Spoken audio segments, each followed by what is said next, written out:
Hello, everyone, and welcome to Zelda Speedruns for the 2-year anniversary race for Skyward Sword HD any percent.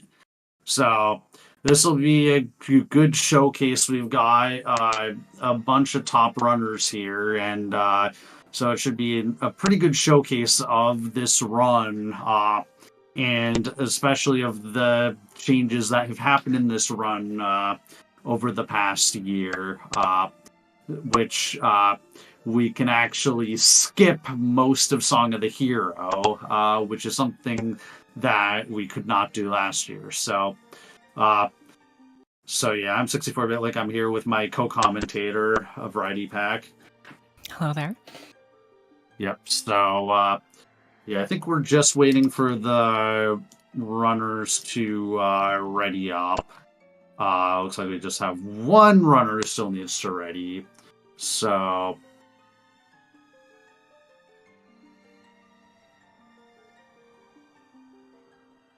once that happens, then we should be off. So I guess for those who are familiar with the Wii version of the game, the Wii version has a glitch called Back in Time that is not accessible on the HD version because there is no soft reset function on the Switch.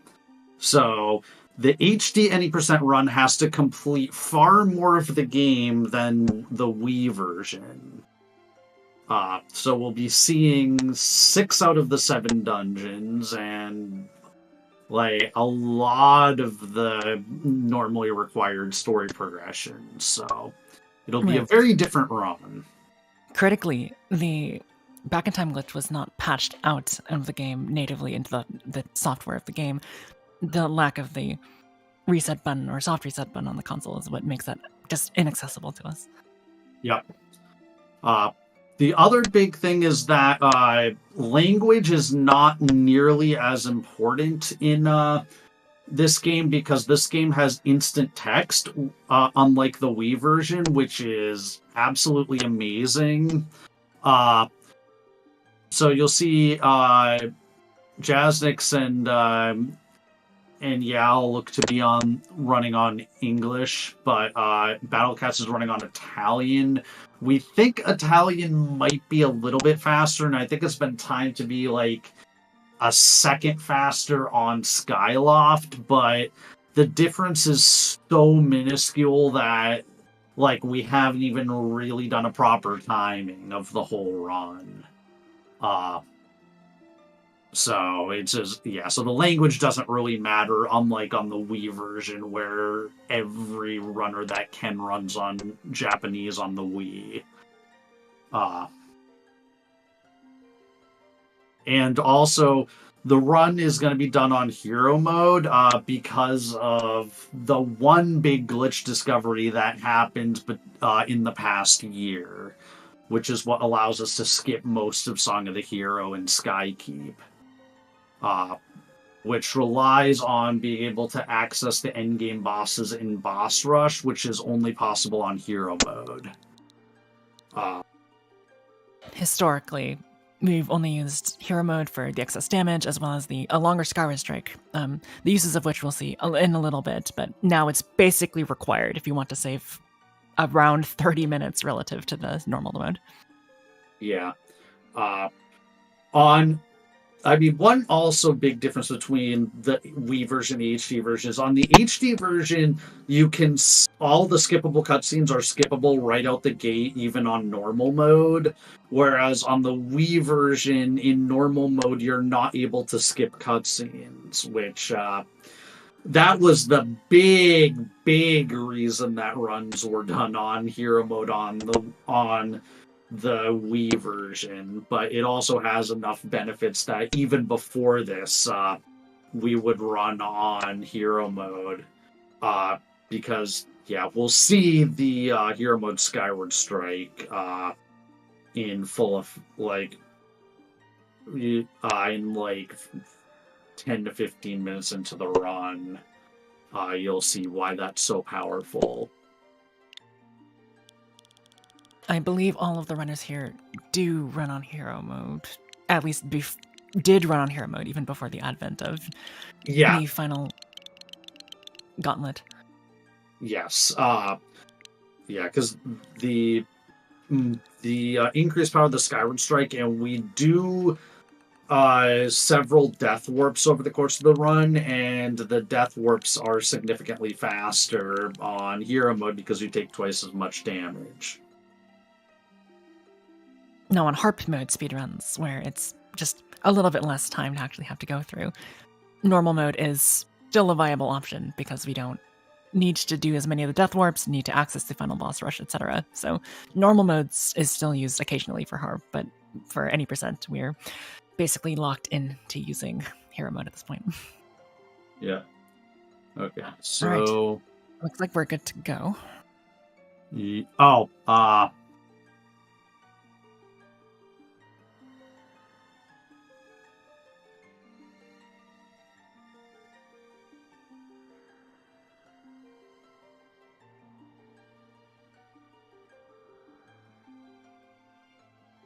Okay, so I have kicked off the race in race time, so in about, 5 seconds, the race should start. And we're good to go. Good luck to all the runners. Yep, so just waiting for the restream to catch up.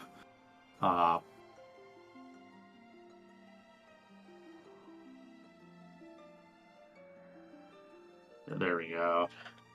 So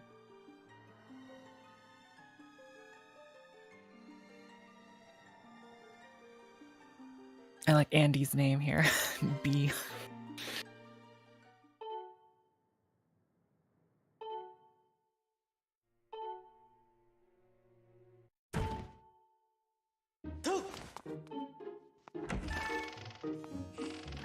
So yeah, as I mentioned, we have the instant text, which will be apparent as soon as the runners leave. We also have loading zones are much faster in HD. So yeah, the beginning of the game, there's not too much special going on. We just have to kind of follow the game's intended progression. Now, if I remember correctly, in SD, you were required to do the tutorial, but in HD, that is yet another thing that we just get to avoid. Yeah, well, there was extra text that Horwell had, but then you could, for that extra text box, you could just run right to Zelda. So yeah, so now our loft wing's missing, so we're gonna run over to investigate and run over to the plaza where Groose is gonna be waiting. And then, yeah, so now there'll be another cutscene to skip. So, in HD, you have to mash to skip cutscenes, so hopefully we won't see the runners accidentally open the map too many times, because the button that you have to mash to skip cutscenes is also the button that opens the map. I would imagine that will happen a non-zero number of times. Yeah. But yeah, I think the top runners have a good handle on it. So the next thing that we have to do is we have to get the practice sword. This is something that we would generally skip on the Wii version, but on the HD version, we don't have a way to skip it. However, there's on the Wii version, there was a Sheikah Stone outside that would talk to you, and that Sheikah Stone would have hint movies that you could watch, but that Sheikah Stone has been completely removed in HD, so that text has also been removed, allowing us to just immediately start running. So the next place we have to go is to the Waterfall Cave, which will eventually lead to our loft wing. So I guess now we can talk about stamina management. So you'll notice that the runners are trying as much as possible to stay in the last quarter of the stamina wheel. And that's because the last quarter drains at half the rate, but it refills at the same rate as the rest of the stamina bar. So it's a lot more efficient just to stay in that last quarter. Additionally, you'll also be seeing runners roll into these interesting green spheres along the road. Those are stamina fruits, and when they are along your path, you don't have to worry about your stamina bar so much, so you can roll, which saves anywhere from -1, saves 1 to losing 1, to saving 2 to 1, 0 frames, in an effort to refill their stamina just before it depletes entirely. Yep.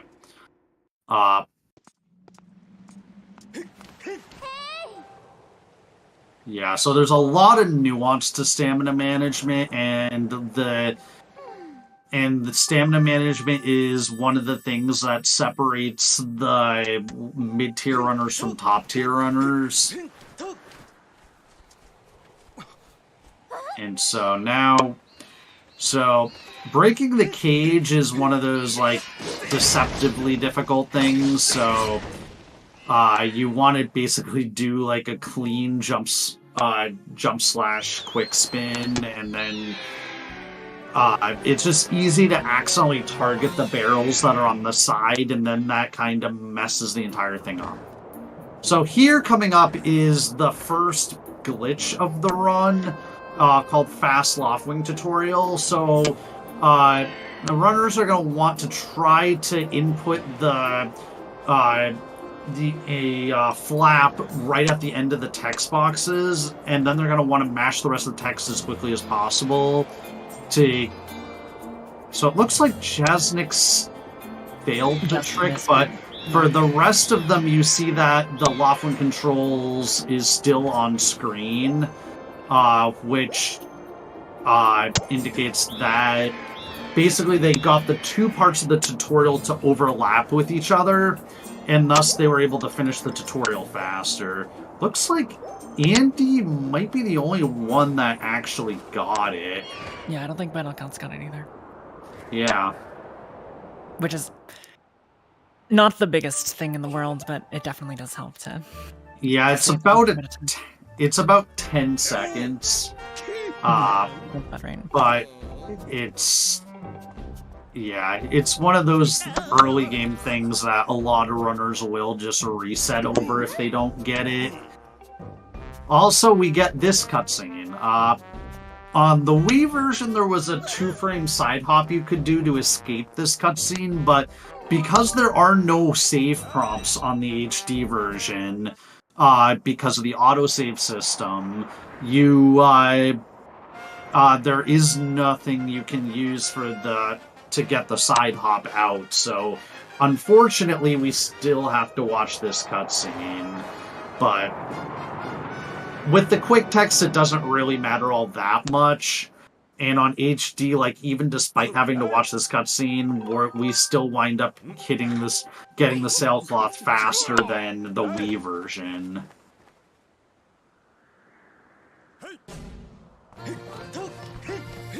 Now, if we take a look at Andy's screen at the bottom right, generally speaking, when you're flying, it's better to use all of your available charges that you can hit with the X button, since they replenish faster and it just has a faster general rate of speed. Yep.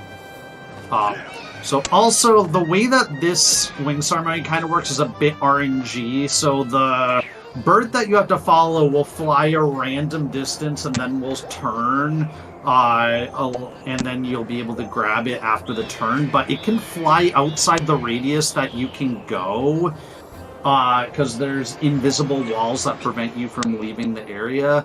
So there's a little bit of RNG here. And then you have to dive to the center of the circle, which is most of the time fine. Like, sometimes if your calibration decides to act up, you can land outside the circle and then you'll have to redo it, but usually that's not an issue.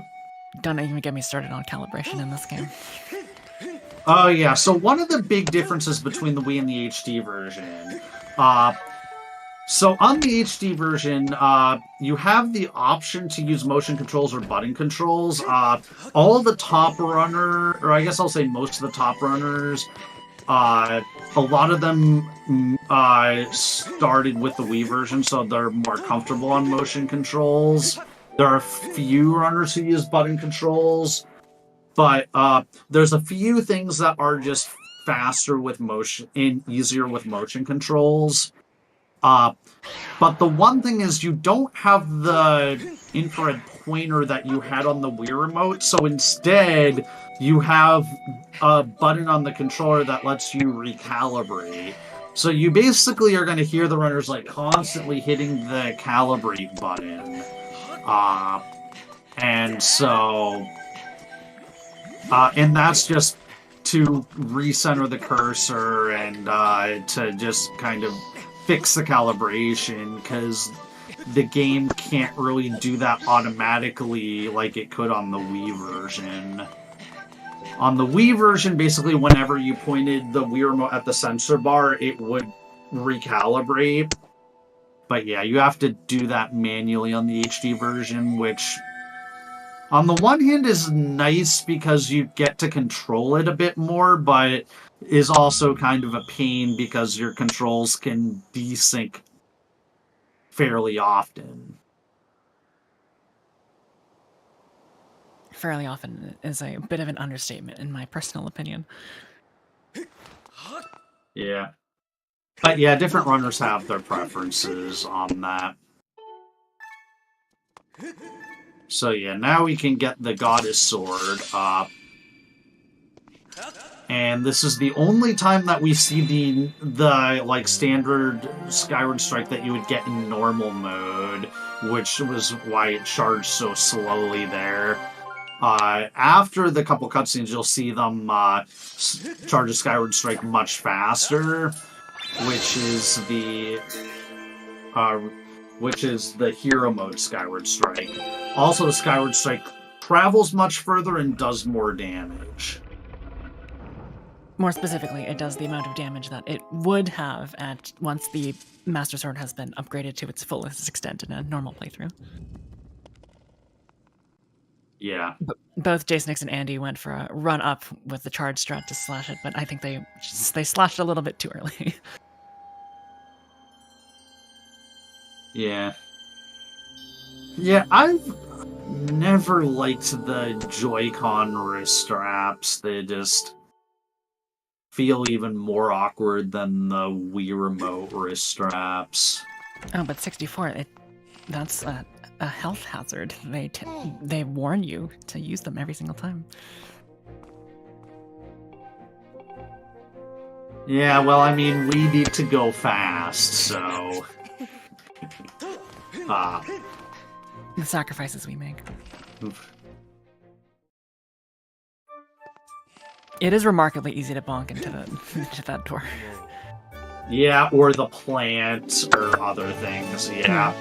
Bonking loses like a second every time you do it, and it's one of those things that's just really frustrating when it happens, but it tends to happen a lot.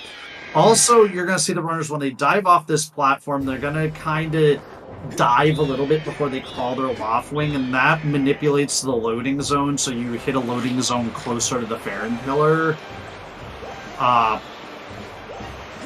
Which is just a small optimization here. And then we just dive straight to the Farron pillar.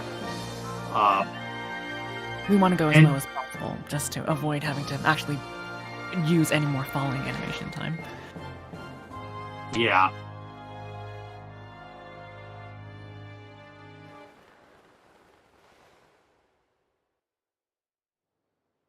And yeah, we're also going to see a lot of instances here of PHY texts that were removed in the HD version.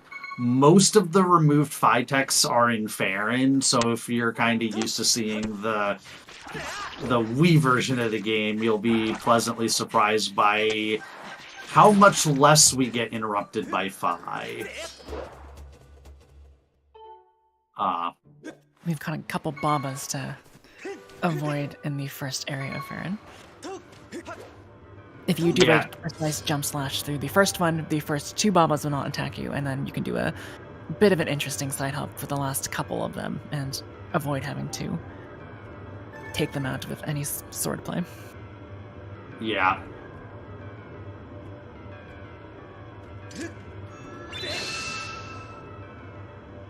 So, yeah.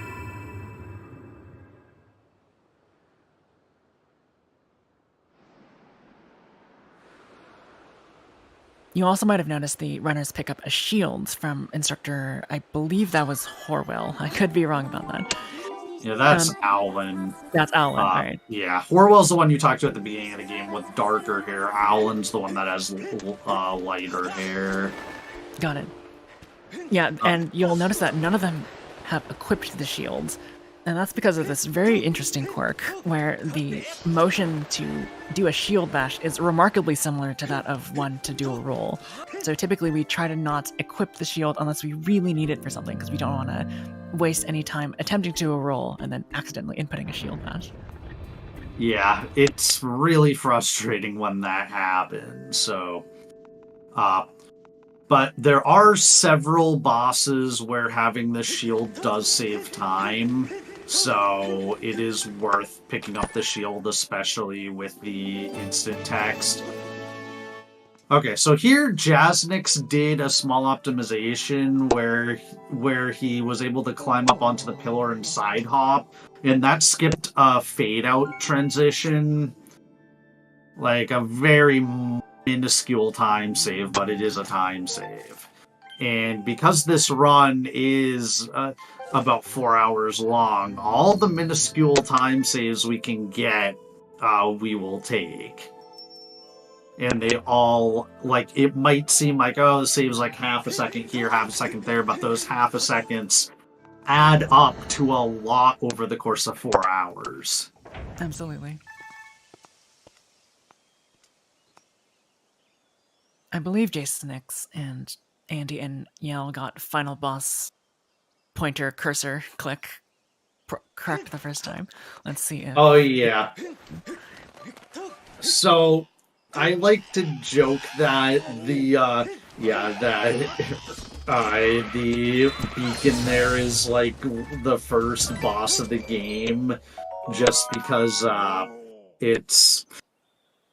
Impa can be extraordinarily picky about that beacon placement. You also see our runners make use of that one property, I guess both properties, of a longer Skyward Strike and also a more powerful Skyward Strike, by sort of moving towards those first 5 bokoblins, running away from them at a certain distance, and releasing a Skyward Strike so it hits them, but not the sword. All of them will sort of perish immediately because of the added damage. Looks like Battlecat's got it as well. Yep. And Jasnix is doing a log jump here.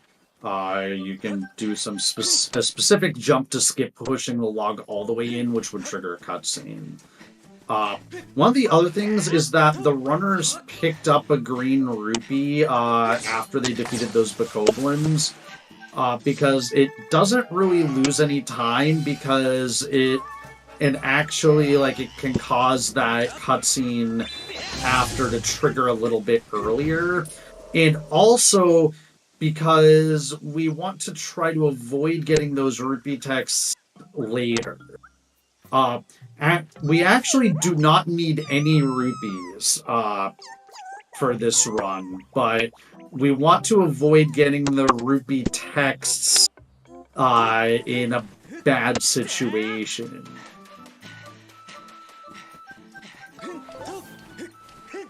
Yeah, basically, if we can get the rupee text to avoid future problems down the line, in addition to actually it being useful, we might as well kill 2 birds with 1 stone in that situation. Yeah.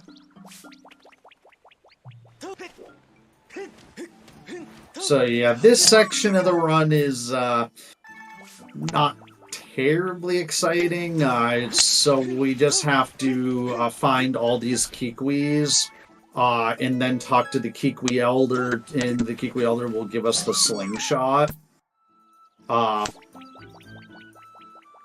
There is one notable thing that we have to do, which is bonk on a cliff on the very right-hand side of this particular map. If you Yeah, want to explain the reason for that. Yeah, so that knocks down the vine, which you just saw on your average Link screen, which just allows us to move around a lot faster. Because otherwise the game kind of expects you to take this, like, kind of out-of-the-way path. And yeah, so we don't want to do that because we want to go fast.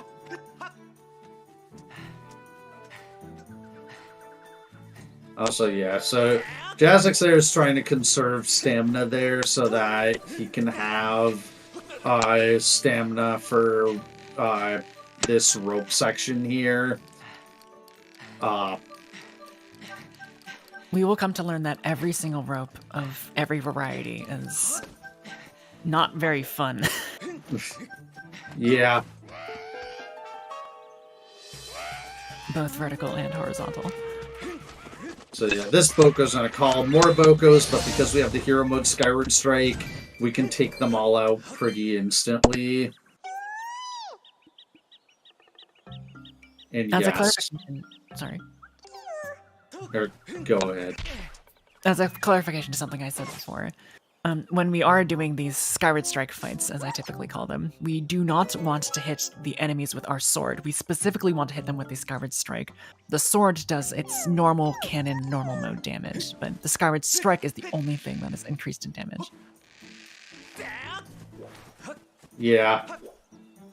Yeah, that's a really important thing, and it's always unfortunate when you're a little bit too close.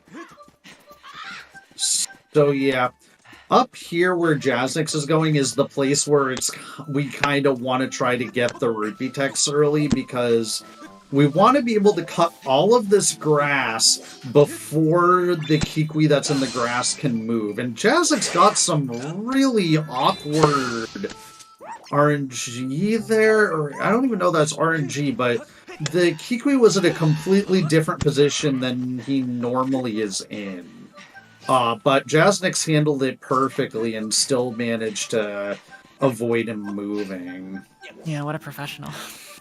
But yeah, anyway, what I was gonna say is, when you slash the grass there, it can spawn rupees, and if you spin attack, if that spin attack picks up a rupee, it's really awkward. So that's why we try to get the rupee text before that point. In the event of a failed grass cutting segment, which it doesn't look like any of the runners got, you do have to wait for the Kikwi to sort of crawl along the ground for a little bit before you can talk to him. Yes, and it moves very painfully slowly, giving you plenty of time to think about what you messed up. Yeah.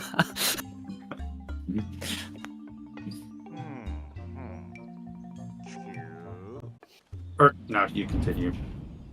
The game thankfully has a contingency for not talking to Bucha here first, and allows you to rescue all the Kikwis and knock down all the vines as necessary before having to talk to him. Also has some special text here because we knocked the vine down earlier, but the Kikwi Elder thinks we shot it early with a slingshot, which is just kind of amusing. So here we're going to push down a log for later.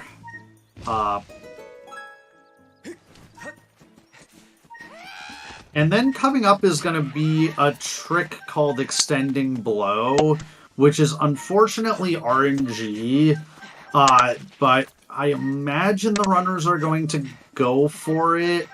But basically it involves knocking the Bokoblin off a ledge with the spin attack, and then doing the final blow just as the game deletes it from existence. And if that condition is met, it will instead send you to the origin of the map, which happens to be right in front of Skyview Temple. Unfortunately, the knockback distance of the Bokoblins is RNG, so the runners may miss it through no fault of their own. And in fact, probably will miss it through no fault of their own. Yeah, Day6 went for it. Unfortunately, did not get it, so we'll have to do the backup known as... And also, that was kind of the worst way to fail it, is, like, if you wind up falling into the void. Andy also missing.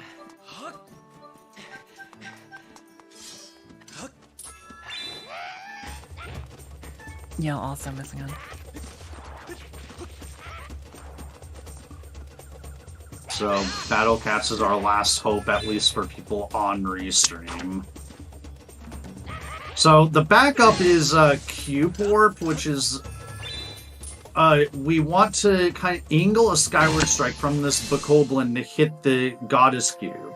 And this Goddess Cube, and only this Goddess Cube, has a cutscene attached to it, which teleports us to the location of the cube and allows us to skip deep, like most of Deep Woods. So Jasnik's got it, and he's inside. And looks like Battle Cats also failed Extending Blow. Andy but looks like all 4 runners got Cube Warp, so we do not have to see the Walk of Shame. Yeah, Andy was really close, actually. Andy got 2 out of 3 hits that would have killed the Bokoblin, so good thing that he got on the last one. Yeah, that's one of the actual frustrating things about it too, is you basically get 3 shots at it. If you miss the 3rd shot, the Bokoblin dies, and you're pretty much forced to go the long way around, which we call the Walk of Shame, and oftentimes in a PB attempt, that's just a reset. Because it loses a pretty significant amount of time.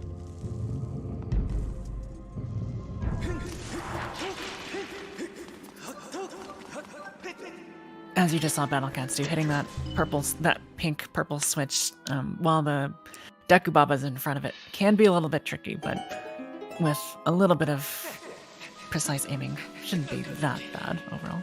Yeah. We're also probably from Jasnik's gonna see a trick. Yeah, so you can roll past this spider if you roll in a precise way. And unfortunately, it's like really precise, and Yalk was able to do it, but he did take damage, and Jasnik unfortunately wasn't able to get the return roll. But if you get both rolls, it saves a very significant amount of time.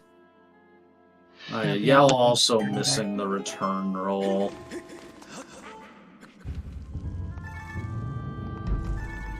Looks like Andy got it.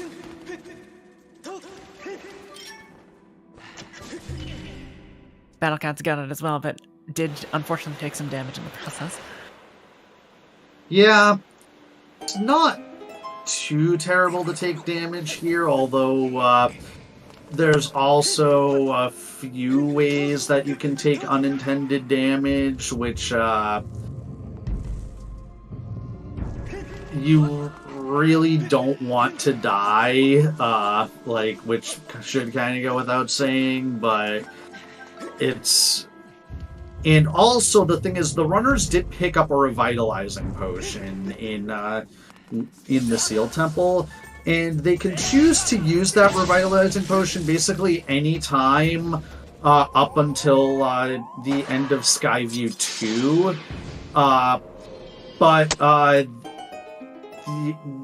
But so it's like you could decide to use it now in Skyview, but runners would very much prefer not to do it in Skyview, just because there's other places where it's more useful to restore 4 hearts. For sure. Additionally, this is the only temple where we really do want to pick up the heart container, which gives you an additional heart, in addition to filling up your entire health bar. So it's a really good place to get free health back if you do find yourself in a health pickle. Yeah, because one of the other things about hero mode is there are no heart drops or heart flowers anywhere. So you don't have the ability to just pick up hearts to heal yourself. The only other option for healing yourself is sitting in stools or chairs, which is very slow. This next is in the first. Oh no, ran out of stamina. But in the first Stealth's mini boss fight, in addition to hitting him wherever his swords are not blocking, we can sort of goad him into attacking by attacking those blocked parts. Shield bashing it, which is, again, probably one of the first uses for the shield in this run, and hitting him when he's stunned, making the fight rather quick. Yeah. Fortunately, Andy, it looked like, had some issues. Looks like Yal had a pretty good fight. And yeah, looks like Battlecats had a really good fight. Mm-hmm.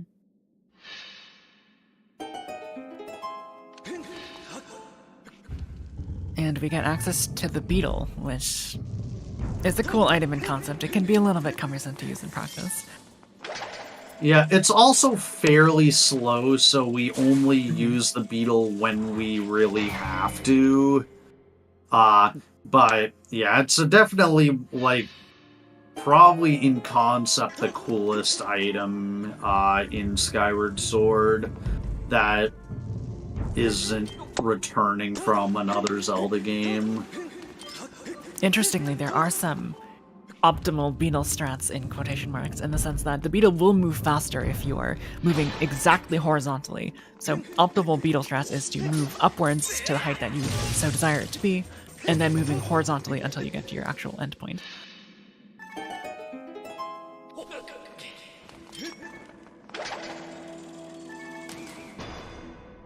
Yeah. So here we're Jaznix is just getting the second small key of the dungeon.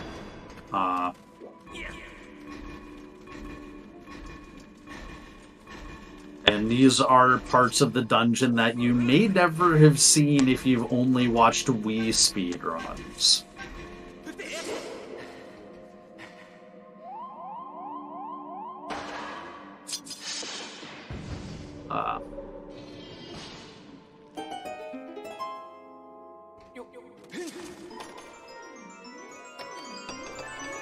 I'm not exactly sure what the runners are using here, but my particular mental pattern is dragging it towards the edge 8 times and then dragging it an additional 7 times towards the center.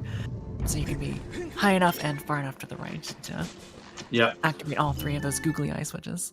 Yeah, so Jaznix also just demonstrated one of the places where we avoid using the beetle because it's slow.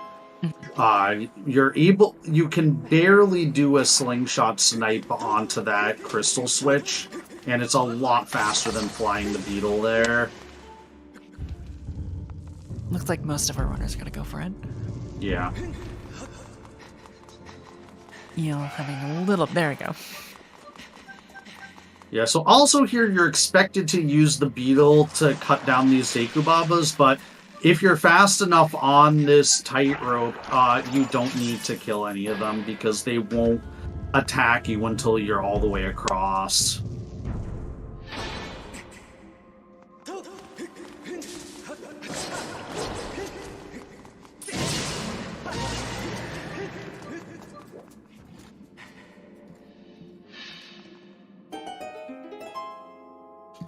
And yeah, so once Jazzix enters this room, we're gonna see a trick called Spider Skip. So we're gonna use a Skyward Strike to knock the spider and to the side, and then jump when there's an opening. It's a fairly scary trick because you take damage if you miss it, but it's usually pretty reliable. And it just avoids, again, needing to fly the beetle to knock down the spider web, or the spider thread.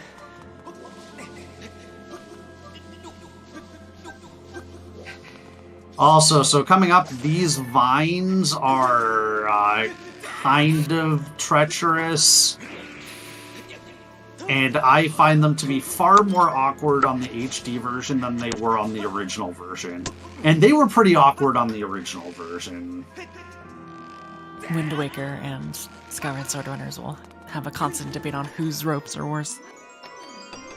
Yeah, I mean, I haven't played Wind Waker in a while, so I don't have a good frame of reference for that, but...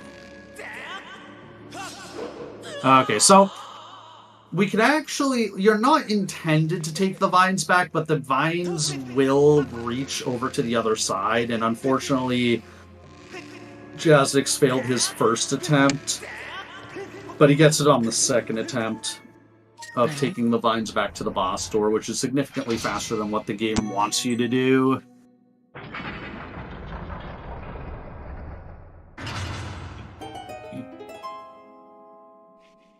Luckily, the wrist motion required to put in the boss key into its proper slot is consistent every time. Yeah. So yeah, it's basically the runners just memorize a hand motion for each of the boss keys. Yeah.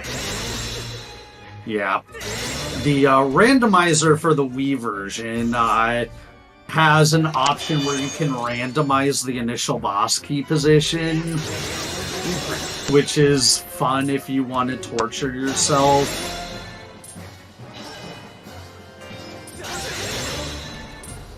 Alright, looks like the three booster members are starting off Gearham with phase 1.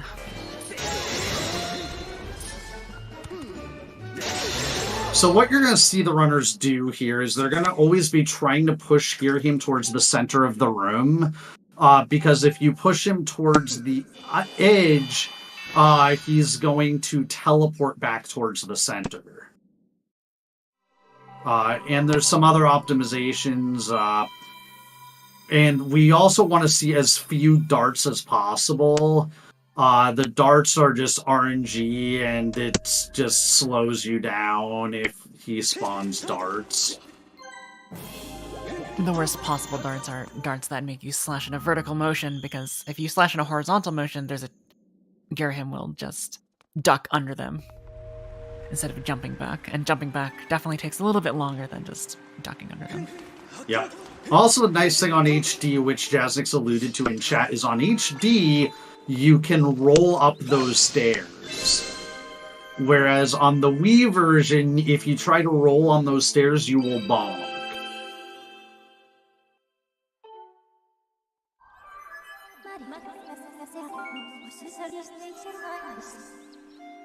The things we didn't know we needed. I mean, I feel like everyone complained about those stairs on the Wii version. Alright, as I alluded to before, the runners are going to be collecting the heart container in this dungeon. Yes. The reason for that is because if you were to skip the heart container, we come back to this dungeon later. And there's another boss that is in that boss room. And once you defeat that boss, if you had not picked up the heart container earlier, it will replay the animation of the heart container slowly falling to the ground a second time. So it is significantly faster to pick up the heart container for, like, the first time ever in the Zelda series.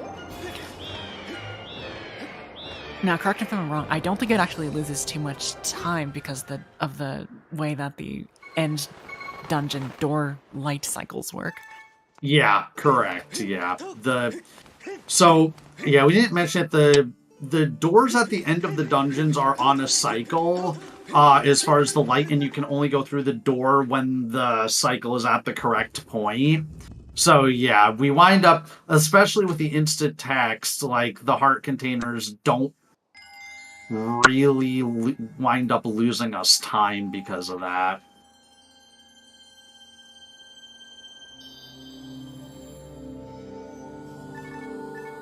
So yeah, now we're back on Skyloft. We're placing the Ruby tablet, which is going to allow us to access the Elden region.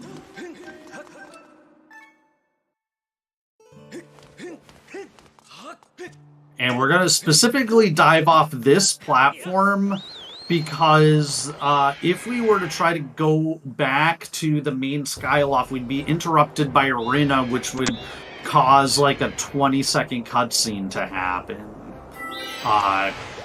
which is the start of the Betrow quest. But we don't need to do the Betrow side quest, so we want to skip all that.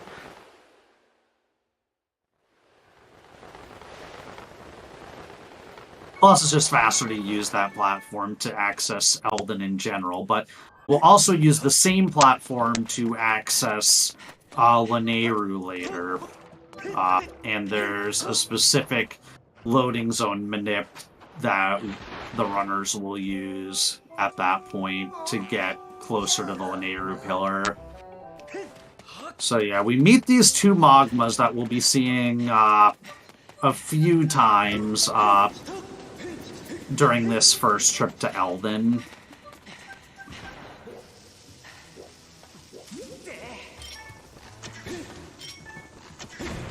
Dastic misses his slingshot into the bomb. Yeah. So one thing with the bombs in this game is that we want to try to detonate them early whenever possible.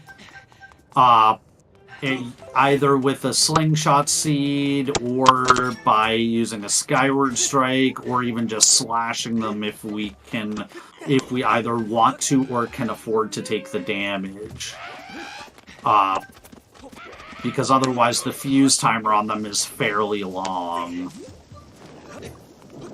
So here's a kind of awkward thing where Jaznix is doing some specific inputs on this bridge so that he can get as far along this bridge as possible before the cutscene triggers. And if you mess that up at all, you wind up falling into the lava, which you don't want. Also, he entered with a jump slash so that he would do a falling animation as opposed to a diving animation, because the falling animation is a lot faster. Well, Jaznix is going to do yet another Skyward strike battle. We're going to see Battlecats and Andy shoot this poor Pyrup, I think his name is, in the face with the slingshot. There's this very long cutscene that plays if you do land in that area, and we can avoid it by sort of pre-activating it by activating the enemy first.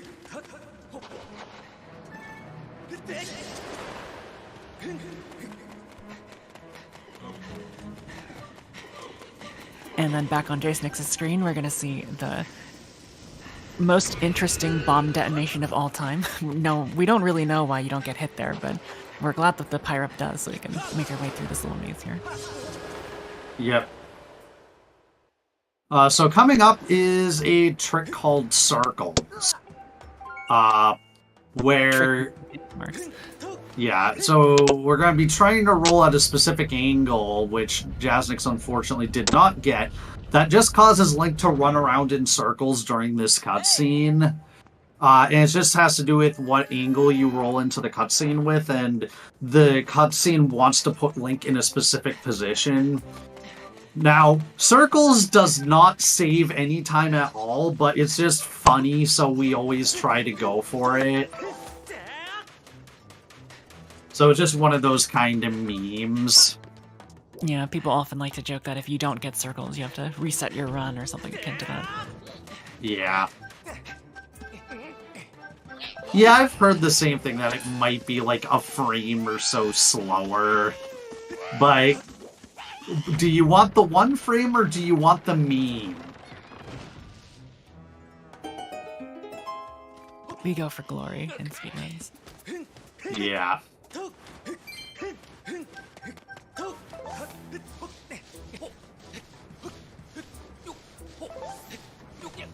Alright, let's see if Andy gets his Circles. Not quite. Yeah, Andy didn't get. Yeah, he didn't get the roll input. One more chance for Battlecats. Yeah. And close.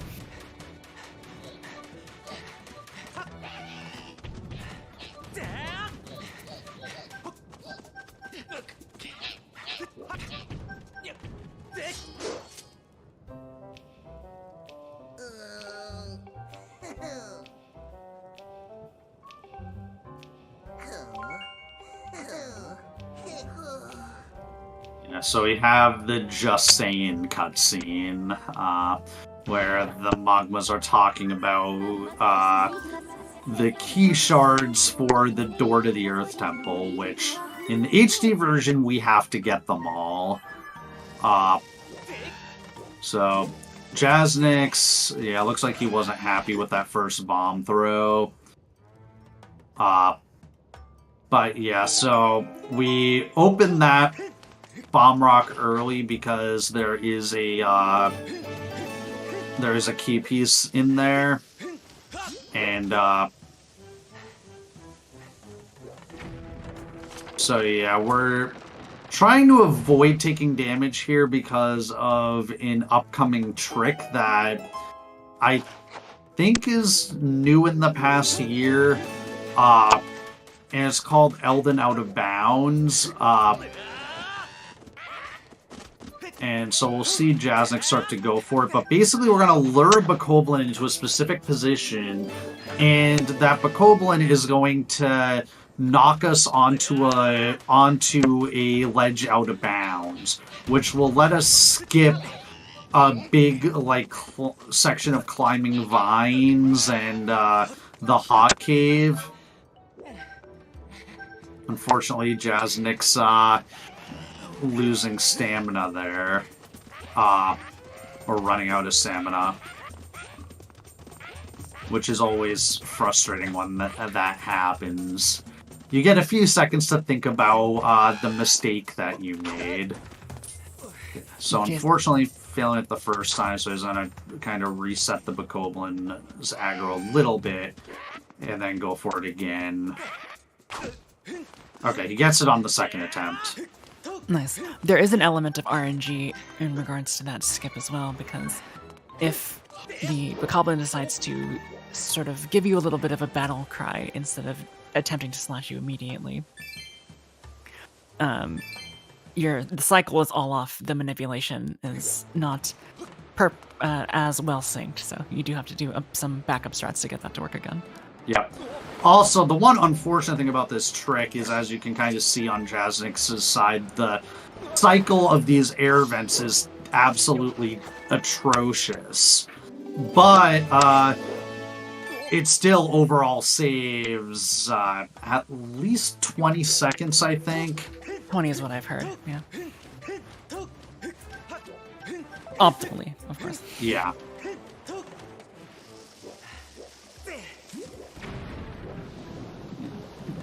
Jasnix has the perfect amount of health for the Death Warp coming up to get back to the top of the Earth. I guess the volcano to enter Earth Temple. Yeah, so he's gonna roll this bomb, and then once it gets in front of the rock, he's gonna slash it. And then, yeah, we can and then we path by the statue in front of Earth Temple to get an autosave. And that means that when Jasnix dies here, he will respawn in front of the Earth Temple. And the Skyward Sword is fairly forgiving as far as deaths go, in the sense that you keep all the progress you had. So that makes death warps very convenient in this game. So we will be doing a number of death warps throughout the run to avoid backtracking. Not nearly as many deaths as SD. Yeah. I mean, the Wii version has the back in time glitch, and that causes us to die way more often. Also, Jade pointing out that it saves closer to 30 seconds on the Elden Out of Bounds trick. Jasnix is going for an interesting thing here, where he's doing a Skyward Strike on these ropes, and then also rolling over some lava, if you want to explain what's going on there. Yeah, so basically if you're in the air over a lava for a specific amount of time, then the game gives up trying to trigger the cutscene, and so that winds up saving a bunch of time. There is technically a text skip you can do for this magma that I'm pretty sure works in HD, but because we have the instant text, it is almost certainly not faster than just talking to the Magma. Unfortunately, it looks like Jasnix failed this trick here. So what he's doing is he's rolling a bomb into the crawl space, and then he's rolling into the crawl space at a specific time so that he can skip the cutscene of the boulders blowing up.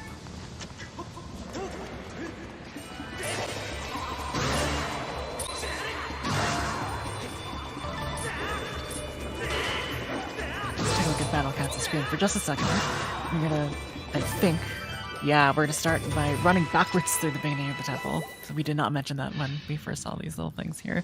Prevents these rocks that you're gonna see just in front of their screen from following their cycle, because they were just off screen. The game doesn't like to progress things unless things are on screen. So we typically start this temple with starting with running backwards, basically.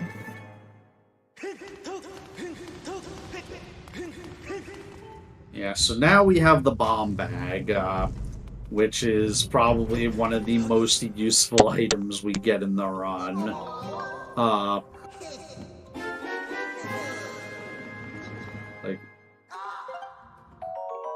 We'll be, using them, there's a lot of puzzles that use them, and then we also use them for a lot of death warps.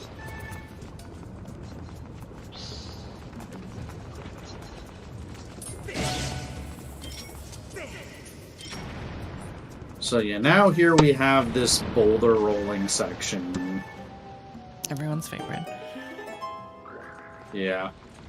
It's a little tricky. You kind of need to control your speed to kind of be going fast while not accidentally jumping off the boulder, which makes you feel really dumb if that happens.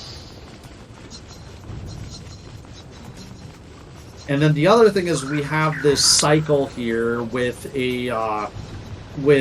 there's a dragon mouth up ahead that's spouting lava, and we want to try to manipulate our camera so that by the time we are at that spout, it is not shooting lava, so that we don't have to wait for it. It operates on the same principle of the beginning of the temple, as we mentioned before.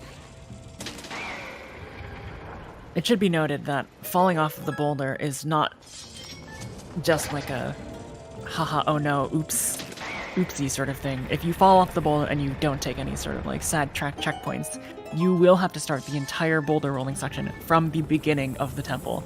And it is suboptimal, to say the least. Suboptimal is putting it lightly. Yeah. So... yeah, we have the end of here, which is fairly straightforward.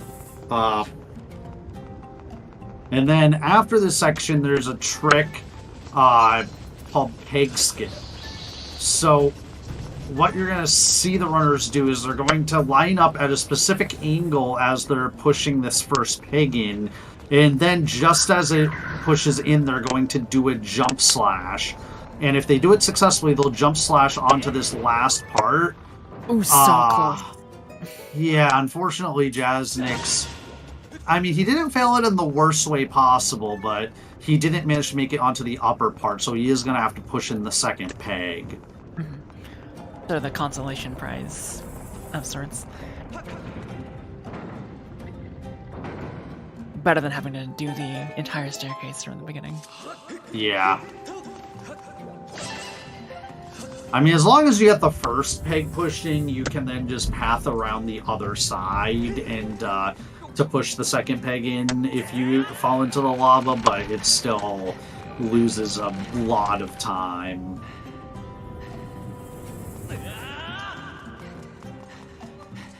So, looks like Yal's gonna be the second one to looks like Yal might go he wants the checkpoint. Yes, which I 100% empathize with, especially in a race setting. Yeah, that makes a lot of sense. Didn't need it, though. Look at that. Yeah. Oh, no. Andy. Oh, I missed what happened to Andy. Unfortunately, he does have to start the boulder rolling from the beginning.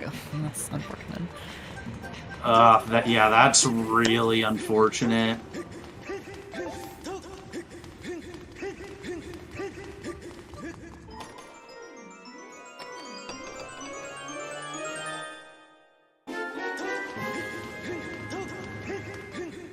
We might as well explain what's going on Yal's screen right now with this boulder minute. Yeah, so here Yal's doing something called stutter sprinting. So basically by repeatedly tapping the sprint button, you can conserve enough stamina to make it all the way up there without having to solve the puzzle that you're normally supposed to do. So it saves a bunch of time, and I think, like, all these runners, like, probably don't even remember how to do that puzzle. Because it's, yeah. It's probably one of the first things that a Skyward Sword runner learns how to do, is that stutter sprint.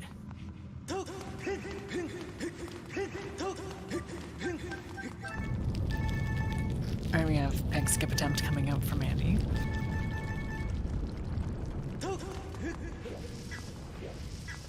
Nicely done.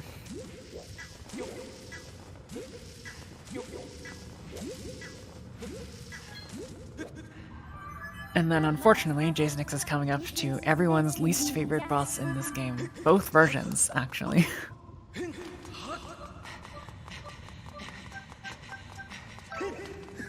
Say hello to Scaldera, if you want to go ahead and start explaining the inherent terribleness of that fight. Yeah, so Scaldera is there are strats, and there's a strat that's very consistent, but it's also probably one of the most difficult bosses in the game to execute correctly, and if you mess up at all, the fight can go completely off the rails.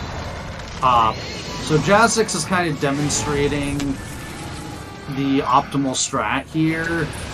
We kind of do very specific, like, Skyward strikes and spin attacks and so forth to manipulate Scaldera's health so that we can kill him in 3 cycles.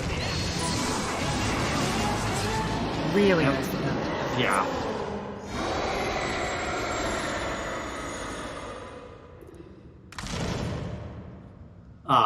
So yeah, Jazzix with a textbook Scaldera fight. You could see that the Scaldera's main eye was just about to leave the field of view, but he was able to get that Skyward strike in at just the right time. Yeah. So now, unfortunately, Yal missing that first Skyward strike. Looks like Jazzix opted to go for the heart container. Probably just wants the extra health for Linearu. Normally we would skip that heart container because it's actually, out of all the heart containers, it is the slowest one to get because it spawns behind you. Oh no, Yal... or no, maybe that was intentional. My plan was to get rid of that walking up animation as fast as possible. Okay, looks like Yal's fight is done. Not too bad. Yeah.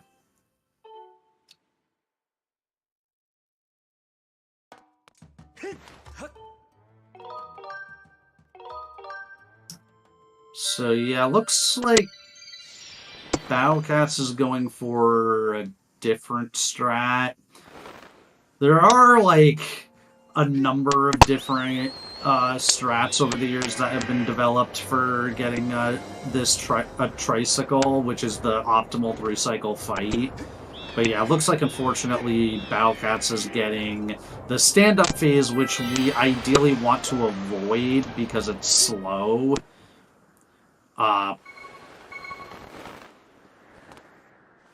And yeah, Balcats is getting a 4-cycle fight.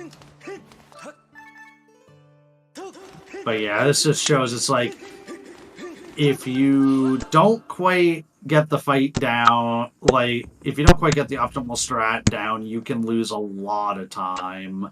For sure.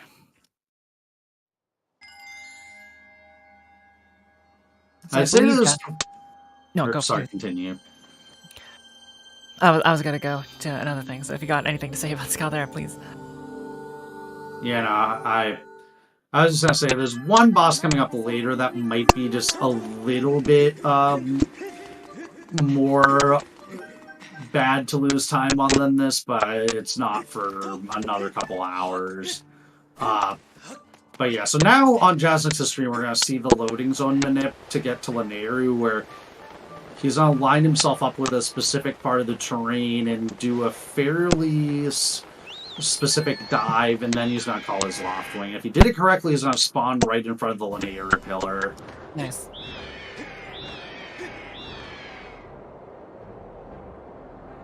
Now, it looks like Andy's still on Skull there. Okay, now he is. Yeah, it looks like he had some issues in his fight, but yeah, sometimes that just happens, where you just mess up one of the early cycles and it's incredibly difficult to recover. If I remember watching his stream correctly, what ended up happening was something that happens to me all the time, unfortunately, which is using a Skyward Strike. It really looks like it should be hitting the eye, but it actually doesn't for whatever reason, some weird hitbox shenanigans, and you just have to take a cycle when that happens. Yeah, one of the things that can happen is, like, the rocks that are part of it can block the Skyward Strike, or sometimes, just, like, the eye hitbox can be, like, barely off, so it looks like it should hit and it doesn't.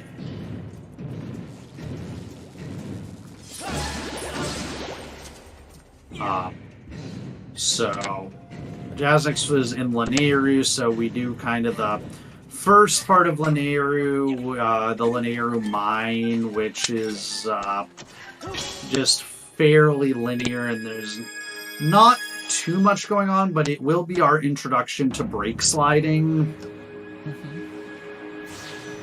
which we'll get to in a little bit.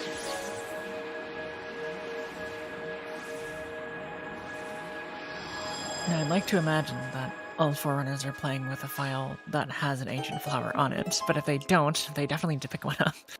Yes. We'll need an ancient flower for later, but I imagine... So, on hero mode, if you save a hero mode file right after completing normal mode at the prompt, it will carry over all the treasures that were on that file into your hero mode file. So pretty much every runner is going to be running on that, but it looks like Jaznix did pick up an ancient flower. It doesn't actually lose any time if you can pick it up with the beetle during the minecart ride, but whether or not that specific ancient flower spawns is RNG. Wow, nice unbuffered. Wow. Yep. So what you're seeing here is Jaznix on the same frame went from running forward to holding target and back on the control stick, and that basically does what's called a brake slide, where you're basically turning all your speed into negative speed, which doesn't decay, especially in the quicksand. So it allows you to traverse large areas of quicksand that you ordinarily wouldn't be able to do, or to do so faster. So you'll be seeing several brake slides throughout the run used to traverse quicksand, and some others that are just used for slightly more optimal movement in general.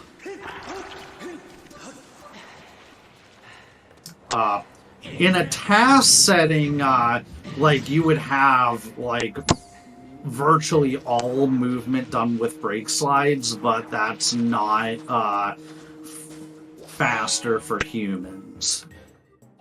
not quite feasible for us.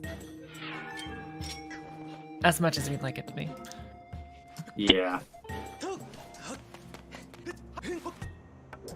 So here we want to try to avoid these ampli. And so Jasnix is putting his shield on just so that if one of them should run after him, he can shield bash it. And then we have this Bokoblin fight here, which we're hoping for RNG where the first Bokoblin stays in its cage, and then we can throw a bomb, and because the Bokoblin is scared of the bomb, it's going to stay in the cage. And then also Jasnix jumped into the cutscene trigger right before the Bokoblin death registered, and that meant that he could trigger this dialogue faster. And now he is going to do a couple of break slides through this quicksand in order to reach this other side, and that skips the whole Temple of Time sequence that you would normally have to do. Yeah, thank the heavens that exists. That's probably the most complex sequence of break slides in this run that I can think of off the top of my head, but...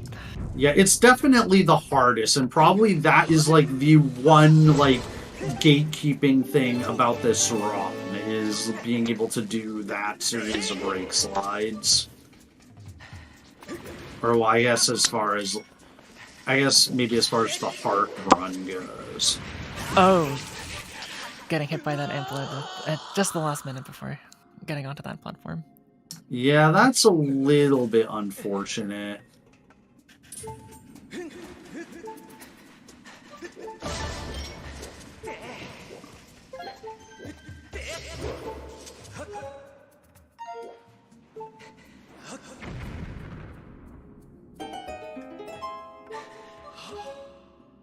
Alright, so we got coming up on Temple of Time skip.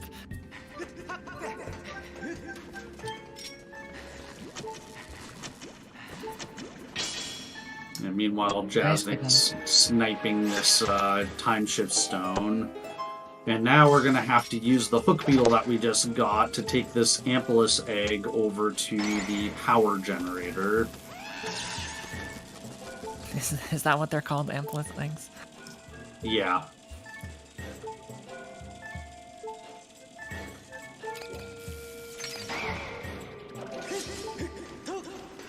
And then Jasnix is hopefully going to be able to stab this egg and side hop.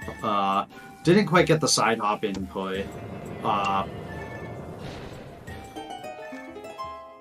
But one of the tricky things about this segment is you see Jasnix is at 2 hearts, is you're usually at very low health and you want to maintain that low health.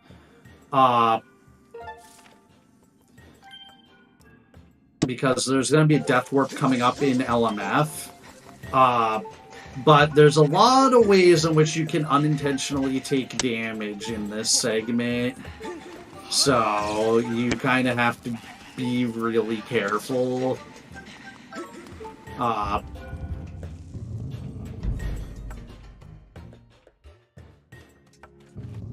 Looks like Battle Cats is struggling with Temple of Time skip just a little bit. Yeah, it can sometimes take a couple of attempts. And especially if you haven't practiced it in a while, it can be really, it can be kind of frustrating.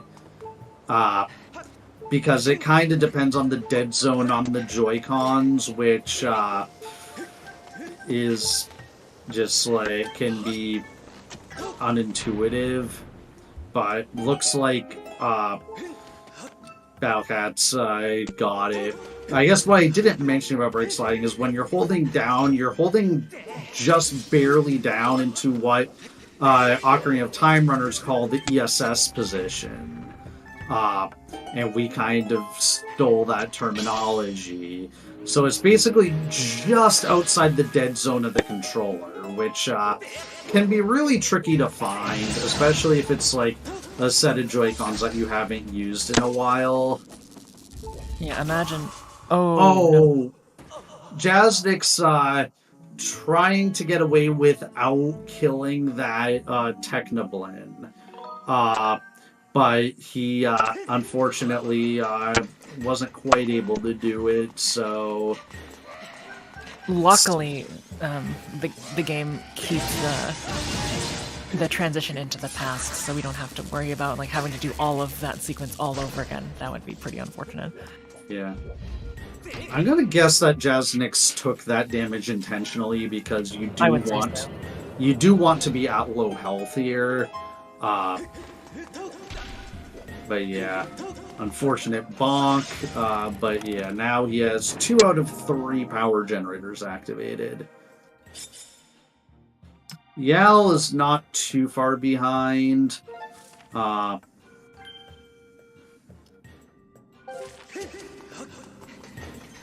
So I'd say right now we kind of have a pretty good race between Jasnix and Yal and a pretty good race between Battlecats and Andy. Unfortunately, B-Cats and Andy have struggled with a couple of things that have put them a little bit behind, but I'd say they're still within striking distance of each other. This is sort of what happens when you are forced to rely on Joy-Cons of all things for precision input. Yeah. Also, we have a Phi-Tech trigger right there on where Jasnix just got. That Phi trigger, the range of it was extended by a very large amount on HD, which is just means that we don't really have a way to skip it on HD, whereas on the Wii version, you would generally not see that trigger unless you intentionally ran into it. But it basically gives you the ability to place 5 map beacons, which... As speedrunners, we don't need that because we already know where all the paths are under the quicksand.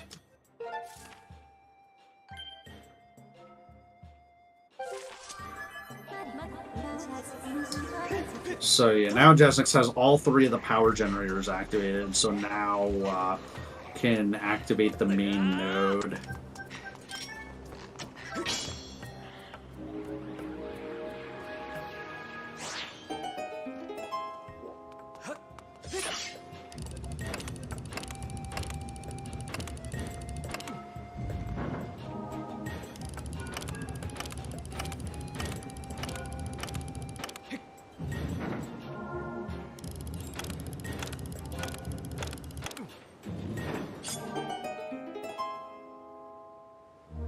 So yeah, solving the puzzle there, where it's basically each of the symbols lines up to where that particular power node is on the map.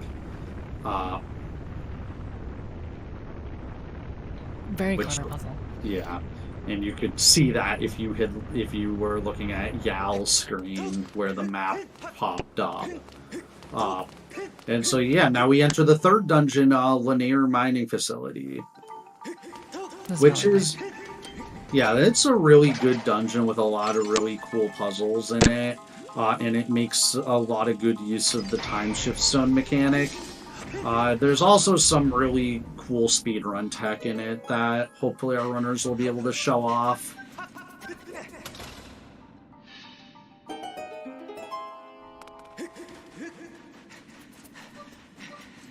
Yeah, let's run on J6's heels here, though.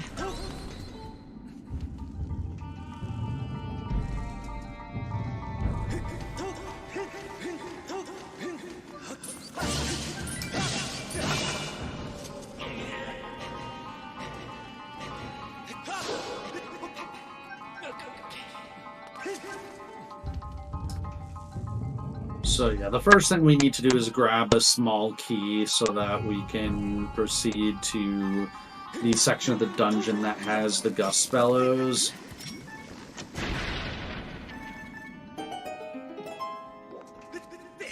And we can use our own bomb to blow up those boxes. I think the game intends you to use the hook beetle, but it's just faster to throw our own bomb. Which is going to be true in a lot of situations where the game expects you to take a bomb flower using the hook beetle. Right, we're going to see another instance of that in just about 30 seconds here in this next room. Yeah. And this one's actually going to be interesting because we're actually going to pick up our own bomb with the hook beetle.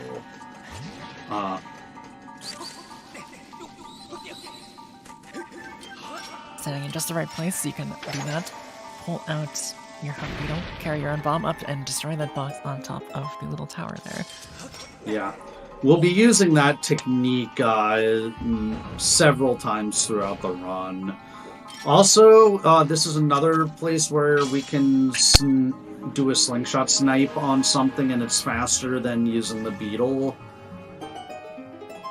And Jasnik's getting that perfectly first try, like completely textbook.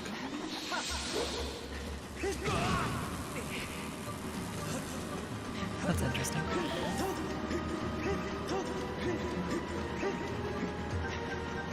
Yeah, so Jasnik's wound up taking half hurt damage there, which if he was gonna take a hit, I feel like he would have rather it been a full heart or 2 hearts to set up the death warp that's coming up, but either way, yeah,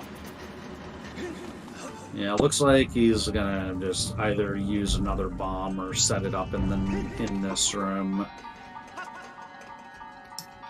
You can use the Continue. You can use the Frog here to do that. You might, using the Frog to blow up the rocks in the way of getting to the gust pillars, in addition to actually taking damage there. Yeah.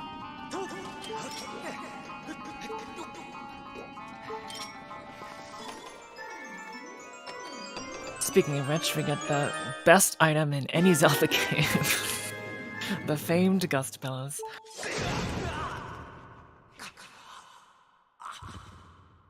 And yeah, now we death warp to get ourselves back to the beginning of the dungeon, because it's just faster than backtracking from here.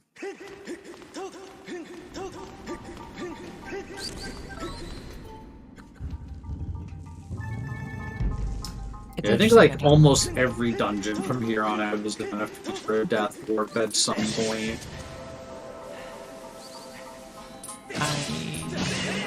Yes, that is true.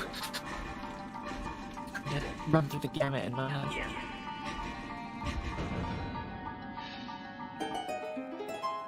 Yeah, I'll just narrowly avoid the attack from Beerus there, since Yell seems to only have 1 hit left in them, unlike Jason's. Yeah. So Jasnix is doing another break slide here to just skip some movement.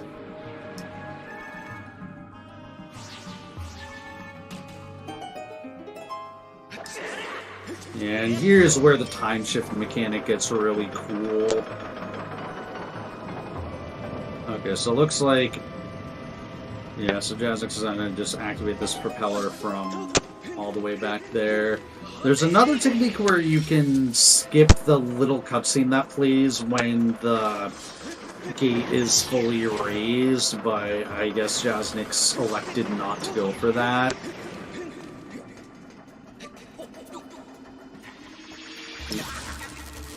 Yeah, unfortunately that particular Beamos just happened to be facing towards Jasnix as he was climbing up, so he did take a hit there.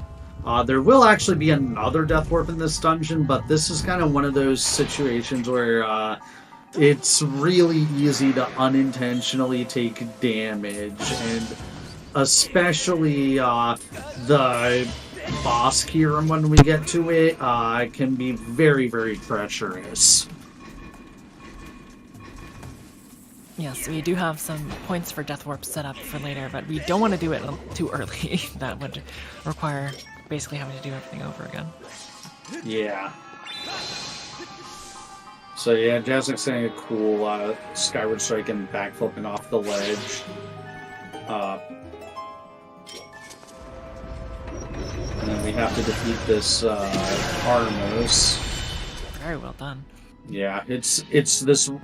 Yeah, being able to get like the roll around the Armos right into the stab is really like that's really difficult to do really fast.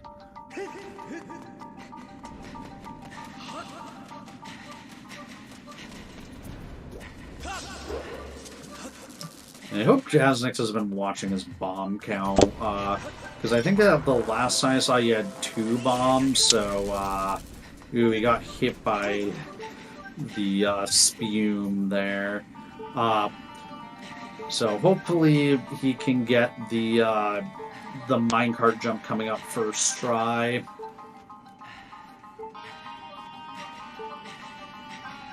And or not take damage in this room. Yeah, this room can be really tricky.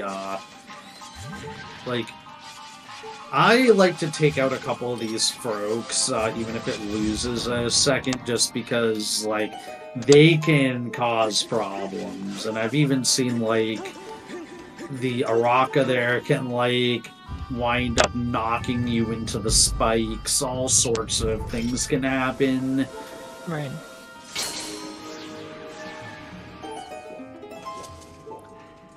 And then there's a small optimization here coming up where you can do a jump slash onto the ledge there that Jasnick's just got.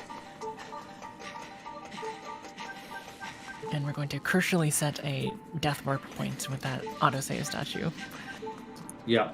Yeah, whenever you move into the vicinity of a save statue, the game will do an autosave, which is really nice. Because we don't have to, except for one instance very late in the game, we don't have to worry about manually saving. And okay, so it looks like Jasnick's got the minecart jump first try. So yeah, we can stand on a very specific part of this minecart collision and ride the minecart in reverse. And this is much faster than going the intended way. Because the intended way requires you to ride like 2 minecart rails that are very slow, defeat a bunch of enemies, and this is significantly faster.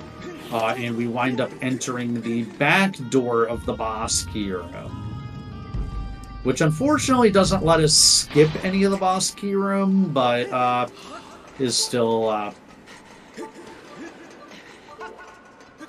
yeah. A time save nonetheless.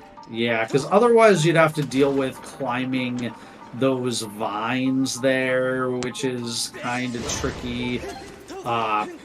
Especially because we don't have the claw shots yet.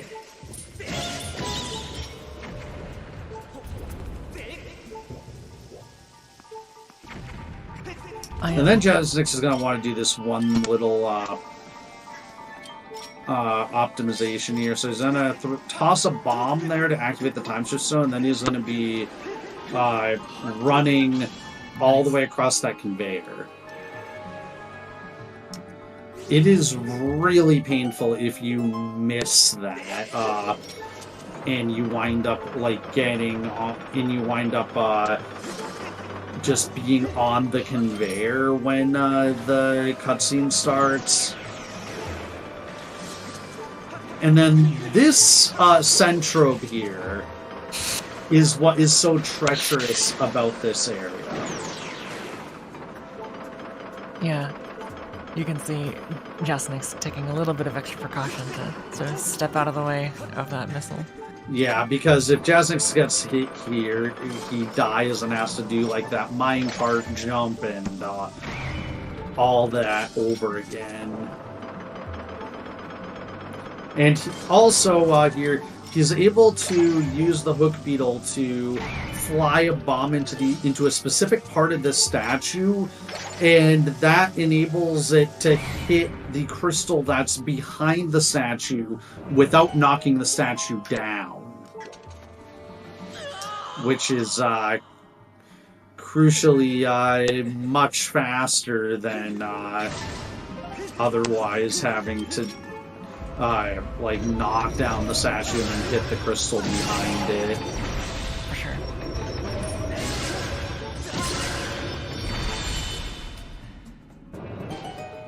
But yeah, Jasnick's getting this segment done pretty well, in spite of being at like very low health.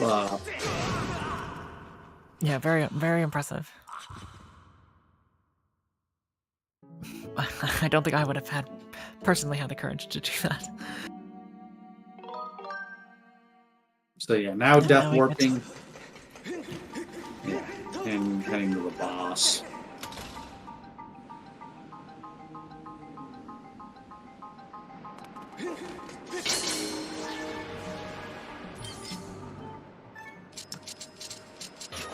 So yeah, you continue here. I guess you can talk about it. I was just saying we should put some threes in chat. But, so, yeah, I believe what's going to be happening is we're going to gradually be pushing Moldarok all the way to the edge of the room, because when he is up against the wall, we can do the 4 stabs that are, and prevent him from backing up in phase 2. But in phase 1, we're going to be using a combination of the shield, stabs, and slingshot to sort of stun lock both of Moldarok's eyes here by doing a very specifically timed stab with a slingshot. You end up able to get 2 extra hits with every single stun, which makes this fight go by very, very quickly, but it's not easy to do. It's rather finicky. Yeah, and then the awkward thing too is you're trying to maintain the stun lock while also pushing Moldarok back into the wall. But Jasnick gets it perfectly.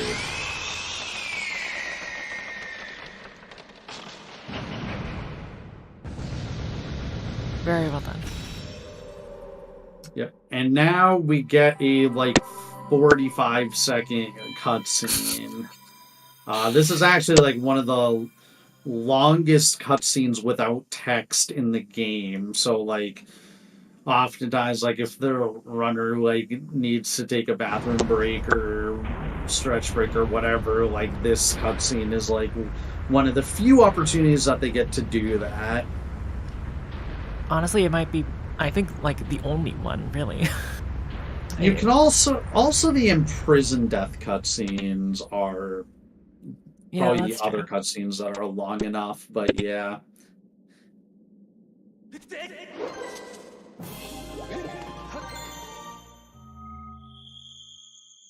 Interesting. Jasnick is going for all the heart containers so far.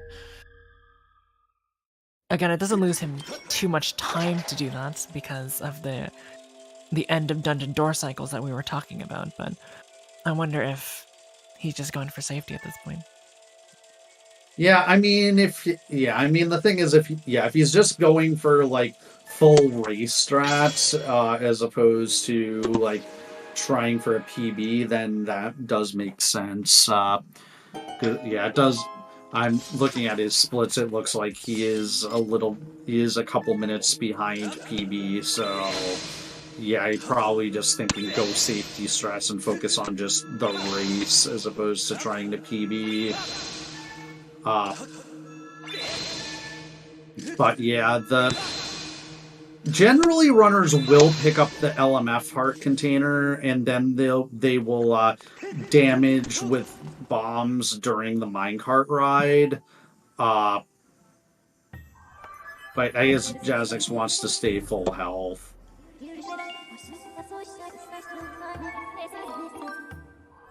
And this is the first time that we get to see the amiibo. There's only one amiibo for Skyward Sword HD, and it's the Zelda and Loftwing amiibo. And when you use it, when you're on the surface, it will instantly teleport you to the sky, and then if you use it again in the sky, it will let you teleport back down to right where you were on the surface, and it allows us to just save on backtracking and also just save little bits of time here and there throughout the run.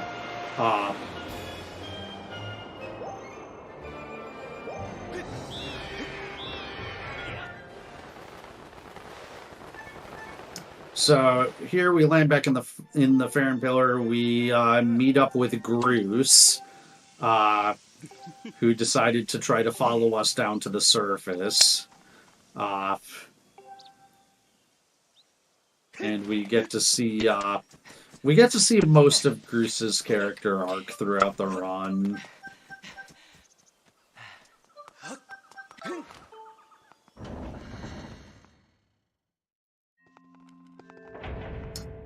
And yeah, now we get Groose being frustrated, and he'll do his epic "no" in a bit. Or I didn't quite do it right, but He also says key. yeah, that too. A lot of memorable voice lines from Groose. Okay, CJ.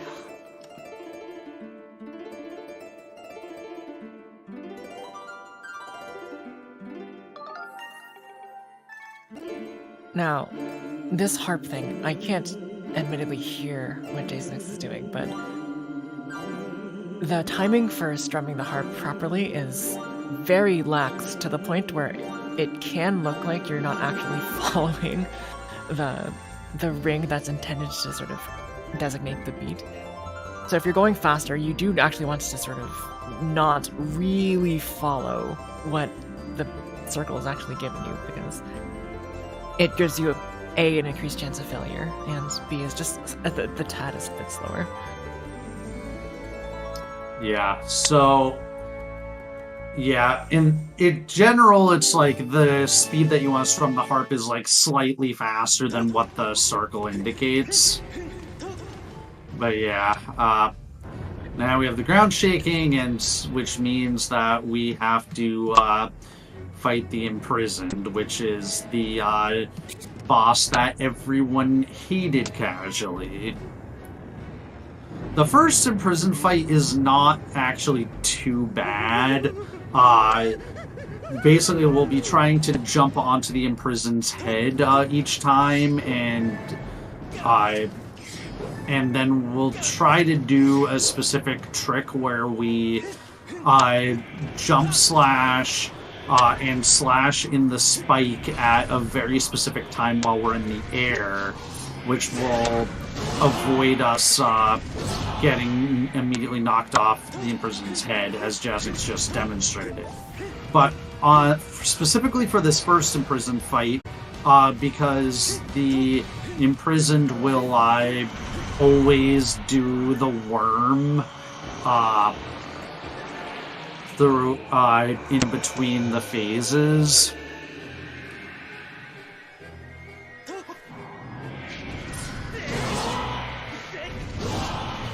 But yeah, this fight is relatively straightforward.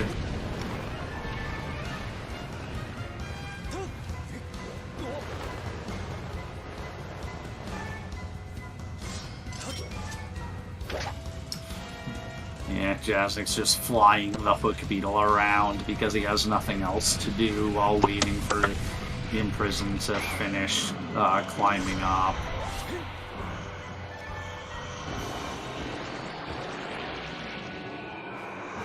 So, meanwhile, Yao just getting Ballad and entering his one fight. Battle Cats just got the harp. Andy's at the end of LMF, so yeah, our runners are still relatively close. Which, yeah, I mean, we have kind of the Jazzix and Yao pretty close to each other, and Battlecats and Andy pretty close to each other.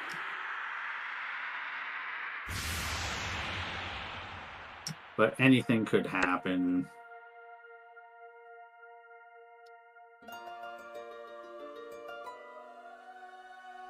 Yeah, one bad void out in Lineru Gorge, and that's over.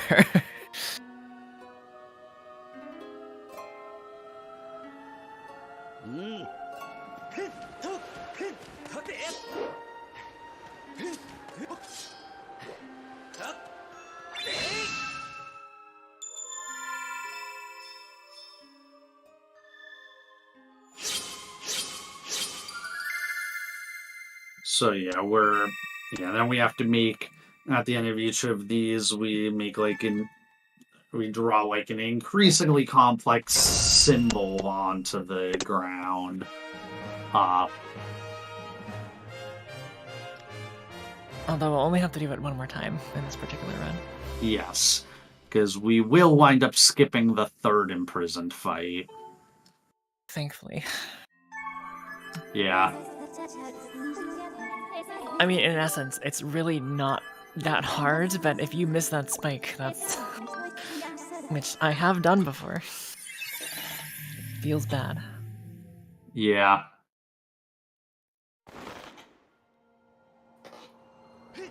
The second imprisoned fight is definitely the hardest. And that was what I was kind of alluding to earlier after the Scaldera fight, about how, like, there's one more fight that you can lose lots and lots of time on if you mess up slightly, and that will be Imp 2. But we'll get to that in, like, an hour and a half.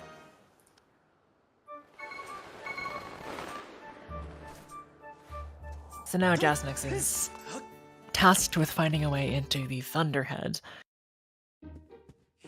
And we are returning to Skyloft to talk to the headmaster and begin that little quest. Yeah, so unfortunately, like, this is like 10 or so minutes that's just relatively boring. Yeah, it's the busy work section. Yeah.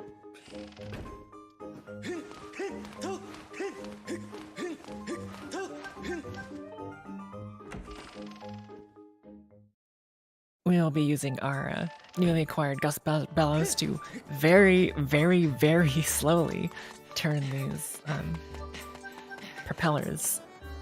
Yep. Yeah, so this one, it's like, okay, so you just have to turn this windmill. Like, everything's fine. And then we can let go of the Gust Bellows early, and and like, you could probably barely hear the sound of that windmill clicking into place.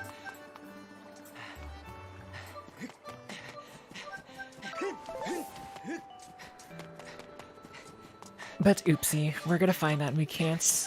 Nothing is easy in life, and we're gonna have to go and find the corresponding propeller for the second windmill. Yep.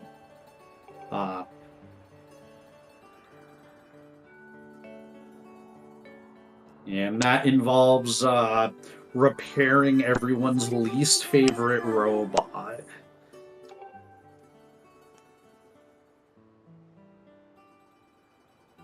Thankfully, we picked up that ancient flower. Although I do need to ask Jasnix and Yao if they actually had an ancient flower in their inventory before picking one up. I know Yao earlier, like, mentioned he needed to remember to make his new hero mode file, so I'm presuming he did. But yeah, I guess we'll see about. I presume Jasnix did as well, but we'll find it. I guess we can find out in the interview. Either way, that ancient flower is required for this particular segment, because without it, Gondo is his name, right? Gondo would be unable to repair Scrapper, so...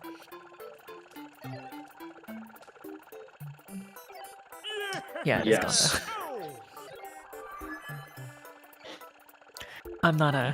I'm not great with video game character names. Yeah. I mean, I mostly know the names from, like, Hundo routing.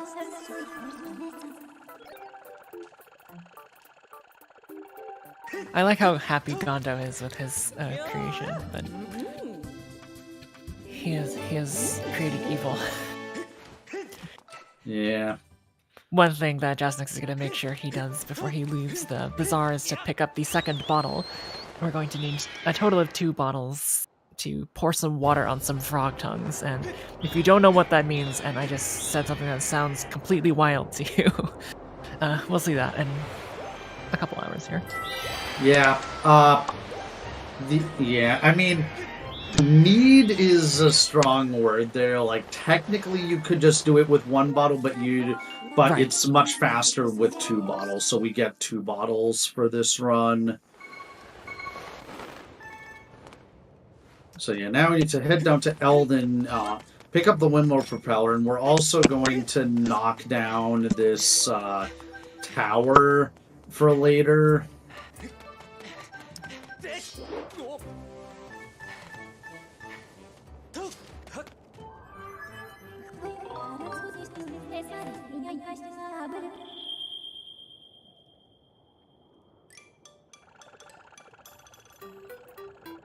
I forgot, have we been dubbed Master Short Pants yet? I don't. It might be during this cutscene.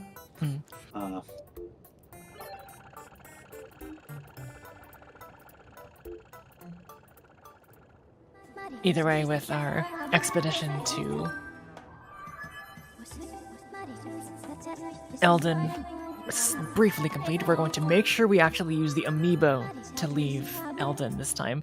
Not only because it's faster than moving to a statue, but because we need to have a specific save point on the surface right there, so we don't actually have to move quite as far when we're flying later.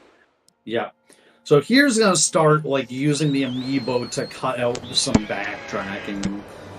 Also, yeah, Jazz like saying in chat. So on the randomizer, there's a feature where you can call Phi to warp yourself back to the starting point, and that is on that lower right position, which is why Jaznix accidentally chose that option.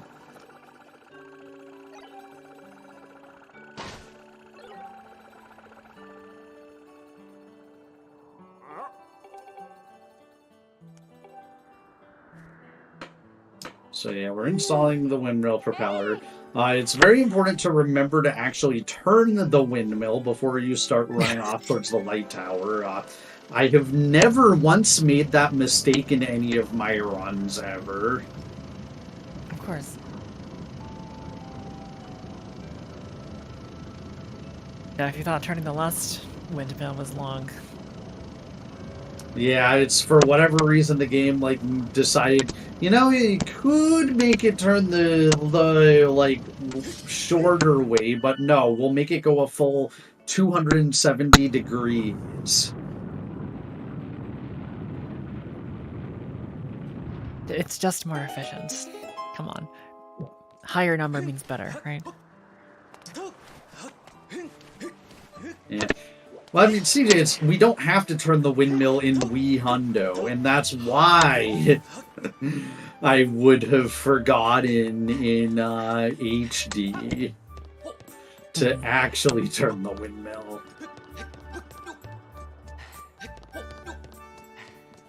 Okay, so here coming up is going to be the first instance of harp cancel. So basically, if you press B to cancel the harp at the exact right time during the second to last strum, it will cancel the cutscene of Phi singing after.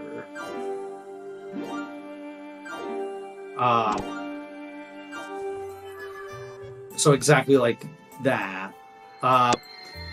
So it's also, for this specific case, it's going to cause the cutscenes here to play in the wrong order. So things are going to look a little bit funny.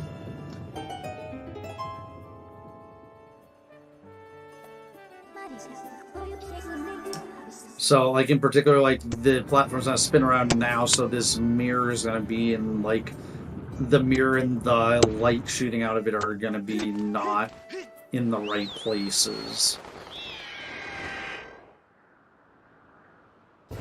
And now we have access to the Thunderhead. Like, all that we did for, like, the past 15 minutes was all about opening up the Thunderhead.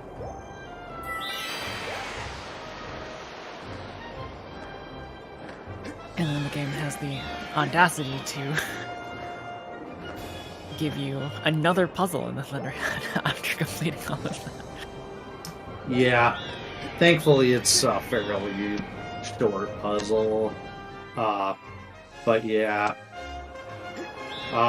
So, Jazzix is flying down fairly low in the Thunderhead, and the reason for that is because there's these enemies called Skytails. And we normally want to avoid getting hit by them at all costs. Although in this case, if Jazzix did get hit by a Skytail, he actually does want to take damage anyway, so it wouldn't really be the worst thing in the world.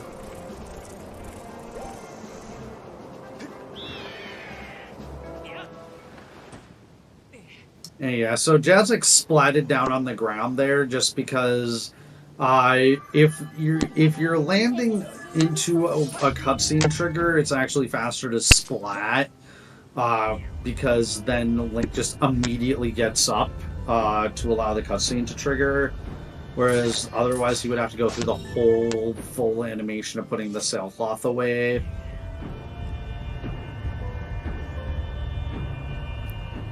Yeah, we can see in chat that Yao has his own sort of idiosyncratic way of activating harp cancel by using the button controls, which, you know, it saves enough time to the point where whatever you gotta do to make that work is definitely probably worth it. Yeah. Yeah, it's one of those things that's up to runner preference, but I have generally found that motion control harp cancel has been consistent for me on HD, or consistent enough, but other runners have not. And so, like, if it takes using button controls, then if that works for a particular runner, then that works for them. So, Symphonic Link asking in chat if anything big was patched out of HD from Wii. I mean, a few minor things, but the biggest thing that wasn't technically patched out but doesn't work is Back in Time. So, that's why we have to do all of this stuff, and why the HD any percent run is 4 hours as opposed to the Wii version being like an hour 10 minutes. There's a few other smaller things that were patched, but the biggest one that affects this run is you're not able to land on Levias and trigger the second phase early. So, that's the biggest thing. At least that I can think of.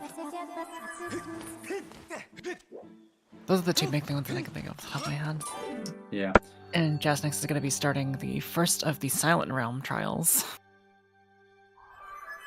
But not before doing yet another harp cancel. Yeah.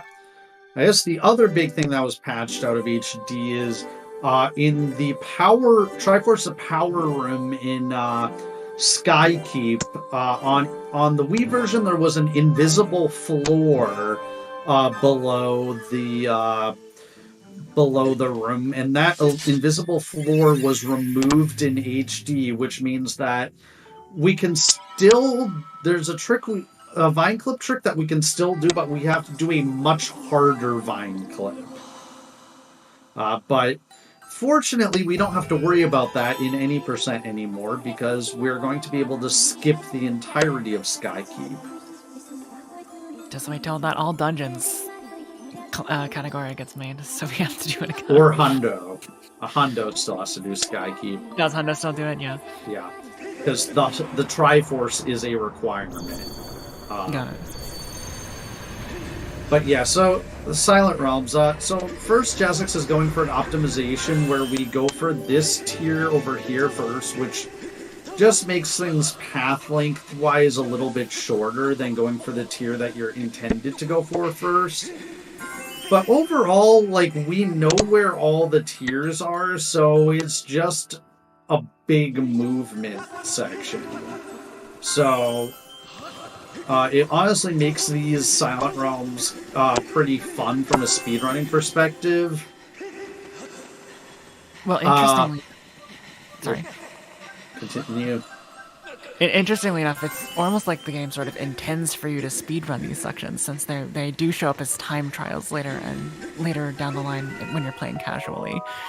So all the stamina fruits and the fact that tiers themselves give you full stamina as well, it almost feels like the game sort of wants you to be really good at these things and really get good at movement. Yeah. And yeah, it's like once you know where all the tiers are, like the Guardians really don't pose much of a threat. And even if you do accidentally wake up the Guardians, like in most cases, you can reach the tiers without too much trouble, or if you do get or if you do have a Guardian that's about to attack you, you can backflip out of its attack, and that will prevent it from actually hitting you. So...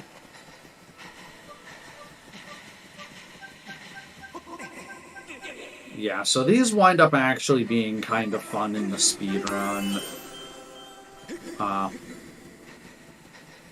So yeah, Jasix on the last couple of tiers, which would ordinarily be the first tiers that you would pick up.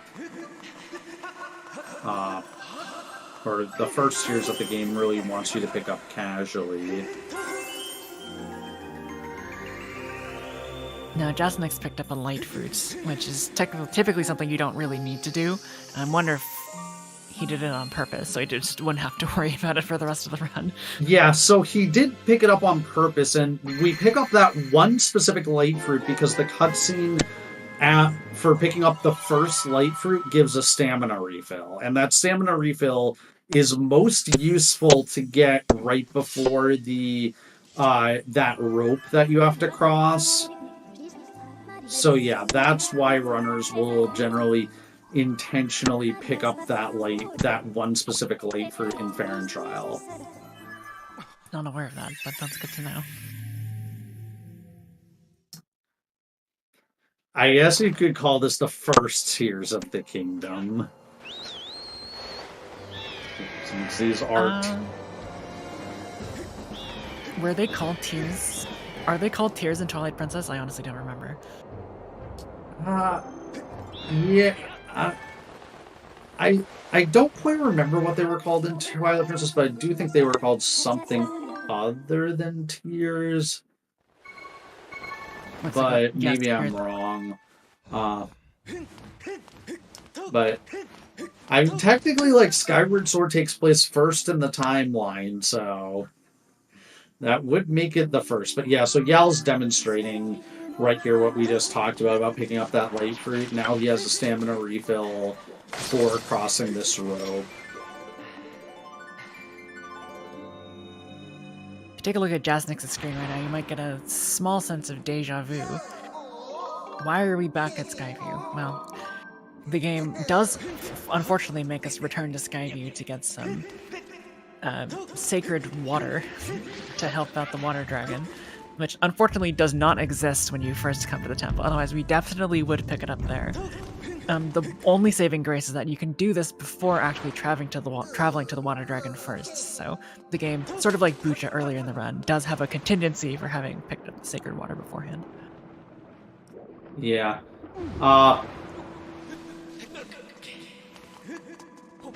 Yeah, I mean, it's a unique thing. No other Zelda game that I can think of does this, where it makes you revisit one of the main dungeons.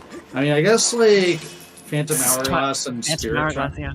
they have, but it's kind of a different concept in those games because it's more of like revisiting the same like place that's not necessarily a main dungeon multiple times.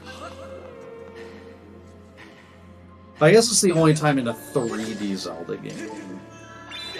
So yeah, so Jazznik's there, shooting both of those Bokoblin archers with a Skyward Strike, which avoids the need to much more slowly carry a bomb over with the Hook Beetle. But it is fairly precise, and you can get hit fairly easily by their arrows if you wind up missing.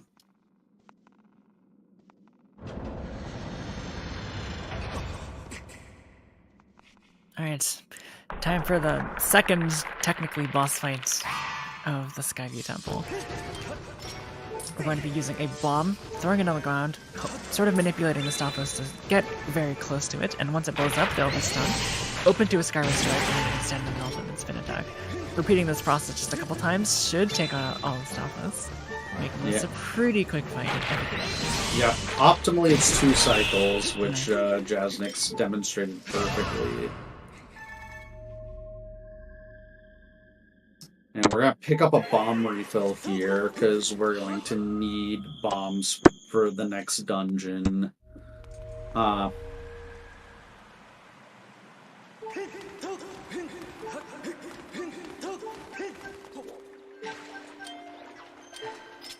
So yeah, so we're going to pick up some water here, because we're going to need it for later, and if we pick it up now, if we pick it up right there, it gives us a stamina refill. And we also want to avoid those fairies at all costs, because we want to death warp. Because we didn't talk to the water dragon first, Fi will not teleport us out upon getting the sacred water. So we wind up having to death warp out of the dungeon. And Jazznik's again choosing the wrong option there.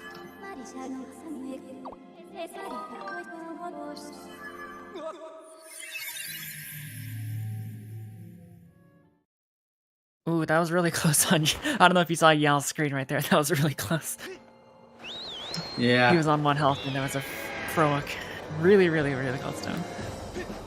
Yeah, well, we'll see. So we'll see how Yal does with the archers. Should hopefully clear this with... Okay, he only clears one of them, but... Okay, manages to get both of them. So this is why we pushed this log down earlier, because it gives us a shortcut to get up to the doors to Lake Floria. But instead of going through the door, we're going to jump on top of the fence and do some out-of-bounds movement to enter the back entrance of Lake Floria.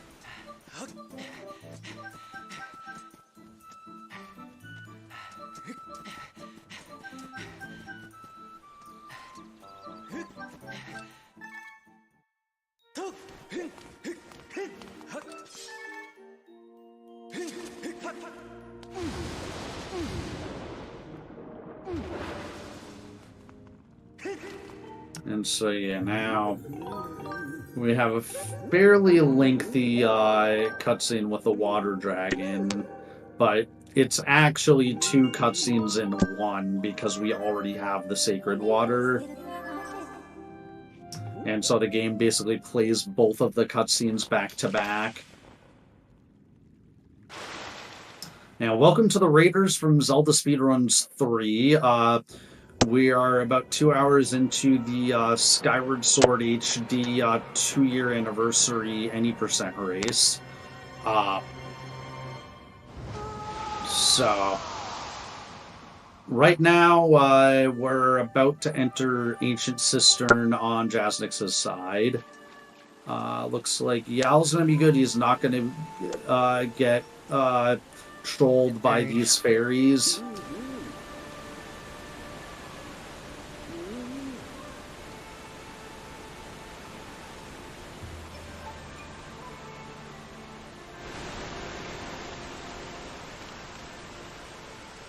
Very impressively, Andy has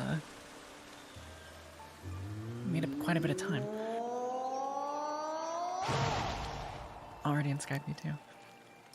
Yeah, I actually managed to pull ahead of Battle Cats.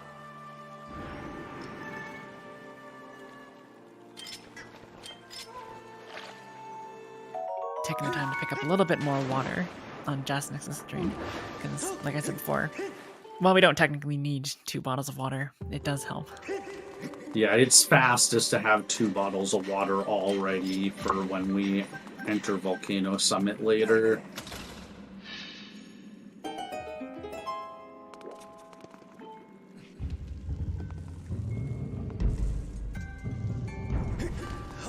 Going for swag strats.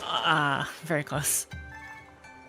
If you manage to do that, that jump slash, so to speak, and just the right sliver between the left and the right lily pad, you can avoid watching that flipped over the lily pad cutscene, but it's a little bit finicky.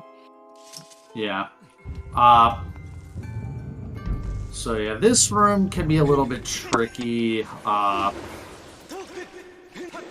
So you need to jump on this lily pad. There's a very specific way you can jump on the lily pad that will make you soft lock, which is very unfortunate if that happens.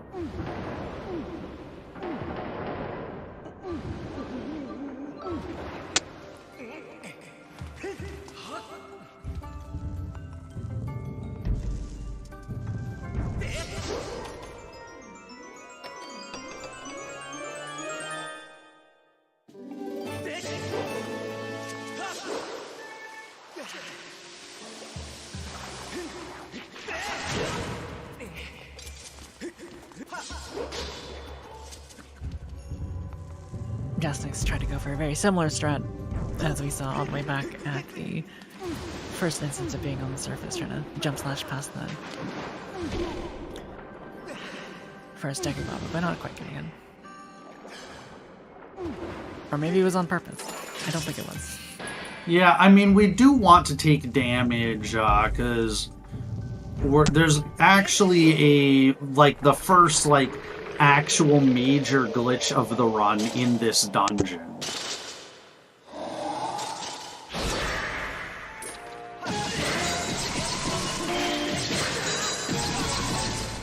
So yeah, so this is the Stallmaster fight, which I think is probably the coolest fight in the game when done well. Which Jasnix did a textbook fight. That is way harder than it looks.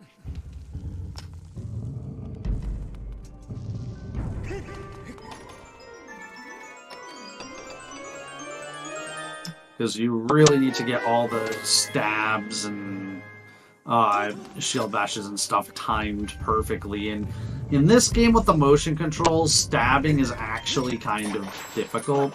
Also here, they let us skip the cutscene of that water spout forming, but it wasn't really programmed that well, as we're going to see when Jasnix leaves this room. So yay, we solved the puzzle.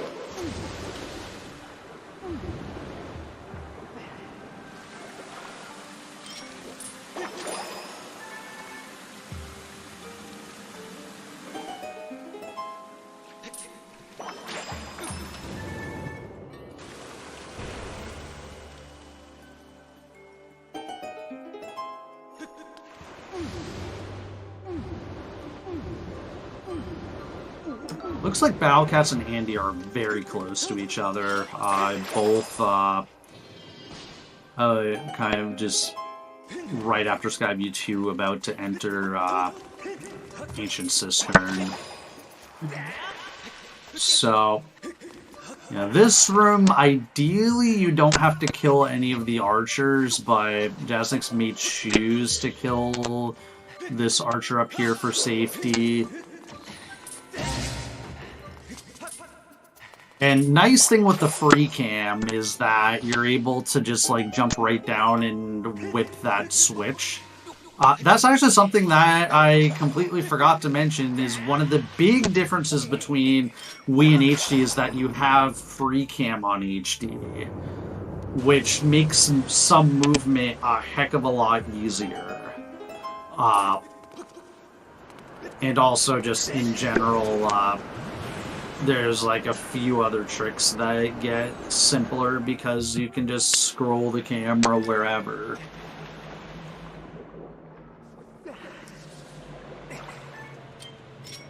So here, Jasnix is landing on a specific point on that lily pad, and then he's able to just fly the hook beetle right from that lily pad to knock over the other lily pad over there.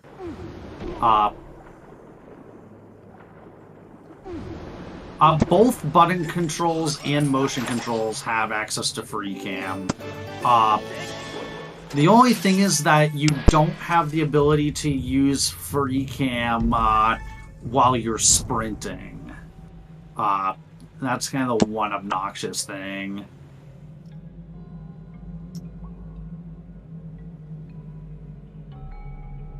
But yeah, I believe all of the runners are using motion controls. No, I guess, yeah. The only one I'm not 100% sure of is Andy. I imagine Andy is using motion controls because he also runs Wii, but... Okay, so Jasnix did some specific movement there because he wanted at all costs to avoid auto-saving at that statue. So now, Jasnix has set his entrance at basically coming out of that water pipe from the basement.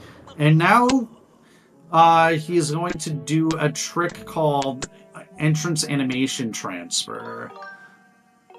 So the first thing he's going to do is he's going to save and quit, and then he's going to reload his autosave. And then he's going to die again. And something interesting is going to happen.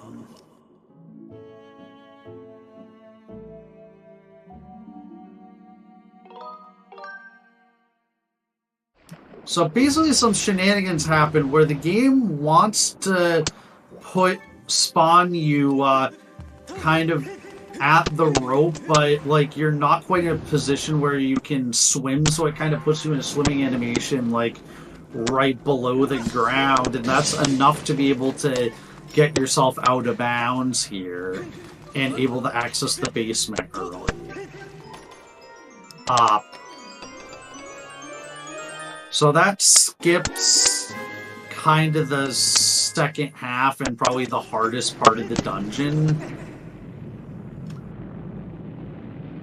And so yeah, that's probably like one of the two like super major glitches of this run. Now there is another way to effectively get the boss key early, which involves doing a very specific sort of ending blow on a bokoblin in the lower regions of the Ancient Cistern. Do you know how much time Eat saves over that method? I don't know off the top of my head. I'm not sure exactly. I think it's something like half a minute. And it's just because it's like you do have to die twice and do some out of bounds movement, so that winds up evening it out a little bit, but I'm pretty sure it saves at least half a minute optimally. Someone else in chat maybe knows a more exact number.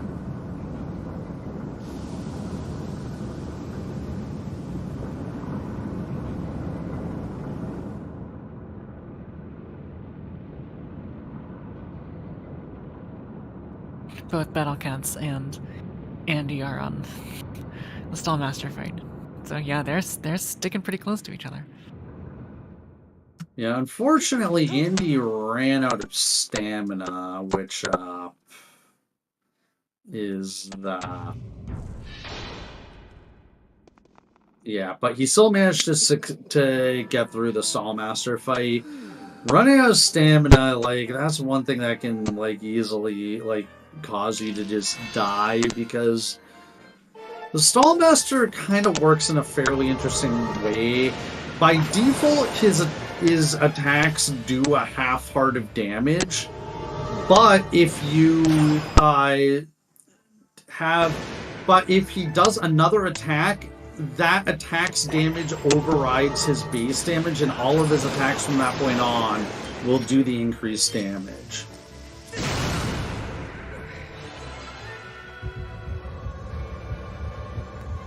On the top left with Adjustnix, we have our fight against Coloctus. The first phase was spent using a couple bombs and a bit of a manipulation of his AI to basically get through the first phase as fast as possible by doing damage with the bombs as well. And the second phase, maybe you're better equipped to explain it than I am.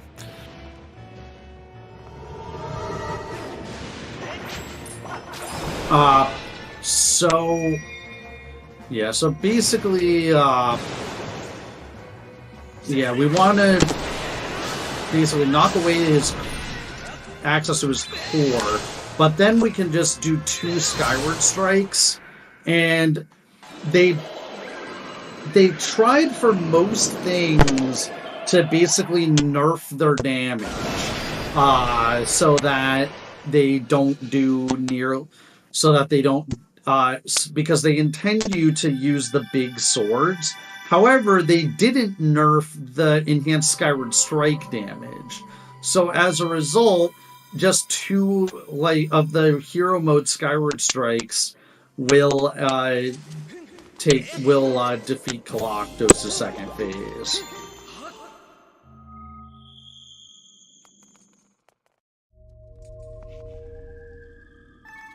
Good thing too, because there's a lot of enemies that he can spawn and a lot of other things that he can do that we don't thankfully have to see because of the quickness of that strategy.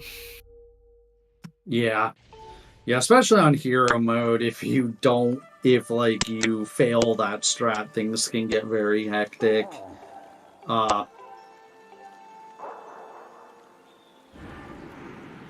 But thankfully that strat is pretty reliable. So yeah, we're again using Amiibo to skip a little bit of movement, and then we're going to actually see a clever use of the Amiibo to skip some backtracking. So instead of flying right away to the Thunderhead, we're going to actually fly to Lanayru. And then from Lanayru, and then we're going to just Amiibo out of Lanayru so that after we get Nehru's Wisdom, which is the next song for the next trial, we can just Amiibo right back to Lanayru and we'll be right at the trial gate. And it saves having to fly back out of the Thunderhead, which is fairly slow. Yeah, this particular strategy may not look particularly fast because we have to go out of our way from the direction of the direct Thunderhead, but it does end up saving time just because flying back out of the Thunderhead is insanely suboptimal.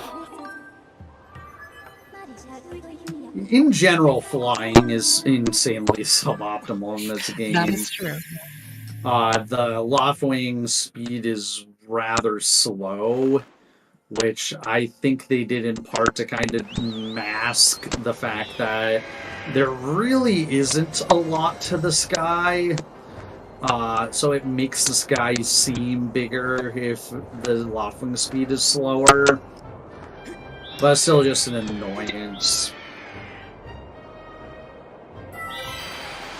Yeah, that'll come in full effect near the end of the run, where we're shepherding a fruit, a seed, and then a fruit back and forth from Farron and Lanayru. it becomes explicitly clear how slow flying can be when we have to do that. Yeah. If we could somehow manage to get the life tree seedling early in HD, that would be amazing. But I mean, there's a lot of skips that could be found in this game. That would be amazing.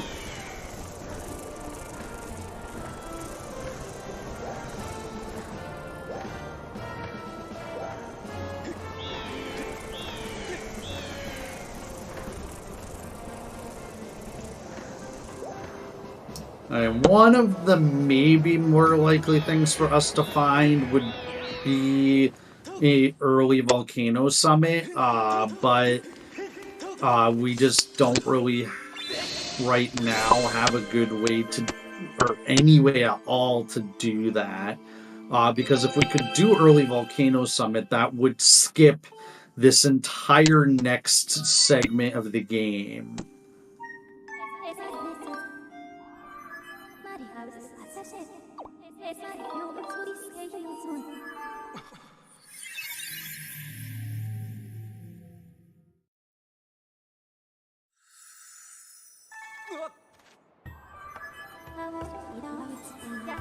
So yeah, Jasnik's demonstrating just how quick getting back with the amiibo is, and now it's time for the third harp cancel of the run.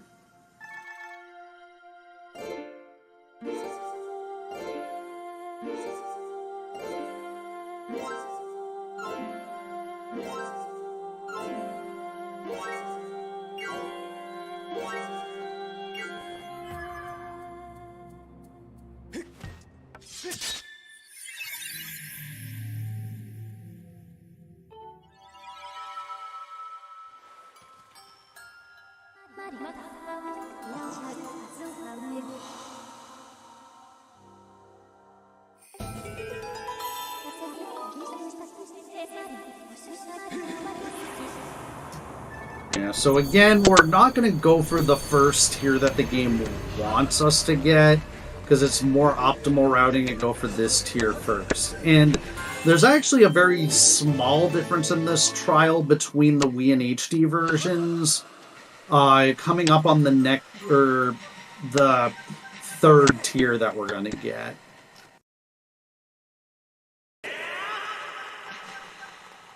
So you're intended to push this minecart here, but what we're going to do instead is we're going to do a precise front hop, and that front hop on HD allows us to pick up that tier.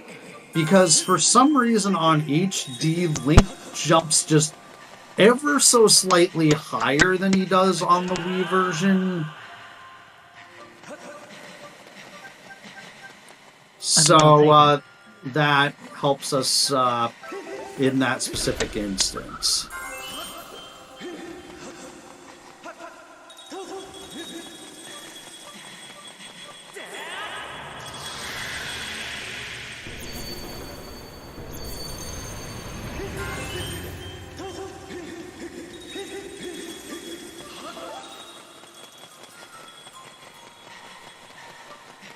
There's a little bit of interesting, not extremely precise, but can be a little bit tricky movement to sort of weave your way in between those watchers there.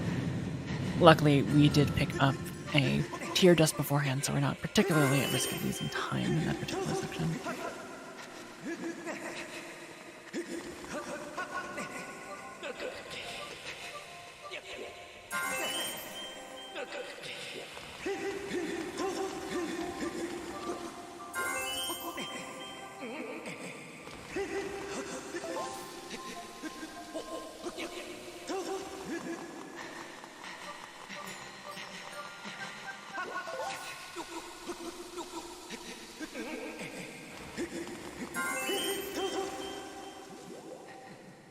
J6 is doing this very interesting thing on the descent from the top of the linear mining facility, attempting to move in very small increments because you don't want to land forcefully on the ground because that just wastes a couple seconds. So, or maybe not a couple seconds, but a little bit of time nonetheless. Missing the tier just a little bit there, that's okay. You might notice that he got caught by one of the watchers or the guardians. That was basically intentional. It's not really worth it to wait for the watcher cycles and the guardian cycles and everything. So getting caught there doesn't really lose that much time, especially since we got caught earlier in the segment. You only get the cutscene of all of the guardians coming alive in very specific ways of getting caught. So if you got caught by the waking water, you'd have to watch the cutscene again. If you got caught by a watcher, you have to watch the cutscene again. But if you get caught in the same manner multiple times, you don't have to watch all the guardians come alive again. And our reward for that is going to be the claw shots. Loving carryover from Twilight Princess instead of having to use the hook shots. Unfortunately, Jason X seems to have fallen down.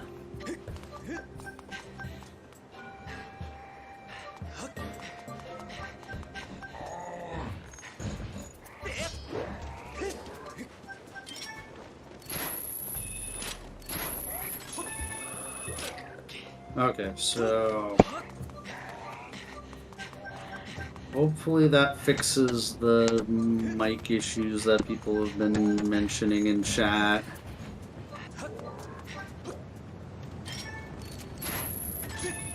Otherwise, unfortunately, I'm not sure what I can do about it right now.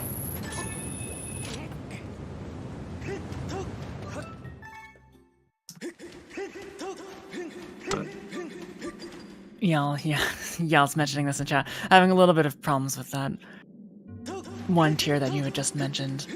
Trying to get that proper hop, but it's ooh, interesting. It's more precise than it looks, perhaps. So now he's unfortunately on a time limit before the guardians get to him. Oh no. Oh no. That's really unfortunate. Jazznick's meanwhile opening the Sand Sea door, which is now one of my arch nemesis of hundo routing.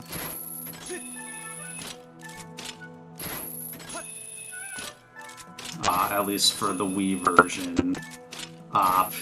Like, it sounds trivial, but on the Wii version, because of the way that we skip a lot of things, that he actually becomes a big deal.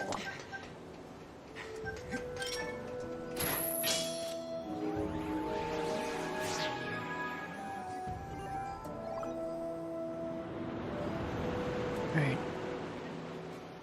Yal is opting not to go for the hop this time, after having been scorned by it from before. Which is 100% empathizable. Yeah. So Jazznick's is starting Sand Sea, which is the next big segment of the game. And it's kind of this, just like, we go to one place and then it's like, nope, the sand ship's not here, and then you go to the next place and it's like, nope, not here. So it kind of winds up, each of the segments individually is kind of cool, but like when you kind of combine them all together and make them all a problem, then or when you put them all together, it just winds up kind of being a bit of a slog.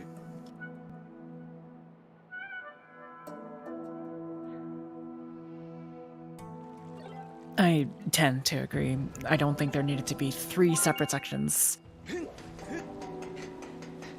which includes Skipper's Retreat.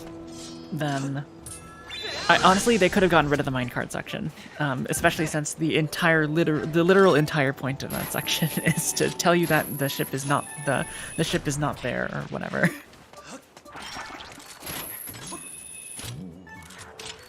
at least the pirates' hideout is, as it's cool at least. Yeah.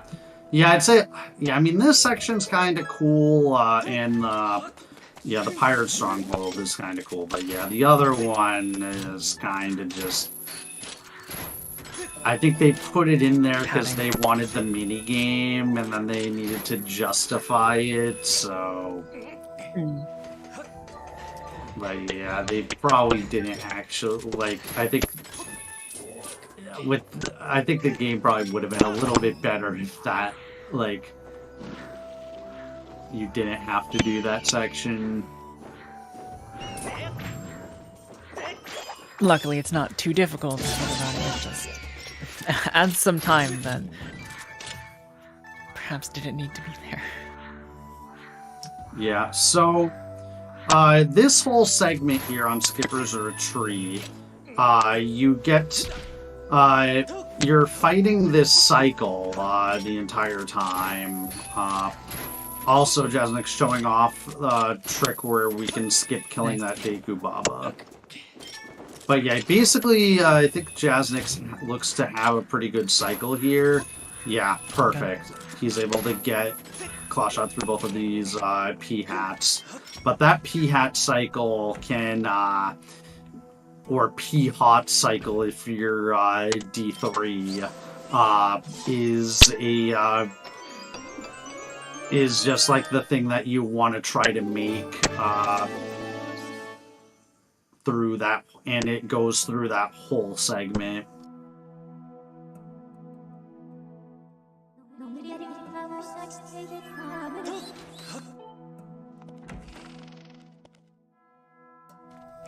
Yal is facing one of my least favorite things about this particular claw shot target.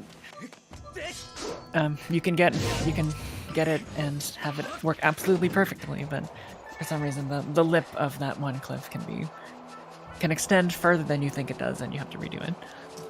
Yeah, it's just in general in this game, the claw shot gets interrupted by basically anything. Like if you take damage, it interrupts the claw shot. If you hit a piece of terrain, it interrupts the claw shot. Sometimes it can be used to your advantage. Where if your goal is just to get onto a ledge, you can aim the claw shot in such a way that you land directly on the ledge and then the claw shot cancels. But oftentimes it can just be a nuisance when you actually want to go the whole way and then some ledge interrupts you.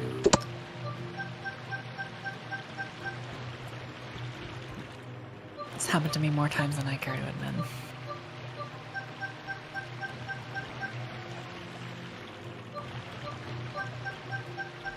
Alright, Jasnik's on his way to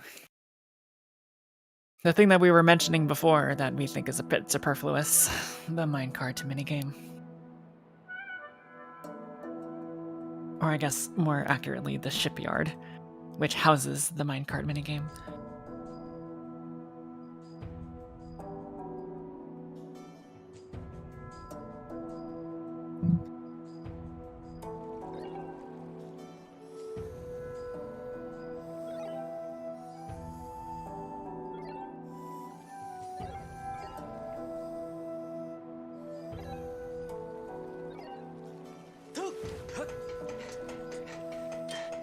As we said before, it's not particularly difficult, but it does feel a bit auto-scrollery, since you do have a little bit of control of the speed of the minecart by leaning into the correct direction that the game intends you to sort of lean into physically, but other than that, you're gonna see Jasonix doing a little dance here, because there's really not much else to do. Yeah.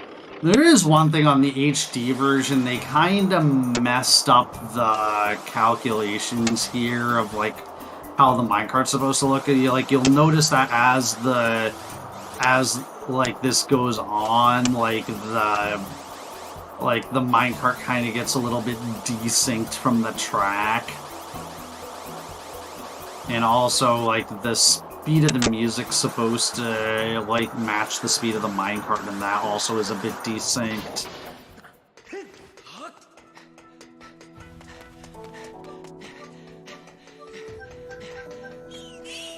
Also, some interesting collision. I don't know if you noticed. The card will go through the structures on to the left and the right of you, depending on how far you lean. Yeah.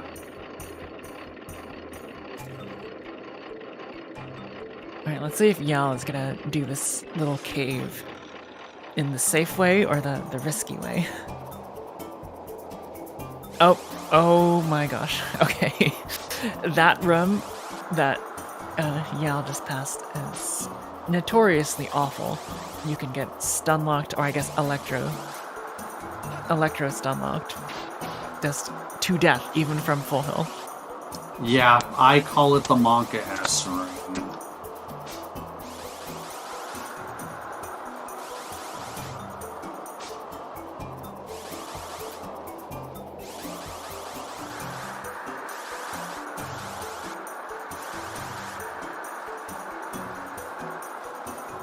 But that's part of the reason why we generally pick up, if you notice, like, I think all the runners picked up the Ancient Cistern Heart container, and we pick it up just because, like, Sandsea can be fairly treacherous.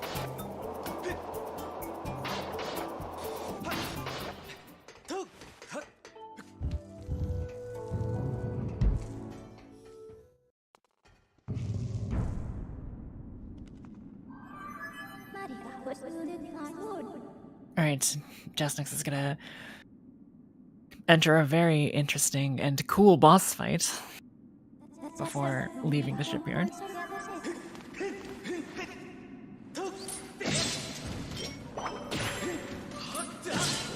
Wow, really doesn't like those little guys, huh?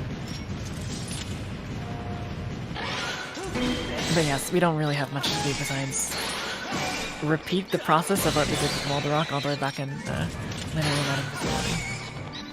It is a little bit more awkward because this arena is perhaps ill-suited for the particular hitboxes and movement of the boss in general, but...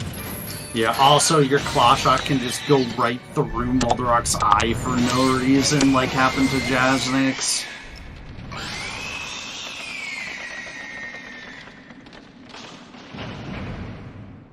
I guess that is the one difference, that you don't have to use the slingshot necessarily, you can use the claw shots in its stead.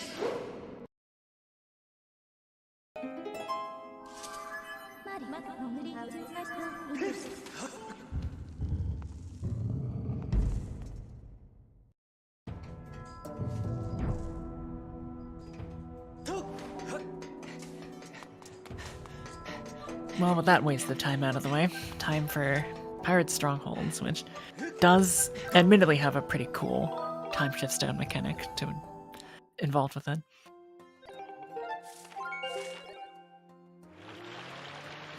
Yep. Pirates is a really cool area. It has like some of the best music in the game, and just like it's really fun to do fast.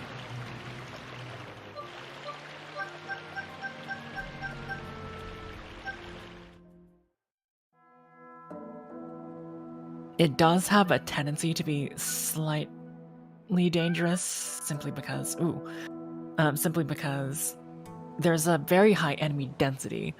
None of those enemies are particularly dangerous on their own, but just because there's so many of them in one of the rooms near the end of the segment, it can cause some issues if you're attempting to be as fast as possible and not actually take any of them out. Yeah.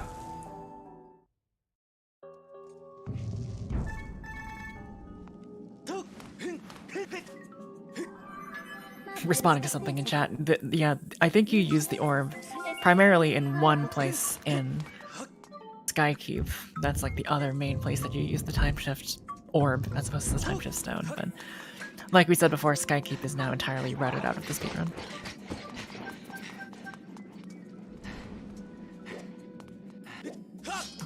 So yeah, you can basically avoid all the quicksand there with very specific jump slashes, as Jasnix demonstrated.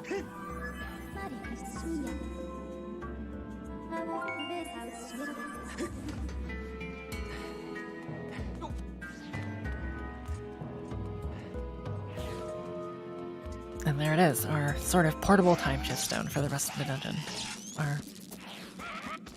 Our companion cube-esque construct.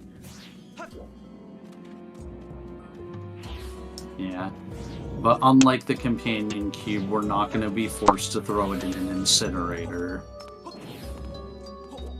No, but we will have to leave it in a pedestal until the end of time, so... Which is worse. I mean, actually, we're going to leave it right next to the pedestal. That's true. That's true. We're getting a bit ahead of ourselves, but...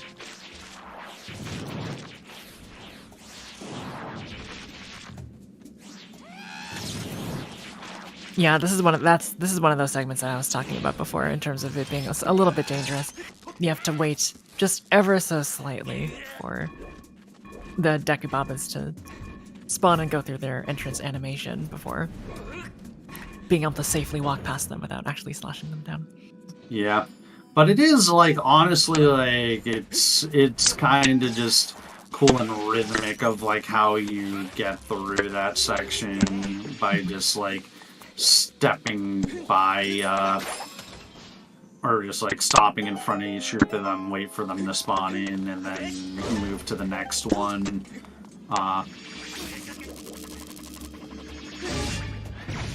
So Jazzik's taking a hit, but I don't think he's too sad about that, because there is going to be, to the surprise of no one, a death warp coming up soon. Soon-ish. Like, it's unless I'm forgetting one off the top of my head.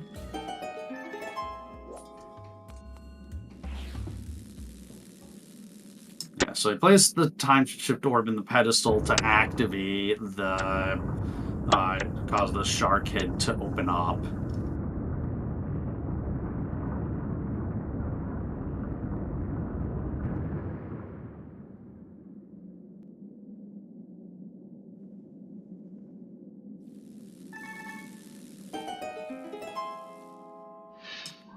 So this door opens up, but we don't actually want to go through it. So we're going to throw the time shift stone to the side to get rid of the electricity and go back the way we came. And that allows us to skip a cutscene that would normally play outside.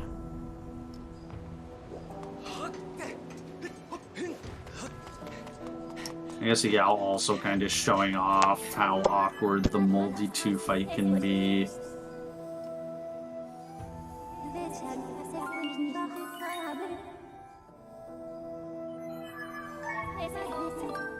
So we're gonna leave Skipper in the dust here and sort of leave him at the pirate stronghold, but he'll follow us diligently as we make our way all the way back to the harbor, because we're gonna sort of find the ghost ship. Not the ghost ship, why did I call it the ghost ship? I guess because it's invisible. We're gonna find Skipper's true ship, which is currently masked with an invisibility shield. A lot quicker if we start at the harbor than if we start anywhere else.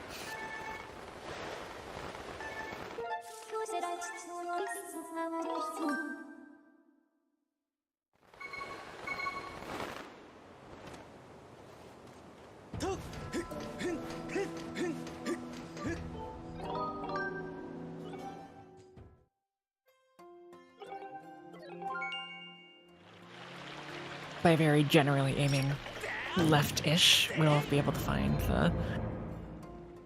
the ship pretty easily and just unload a couple more shots, and we'll be on our way to enter Sandship. A fan-favorite dungeon of the game.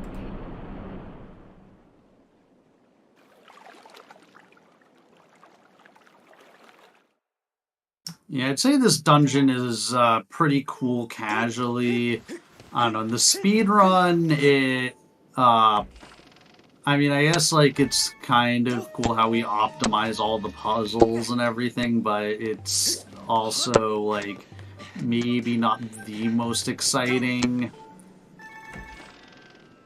There is one major trick that we're going to be seeing in just a little bit that redeems it as a speedrun dungeon.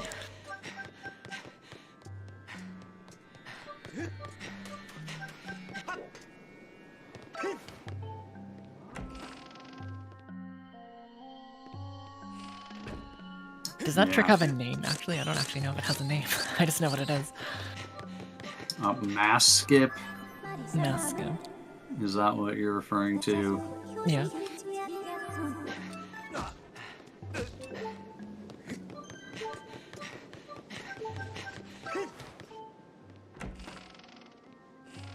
But first we need to get the bow, and to get the bow we need a small key to enter the fight, or the mini-boss fight, and then we get the bow.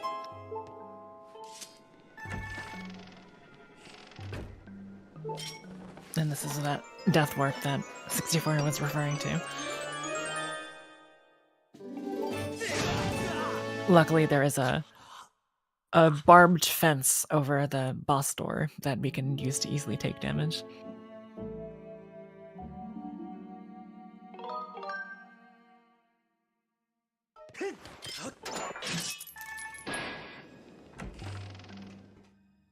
So, welcome to Stab the Boss Fight. This is Scarvo, I believe the name is.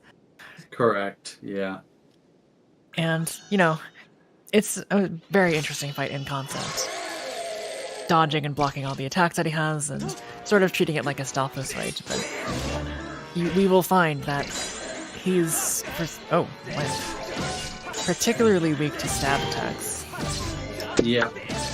So, it's not the worst that Jasnix took damage at the start. In fact, he might have done that partially intentionally, because we want, like, we kind of allude to mass skip, and it's going to involve dying again, but unfortunately, Jasnix, yeah. That was a little bit too early.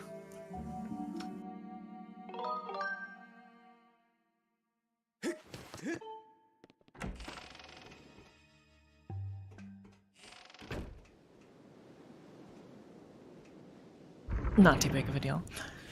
Yeah. Luckily, there's a save point directly outside the fight, so...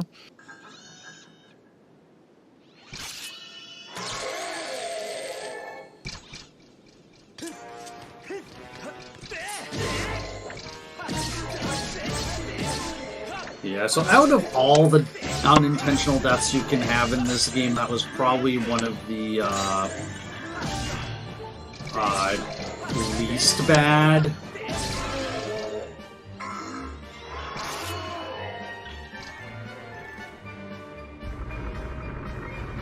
Jasnix is giving some hell to the stabbing inputs.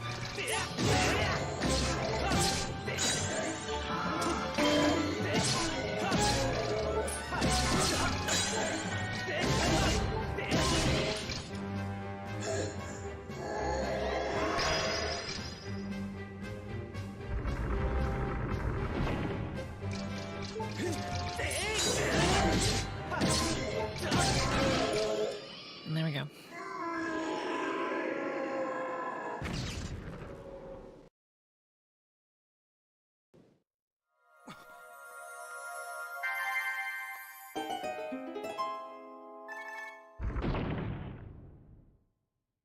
As we alluded to before in our commentary, stabbing just feels weirdly imprecise in HD for whatever reason, so it's totally reasonable that Jasnix would have had some issues with that.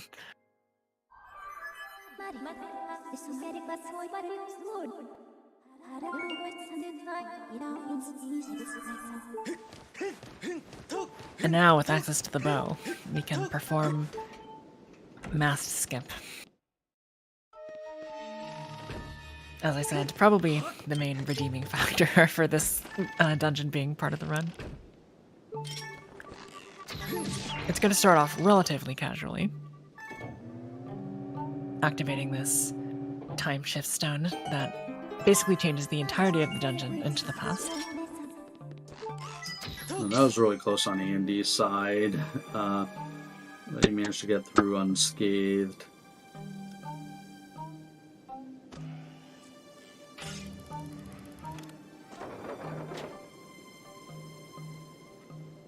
And normally the game would have you go up this very complex sequence of bridges and ropes and stuff like that, but we would prefer not to do that. So instead, we're going to take a bomb and jump off this boat at a very precise time so that we die and hit the water at, again, a very particular point. So when we continue our adventure, we will be at the save statue.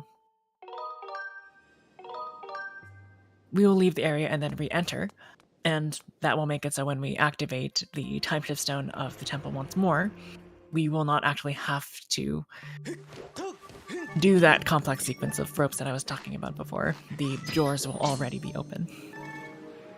Yeah, because basically if we're able to leave the dungeon, like, with the time shift stone activated, then the game just assumes that we had already beaten the mass sequence.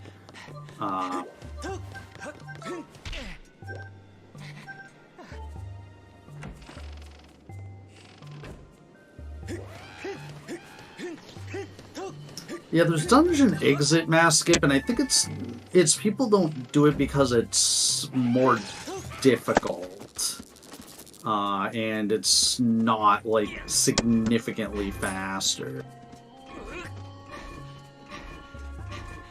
And dungeon exit mass skip is you basically stand at where the ladder down, and then you shoot the time shift stone and you climb down like just as the time shift stone activates.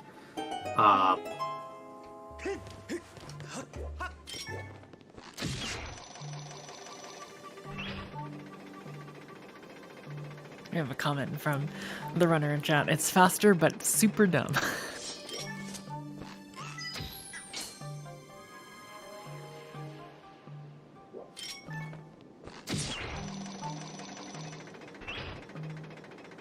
So Jasnix is taking advantage of the fact that this switch raises and lowers this little lifeboat here, and changing the dungeon to be back into the present. And now we can begin to really, I guess, do the core of this dungeon, which takes place in these 4 doors. Yeah, basically we need to activate 2 sets of pistons in the engine room, and the power generators are in these rooms. And we need to open up these doors. Also, Jasnix is demonstrating that the whip can one-shot keys.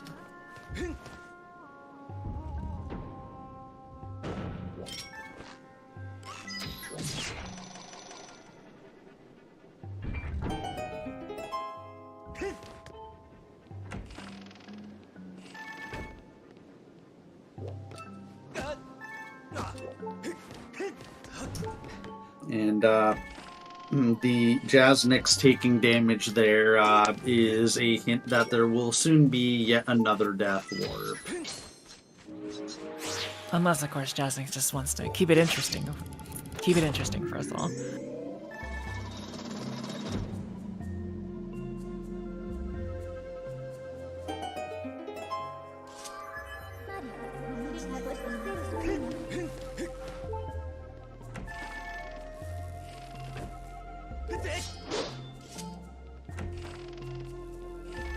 Yeah, conveniently a jump slash is pretty much the exact distance to cross that hallway.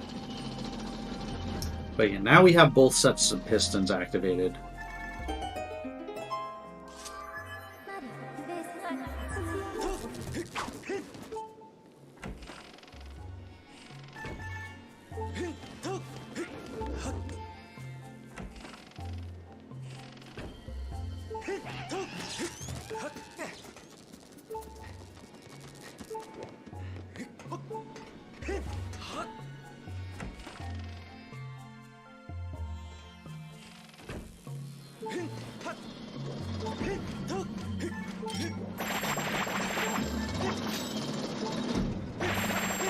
We are unfortunately forced to wait for some of these piston cycles.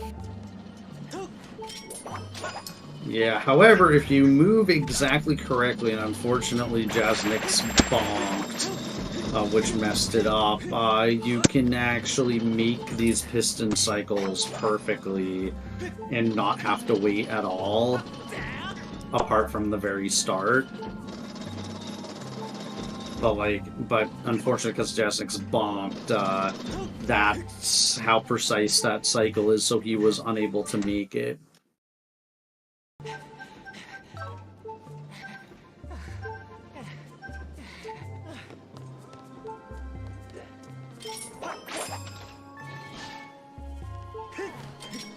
Right, we have successfully freed the prisoners from the Bokoblin pirates. And it is at this point that we will see our next death warp.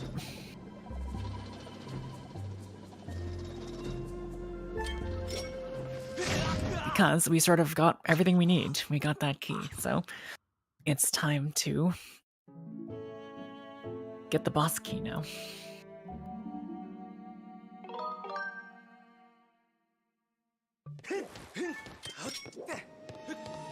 Jasnick is gonna remember to do something that I always forget to do, which is make the dungeon all the way back to the present first, before entering this next door. Yeah.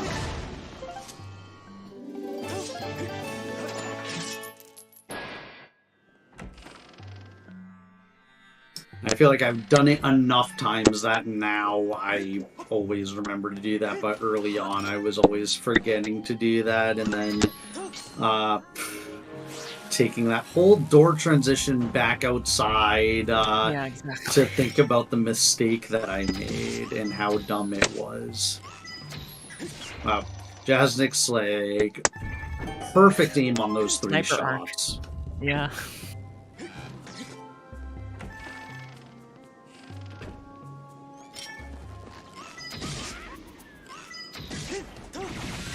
Taking full advantage of the fact that the Bokoblin is not technically a required enemy to beat.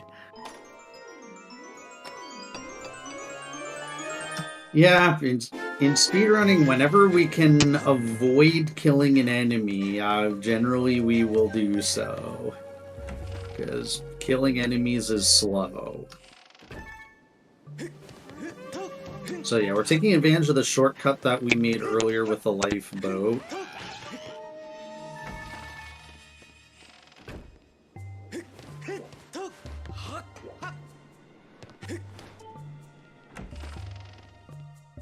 Andy doing mass skip, that looks good.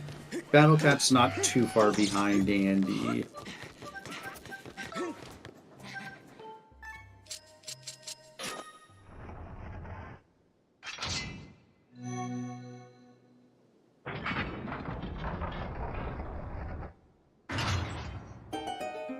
Now for a fight that I think gets a bit too much flack. I think the fight is mechanically quite fun. It just doesn't look very epic. This is going to be a fight against Tantalus.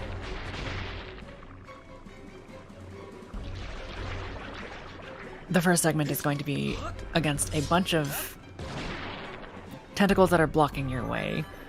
Now, the game suggests that you should be using your Skyward Strike, or the power of the goddess as it is called. And it is indeed faster to take out them in multiple ways. Multiple tentacles at once with one Skyward Strike whenever possible.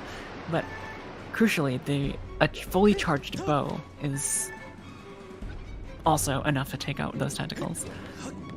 So when we get to the top, you're going to see us use those.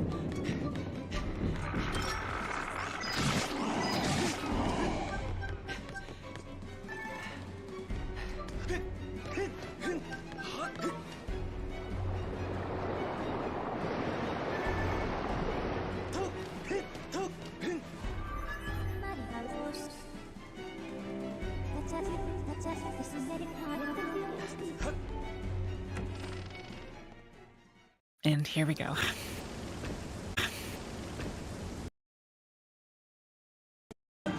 The very inconspicuous glowing eye. Yeah, it's a classic Zelda boss where the eye is the weak spot.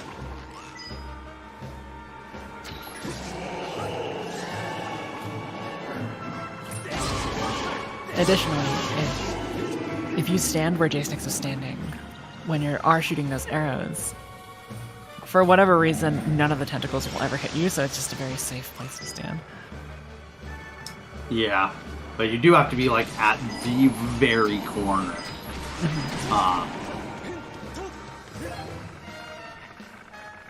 Yeah, people talking in chat about there's a Wii English 1.0 exclusive glitch where you can hit Tantalus with the Gust Bellows and it like instantly damages him to the next phase, but that is not in HD. What a shame.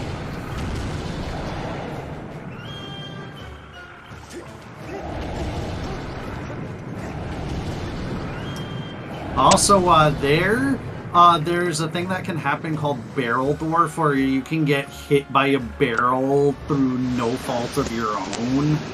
It's just pure RNG.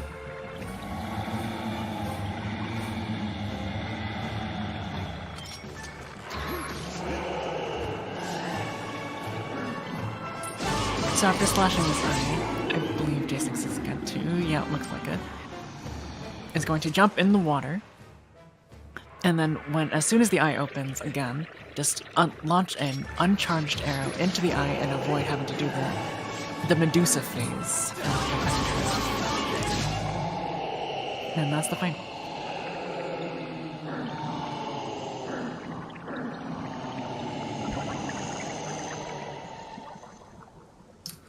Yeah, it's not terribly common, but it can happen, and Venick, in one of his first HD Hundo runs, he had that happen to him in Boss Rush, and it caused him to die in Boss 8 of his set of 8, which was absolutely tragic.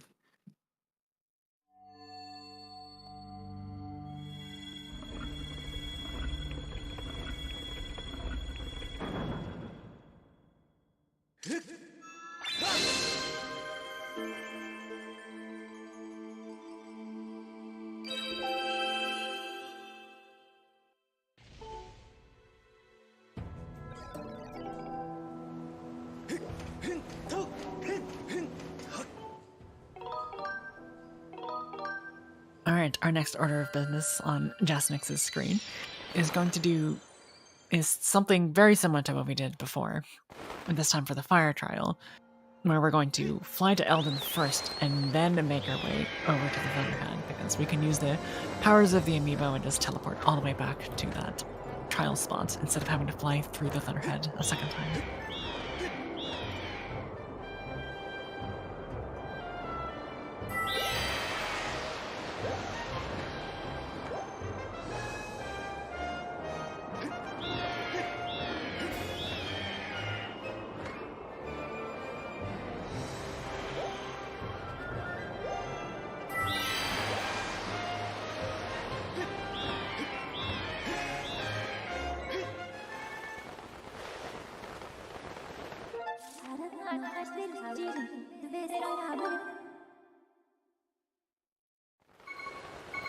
Meanwhile, Yell is entering the Tantalus fight. Not too much to worry about in that fight, with the exception of missing a couple shots. I don't know about you, for some reason I seem to have some aiming reticle problems, particularly with the slingshot, where it doesn't really seem to go where my reticle says it's going to, but maybe it's just... I mean, that's just HD. Like, yeah, I've definitely had that. And yeah, aiming quickly in this game really does take it takes a lot of practice and skill. It's like, you can, like, it sounds dumb, but you can lose a lot of time just like in trying to aim the bow or slingshot or whatever.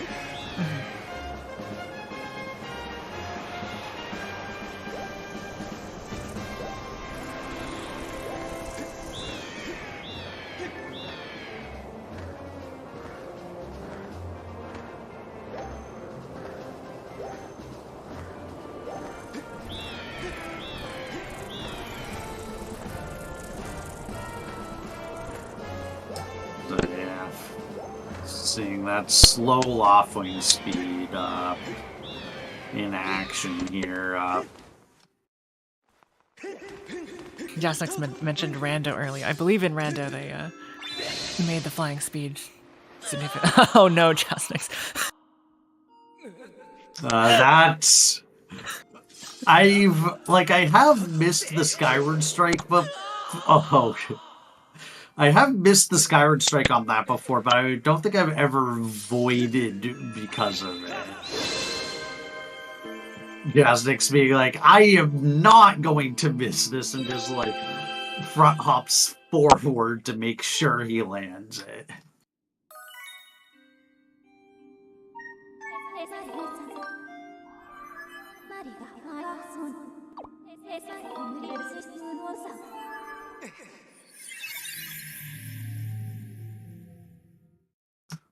But yeah, as CJ says, yeah, in Rando, the Loftwing is significantly faster.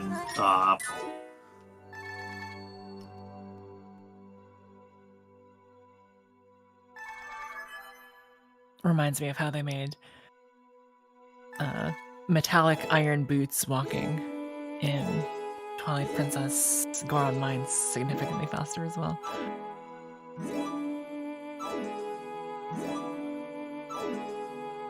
Alright, final harp cancel the game. Do we get it?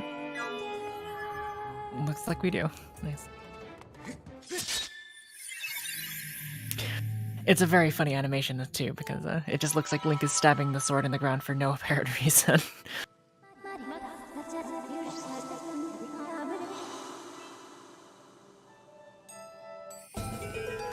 Yell's done with Tantalus. Falcats is starting Tantalus, and so is Andy.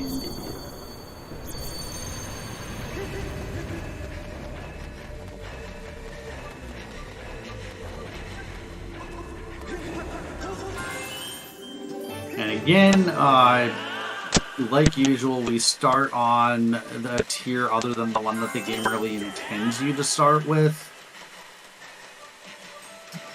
This trial is kind of more obnoxious than the other ones because usually our strategy for routing the trials is to kind of go in a giant circle and collect all the tiers that way, but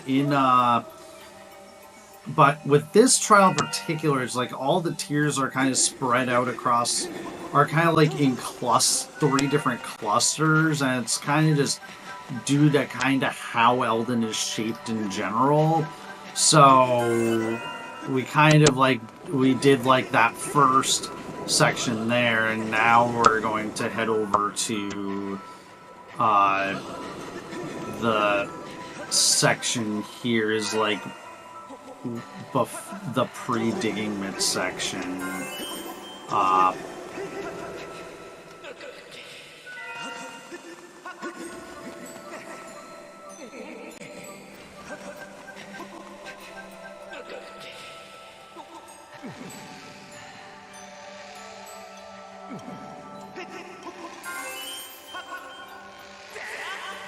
Very safe rope movement. Yeah, we get back to ropes on HD are kind of weird.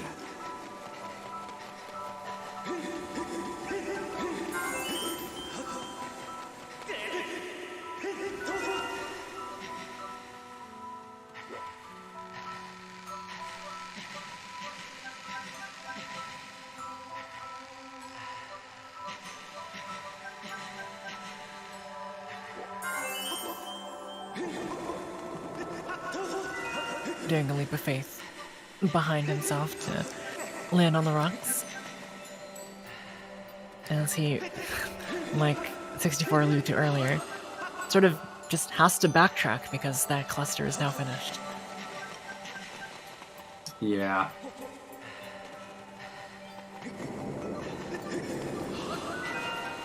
Yeah, we can do a few small optimizations that are like just jumping down to skip a little bit of movement.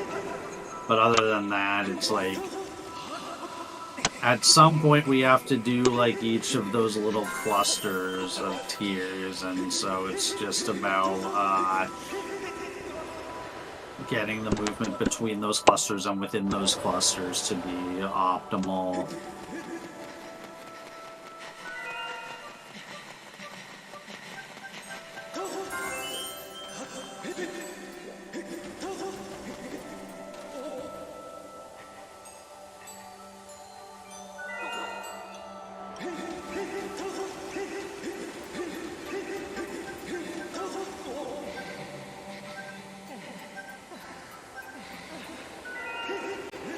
I did not know that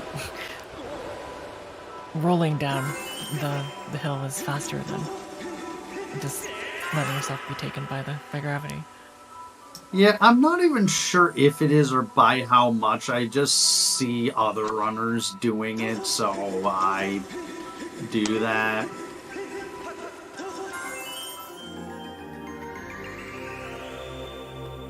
But yeah, overall that was a pretty clean trial by Justnix. Didn't get caught by any guardians, which is remarkably easy to do on the first cluster.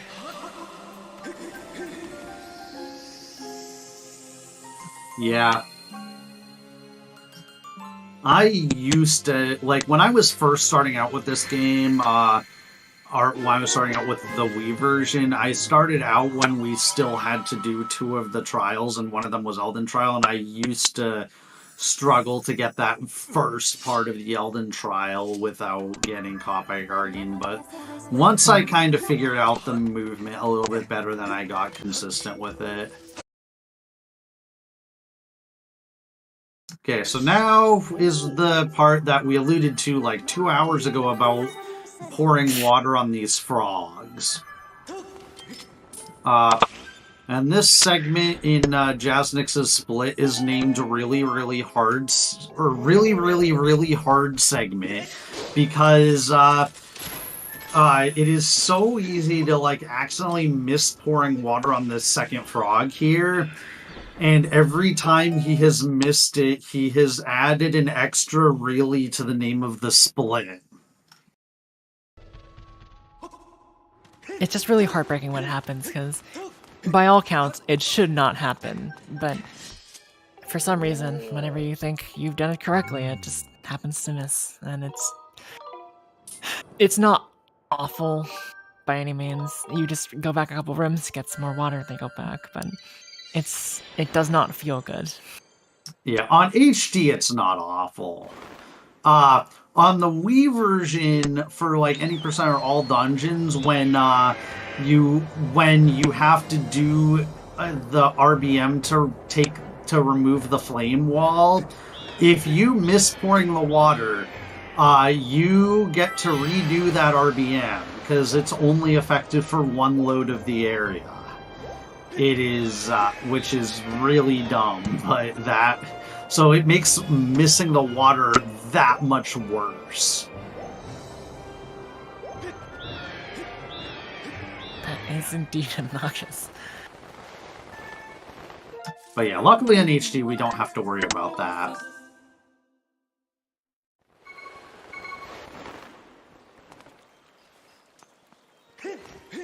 Alright, we're back at Lake Floria to talk to the water dragon, because although our small water bottles were suitable for the first 2 frogs, that final frog is a little bit thirstier than the others, so we will require the use of the water dragon's basin. And unfortunately, we will require the use of Scrapper.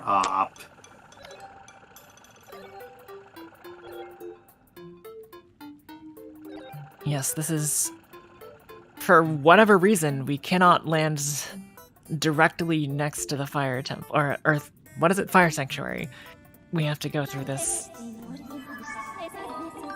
oh so unfortunate escort mission, basically, to take him all the way up to the frog once more. Luckily, there is a little bit of a saving grace. We can sort of abandon ship for a little bit, abort mission, head to the top of the temple, die, and thankfully Scrapper will spawn up there with us, eliminating the first segment of the escort mission. But other than that, it really is just an unfortunate padding attempt yet again. Yeah. And to be clear, it's like, so basically this, we can land in front of the Earth Temple, and then we have to do the rest of the escort from the Earth Temple to the Fire Sanctuary entrance.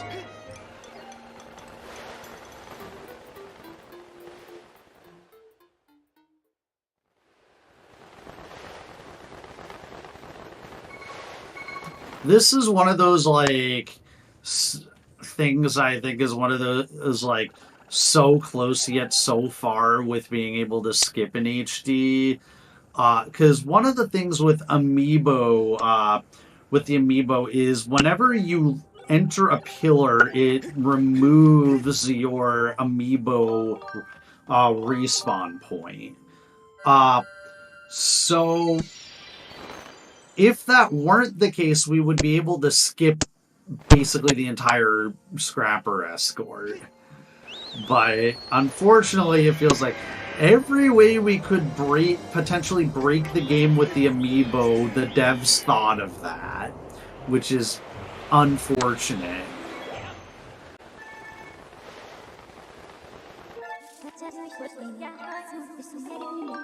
This really did want us to have fun, huh? Fun in giant quote marks.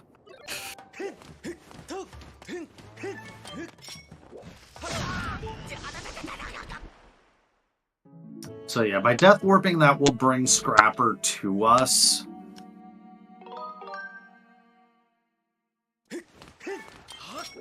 And we need to take out at least that first blue Bokoblin, or else that blue Boko will aggro onto Scrapper.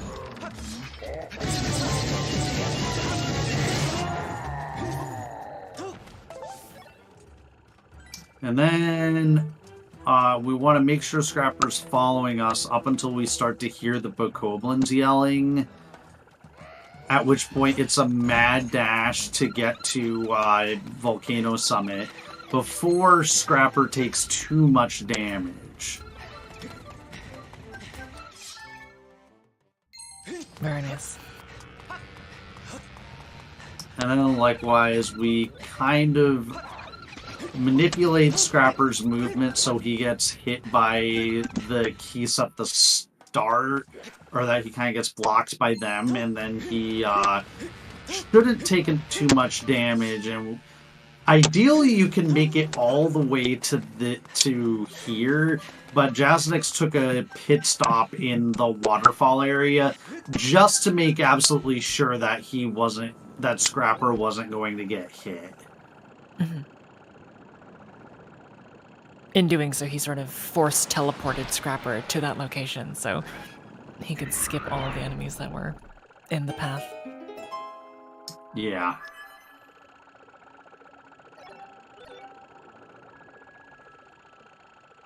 And now we make our way to a dungeon that I don't dislike, I just think is kind of boring. Fire Sanctuary. Yeah.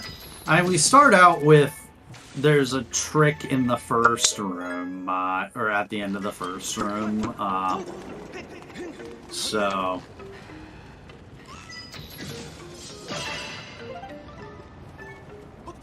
yeah, unfortunately we do have to ride this platform very slowly.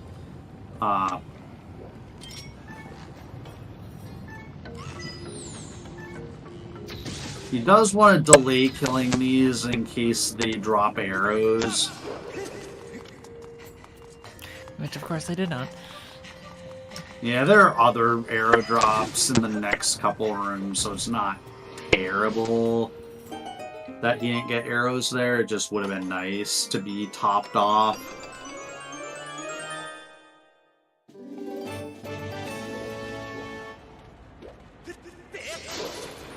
So unfortunately, Jaznix missed the trick there. If he had jump slashed at the exact correct angle, he would have skipped the conversation with this Magma named Gould.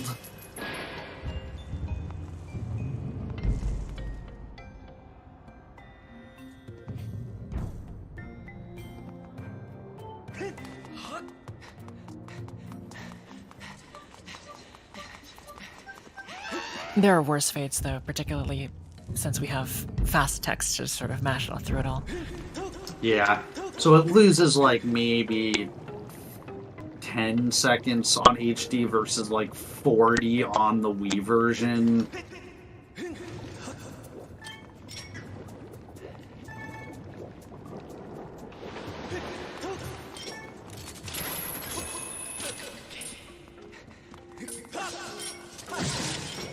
Here's another such place where you could potentially get some arrows, but... Yeah, Jasnix is comfortable with his arrow count, I guess. Seems to be.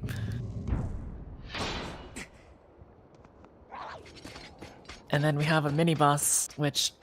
they really put a lot of flair on, but it's really just an easier version of the fight that we had all the way back in Earth Temple. Yeah. But now we have a trick coming up here.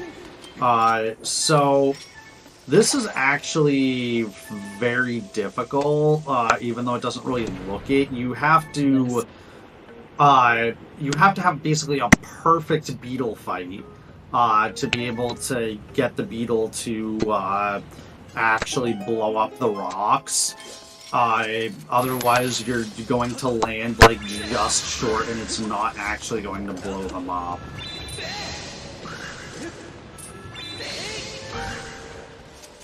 All right, let's see if Battle Cats gets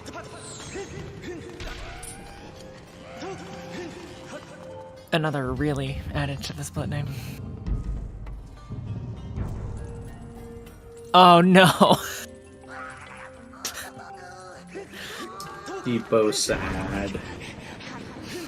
I'm sorry, Battle Cats. I commentary cursed you.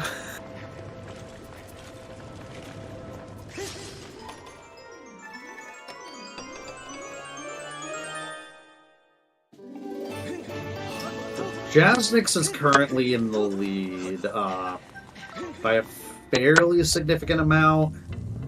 And then we have Yell a little bit behind, and then Battle Cats and Andy are trailing a little bit further behind. Yell having quite the time trying to get around that Moblin. Unfortunately, like, the Moblin hitbox does seem to be a lot larger than it is in the Wii version. So sometimes the Moblins can just, like, crowd you and prevent you from running by them.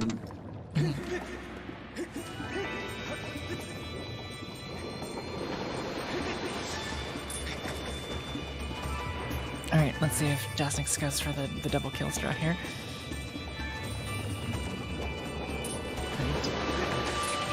He's gonna go to both of those Mogmanos to raise up from the ground and hit them both with one of the water droplets so that he can take out both of them in one cycle. Yeah, also, you notice that Jasnix called Phi after killing the Migmanos, and that was to skip a cutscene that would normally play after of the lava draining, and then the magma would talk to you, and we don't have time for that.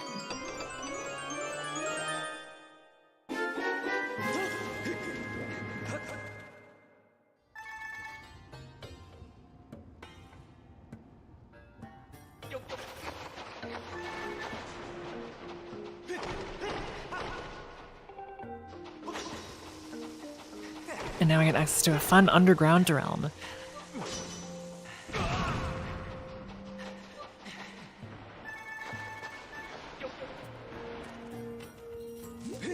We'll have to use this periodically to open some switches, which will correspond to doors that are on the surface. Yeah.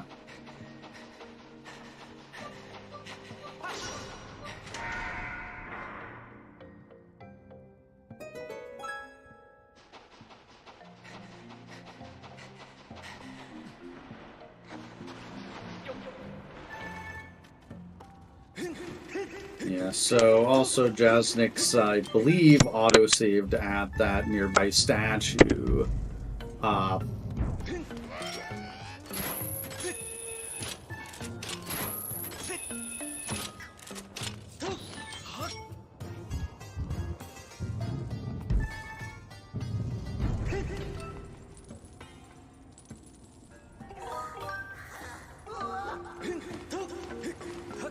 So yeah, there's another chained up magma that we need to rescue.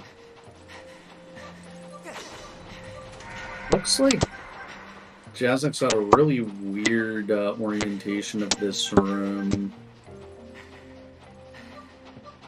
Yeah, this isn't what I'm used to. Because depending on which direction you enter the magma tunnel from, the orientation of this will be different. And this is like upside down from what I'm used to seeing.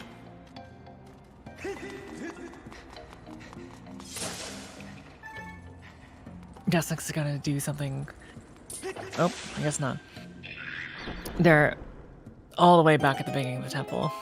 Jasnik's, as well as the other runners, did this thing where you're supposed to use that water droplet and feed the frog once again from a higher position. But for the first one, you can activate it from a lower position just by doing a jump slash. Yeah, we'll be able to see that from Yal in a couple minutes. Jasnik's also dropped a bomb next to that hidden bombable wall earlier, so wouldn't have to deal with that extra little bit of cutscene before. Yeah, because otherwise what happens is like the other magma you rescued earlier like goes and talks to you and says a bunch of more stuff about that hidden walls, but if, for some reason, if you blow it up early, you don't get that. So, yeah.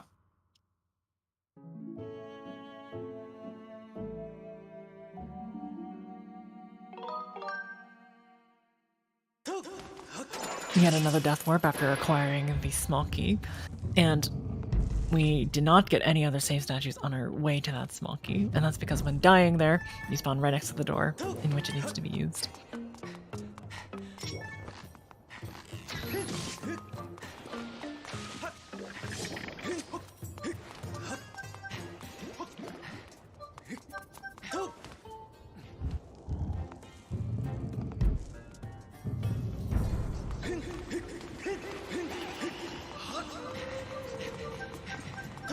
Coming up is a fun game of tag against, oh man, I don't know the magma names. Plants.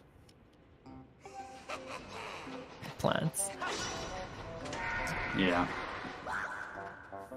Also handy in HD is the fact that the text boxes will say the name of the person who's speaking in the upper corner of the text box, which is something that was not present on the original version. Oh, was it not?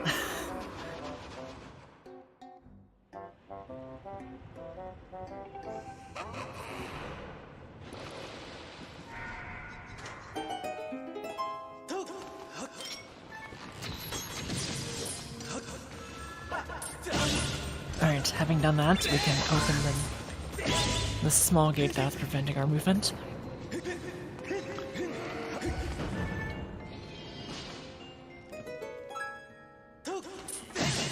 Though crucially, we didn't have to pick up the chest, which I believe houses the heart piece. Yeah. The only chest that we have to pick up in HD is the one with the magma mints. Yeah, also the small key chests, but yeah. But yeah. Although I don't believe that's the case for SD, right? There's like a chest that you have to pick up for some reason. No. I remember there was a debate about that. Maybe I'm misremembering my history.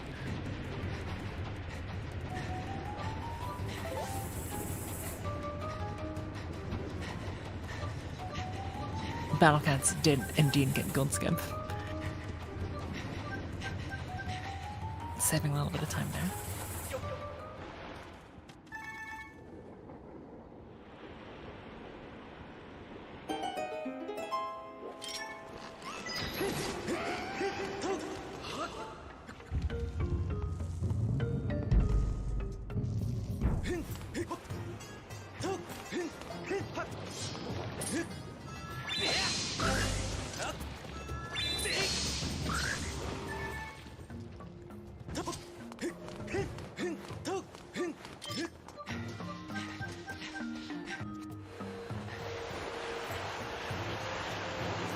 Jasnick's equipping his shield early always scares me because if you miss that jump, goodbye shield. Because you would land in lava. I mean, if there ever was a boss fight in a dungeon where having a shield would be nice, it's definitely the next one coming up.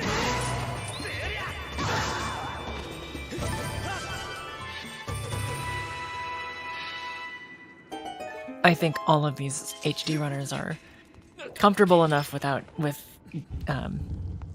demise, shieldless demise, that I don't think they particularly need it for that fight.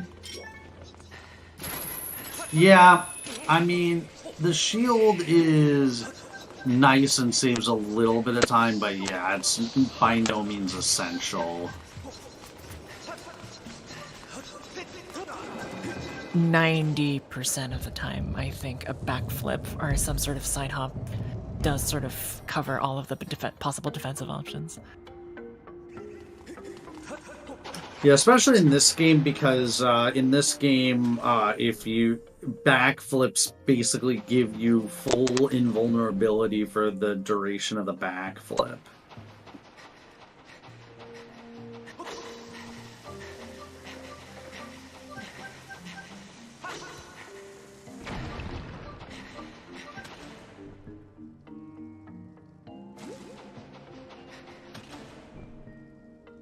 Alright, after Jasnick's hits all these little switches here in order, he'll have to fight something obnoxious.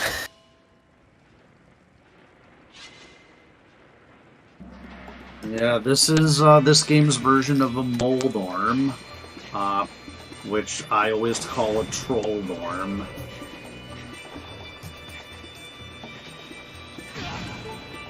There's an unfortunate amount of RNG that goes into this fight, unfortunately. Yeah. That was a terrible sentence. My apologies for that sentence. I said the word unfortunate twice. But as you can see, you are trying to hit the yellow ball on the ends of the segments. But the direction that the Moldorm decides to go, I believe, is completely RNG, so... Yeah. You can manipulate it to an extent, I think, but yeah, otherwise it's just reacting to what the Moldorm does and trying to manipulate it into a situation that hopefully lets you kill it fairly quickly. Critically, if you find yourself needing to do this, you can, I believe, claw at one of the sort of the middle of the Moldorm segments, and he'll go faster for a little bit. But generally speaking, we find ourselves having a lot more problems with the small segments anyway, so...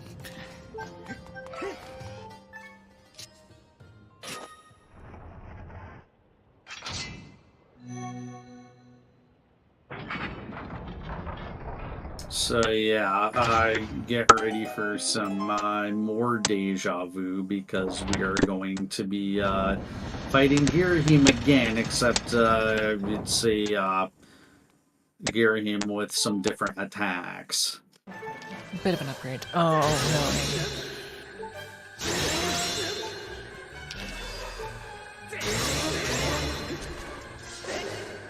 no. Yeah, that's a really unfortunate death. Although I think, yeah, it puts you by At least he got an autosave. Like, that was a little bit close, as opposed to respawning at the beginning of the dungeon. So yeah, Jasnik's getting a pretty good RNG for the start of the second phase, being able to get attacks that allow him to get a ton of slashes in.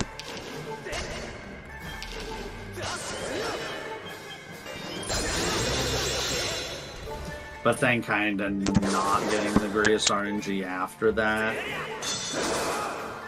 Okay, I don't know how that spin attack missed, but that was so bizarre.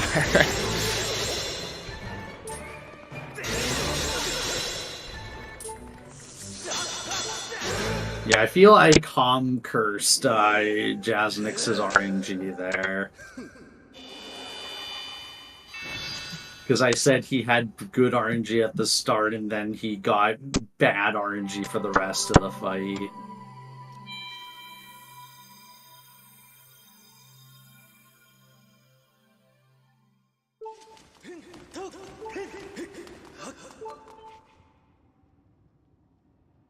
So yeah, skipping this heart container, because we actually do want to be at low health.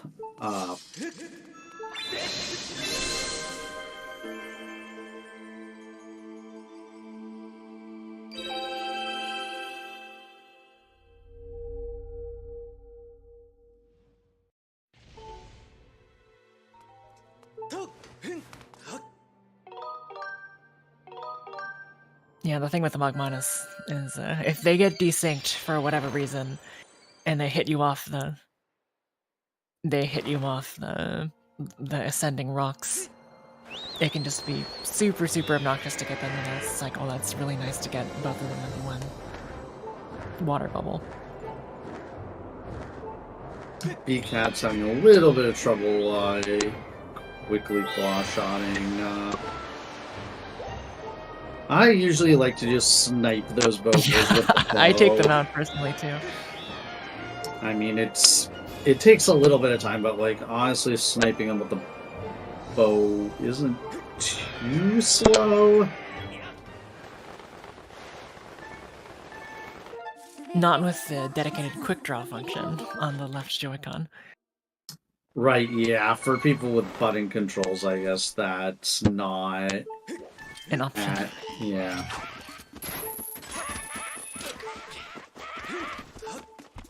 So we're back in Sealed Grounds, and I alluded to Imprisoned 2 earlier, being probably the toughest boss fight of the game. Not because it's like super mechanically difficult, but because of the consequences of making a mistake are so high.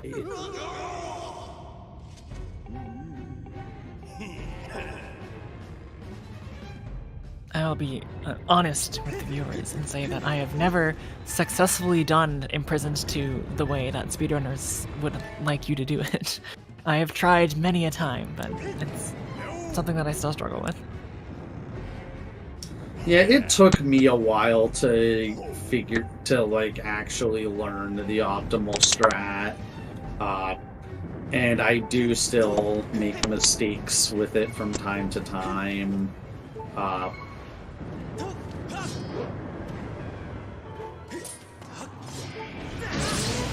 Yeah, the first thing we do is ideally slice his fingers, which opens up that vent early.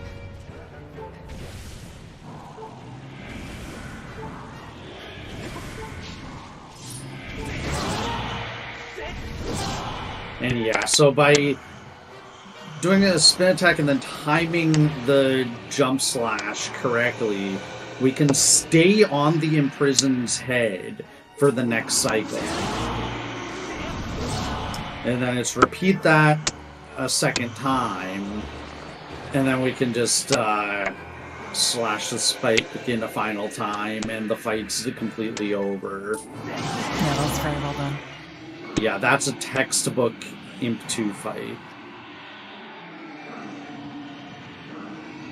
It is the fastest of the imprisoned fights optimally. It is also the hardest of the imprisoned fights.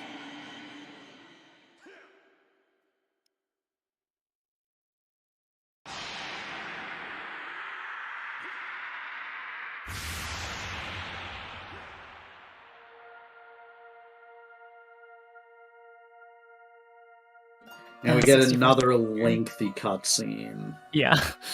64 said earlier, we get a cutscene that rivals the one in Linear Mining Facility in terms of length, and we get an increasingly difficult set of slashes to unlock him back in.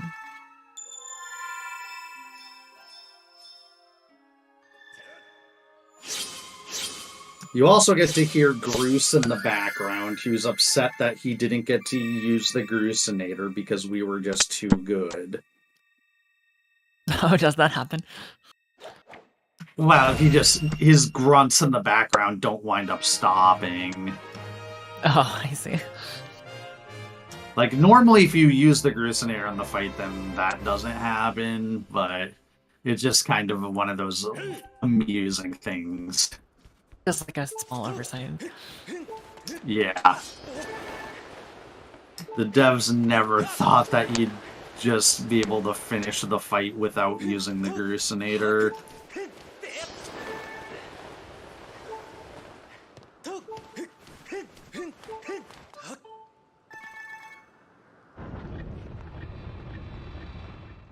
Looks like Yale is entering the second Gearham fight. Now we enter another somewhat boring text segment.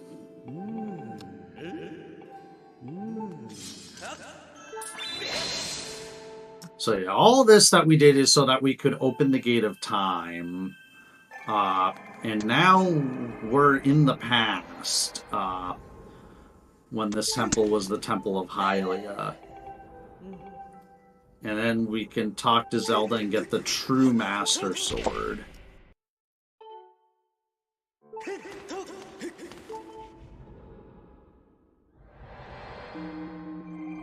And this starts the last act of the game.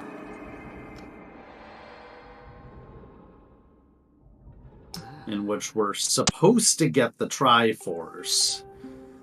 And we're supposed to get the Song of the Hero in order to lead us to the Triforce. But note the supposed to in that sentence.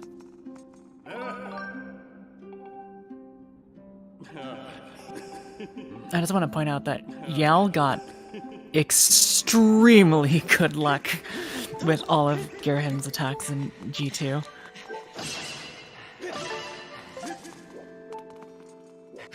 I think only one set of lasers.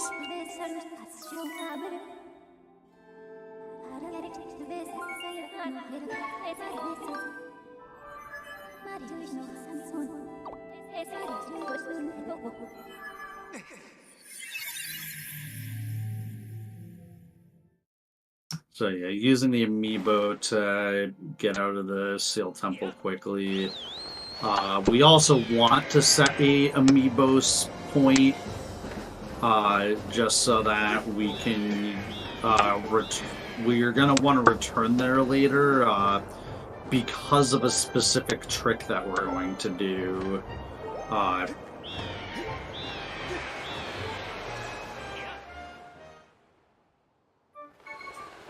But yeah, so the next thing that we need is the Spiral Charge, because we need to trigger the Levias fight, and we need the Spiral Charge in order to trigger that fight. So... Face Mix does the tutorial skip, right? Yes.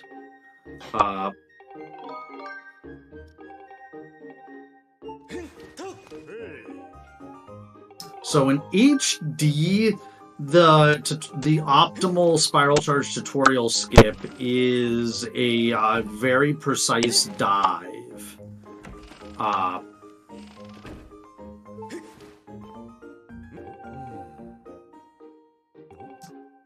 And so what we want to do is we want to dive down to another platform that's much lower, and that happens to be the one that's near where you first rescued your Loftwing. And Jasnix gets it. So now he can enter this cave and then amiibo out. If he tried to amiibo out on main Skyloft, the game would prevent him from doing so.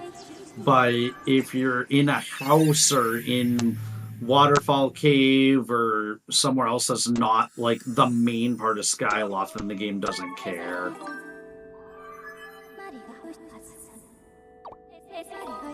Yeah, there's an easier version of Spiral Charge to skip that doesn't save as much time. That involves Death Warp, but it's slower because you have to basically cancel out of the tutorial, reload with the Waterfall Cave, and then start, and then talk to Alan to start it again, and then you can Death Warp. Because there's a trigger there that's supposed to prevent you from leaving without doing the tutorial.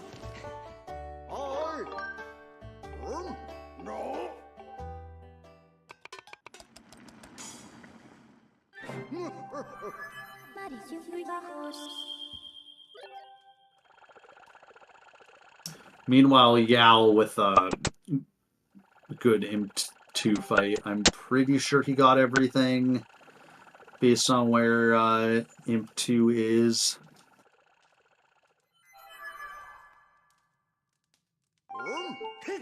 B-Cat's about to Energy 2. Andy is heading to the boss key room.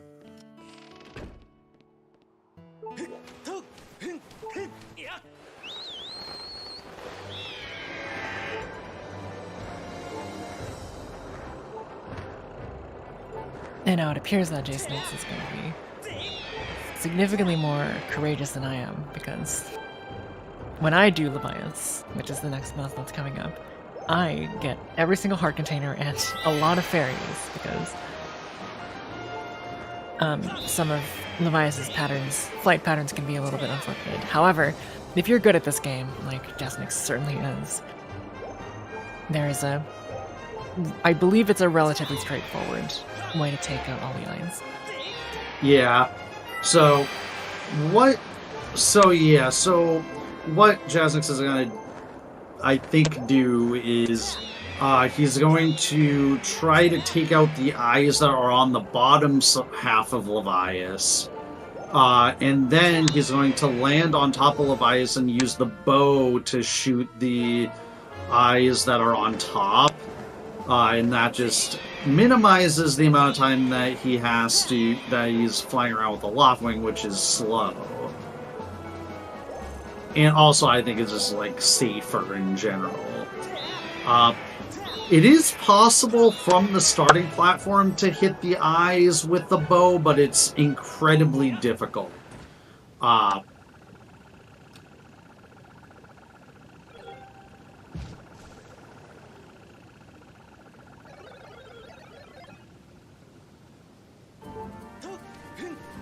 Yeah, so it looks like Jasnix is not going to go for that. He's just going to take out the eyes that are on the bottom with the Spiral Charge.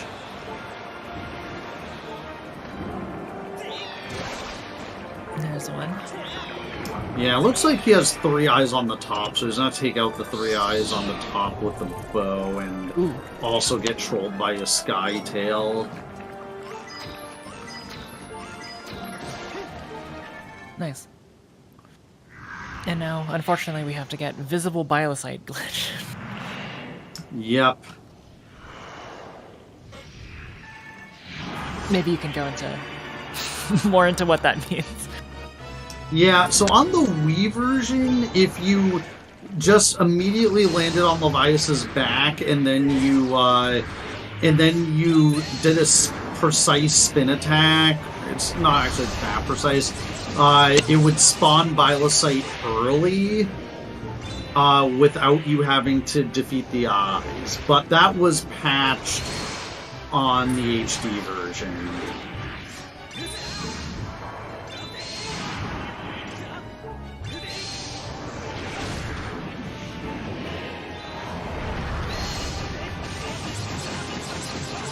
Yeah, that works on all versions of Wii that I know of.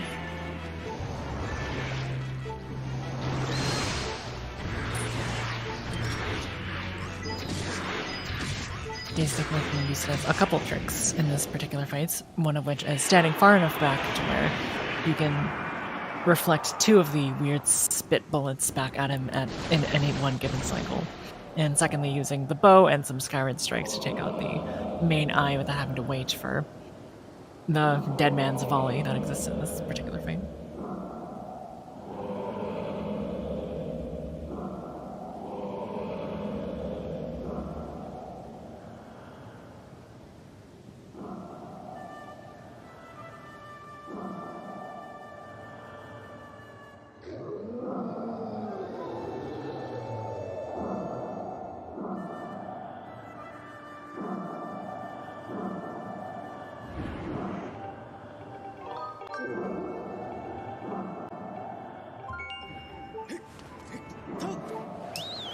Okay, so looks like Jasnik's got a decent Leviathan spawn there and is just going to fly out of the Thunderhead rather than Death Warp. He is a madman if he wants to do the escort on 1 hard. Wouldn't put it past him. Okay, looks like Yal is going to do the slower but easier version of Spiral Charge tutorial skip. Jasnik saying RNG too good.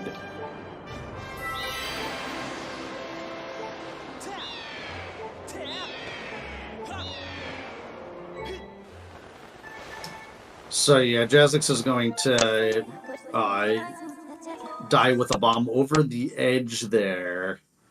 And that is going to cause him to respawn at his last entrance. And now, most of the sky loading zones are going to lead him into the Spiral Charge tutorial, except for this one up top that they forgot about.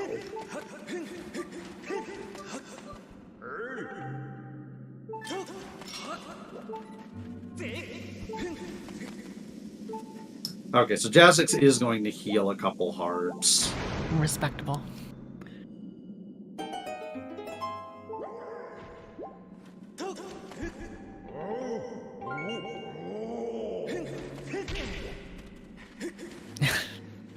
Get a little block there and there as well.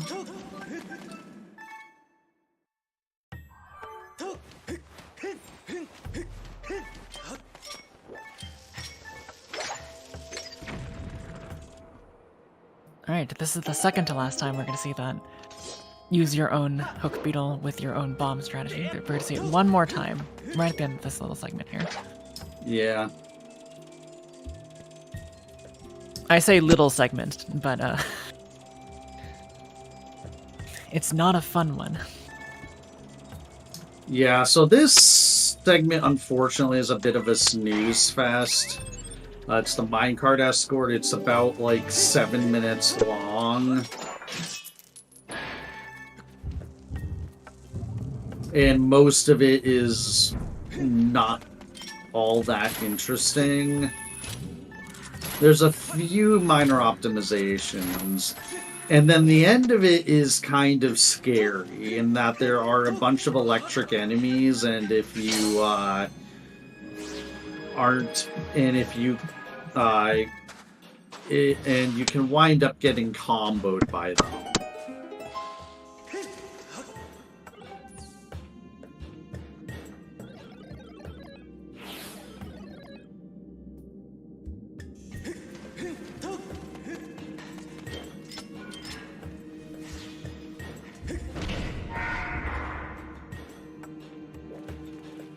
Andy on him 2.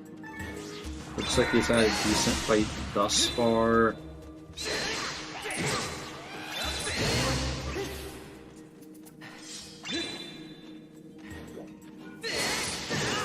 Oh.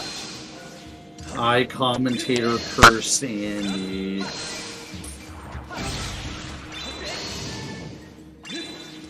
There's been a lot of this instances today. My apologies in advance.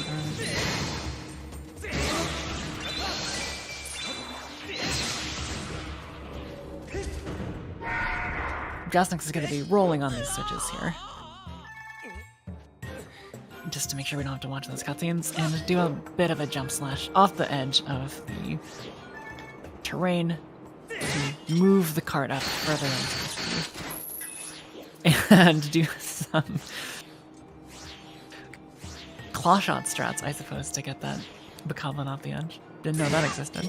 Yeah, things that you can do because you're just waiting for the minecart anyways. There's a few instances in here where you just unfortunately are just waiting for the minecart, so... Like here. Now, it sucks because you can't get too comfortable with the segment either because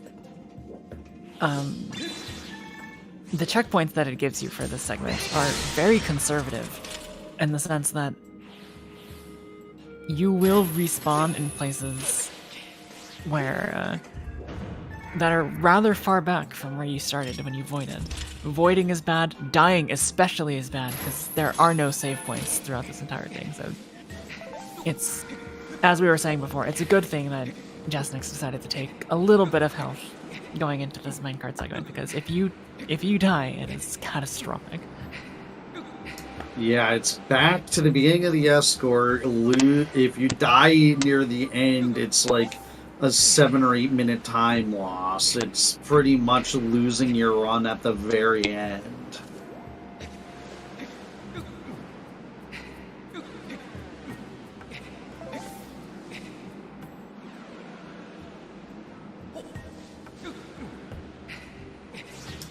Like, if it's a PB attempt, your run is pretty much over if you die in the escort. Yep.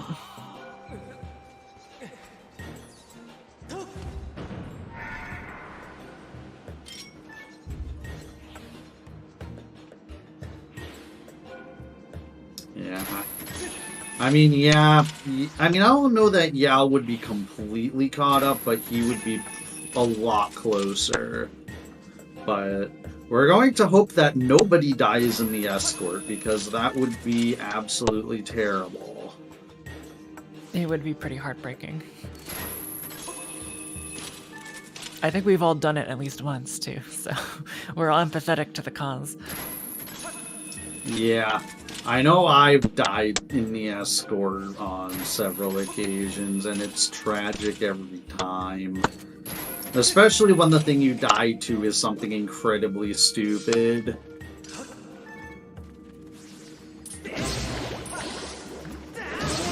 Like, I've died to the second to last Deku Baba.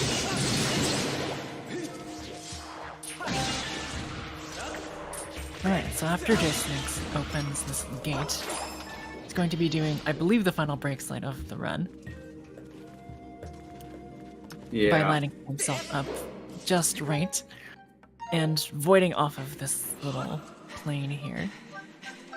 Yeah, I think it even works if you void like in the quicksand very close to the edge, but it's faster to void in the actual void than just in the quicksand. Gotcha. But yeah, much like before, it moves the cart up a little bit past where it's normally supposed to be if you're just So yeah, there's these blade traps. They're not... I think this is the only point in the game where blade traps appear. But, like, you just have to be a little bit careful, and they're not too much of an issue. And then you want to get up here and grab this lever, like, as quickly as possible, and then... so that you can pull it before the minecart has a chance to enter this room, so that you can take out those Technoblins as quickly as you possibly can. This is the room that 64 was referring to earlier. The one where everything can go wrong. Yeah. I usually like to try to keep that central off screen by just standing on and facing towards the wall, just so that that's one fewer thing that I have to deal with. So do I, yeah. But I think Jaznix has his own little strat to try to make sure that the minecart doesn't come to a stop before that one Demos.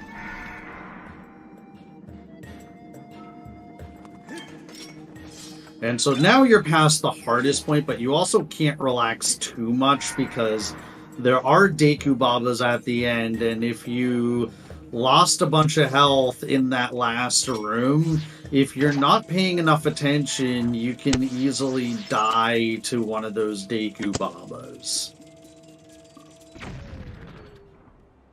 I actually didn't know that using that bomb was faster than using your own bomb. It's faster in the sense that you don't have to use your own bomb, and thus it doesn't affect your capacity. It's not really as important now that we don't have to do like Boko Base and Skykeep. So like we don't have to conserve bombs really at all. So Jaznix is gonna heal like one more heart, or the minecart's gonna arrive before he can even heal a single heart. I mean, he should still be fine at 5 hearts.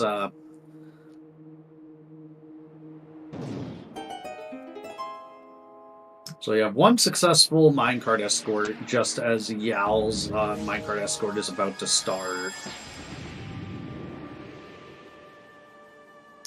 B-Cats is starting the Levias fight. Not sure where Andy is. Okay, Andy's... Looks like made a mistake with the Spiral Charge tutorial skip.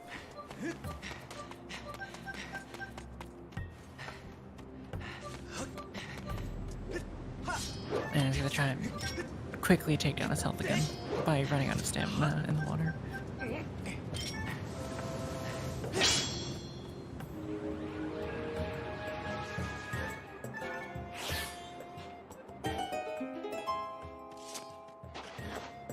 You might remember me referring to, ooh, no. This is why I get all those fairies for Levias. It's just a brutal fight sometimes.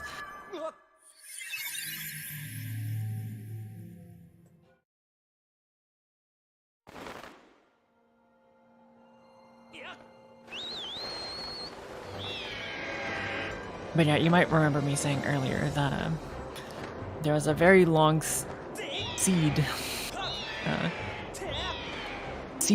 traversal quest, and Jaznix has found his way to it. Basically, we need to go all the way to the Gate of Time, which is unfortunately in Farron.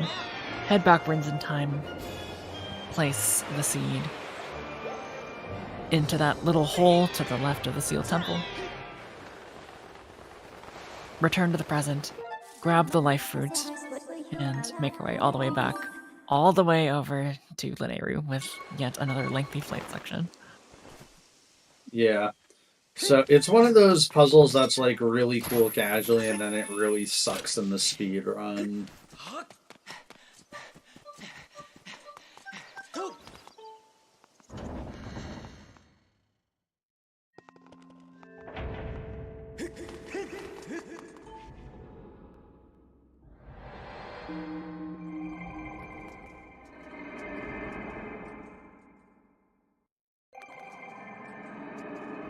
But yeah, the point is that we're going to plant this life tree seedling in the past, and then when we go back to the present, the tree's going to be fully grown, and we can pick up the life tree fruit, which we need to heal the Thunder Dragon, because the Thunder Dragon is sick with some unspecified illness that prevents him from giving us his part of the Song of the Hero. Now, we don't need his part of the Song of the Hero, but we do need access to the Boss Rush minigame, which also requires that we heal him.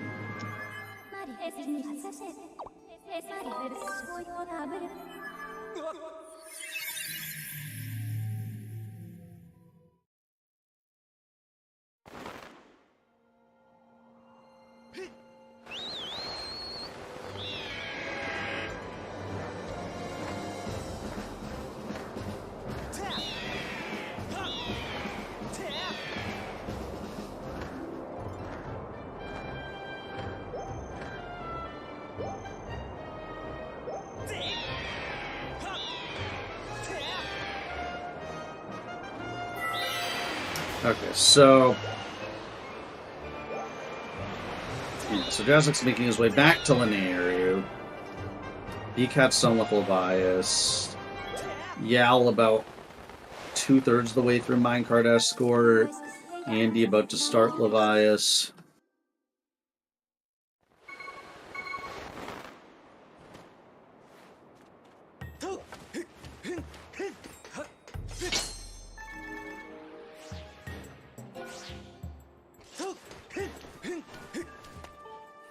All right, would you like to do the honors of describing G3scape?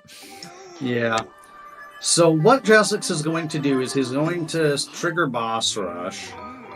He's going to select Girahim 3 as the fight that he wants to do, which is possible because we're on Hero Mode, and Hero Mode lets you fight all the bosses in Boss Rush immediately. And now he's going to do a set of manipulations to lower the platform that... and at some fixed distance underneath the platform is a void plane. And we're going to try to manipulate the platform such that that void plane is below the actual ground. And we're going to also manipulate these platforms towards the bird statue that's at the bottom of here, which is the bird statue that you can save at right before the demise fight. It exists in the Horde and G3 fights, but there's fences and invisible walls that prevent you from getting there normally. But by manipulating these platforms, we're able to get there from the top.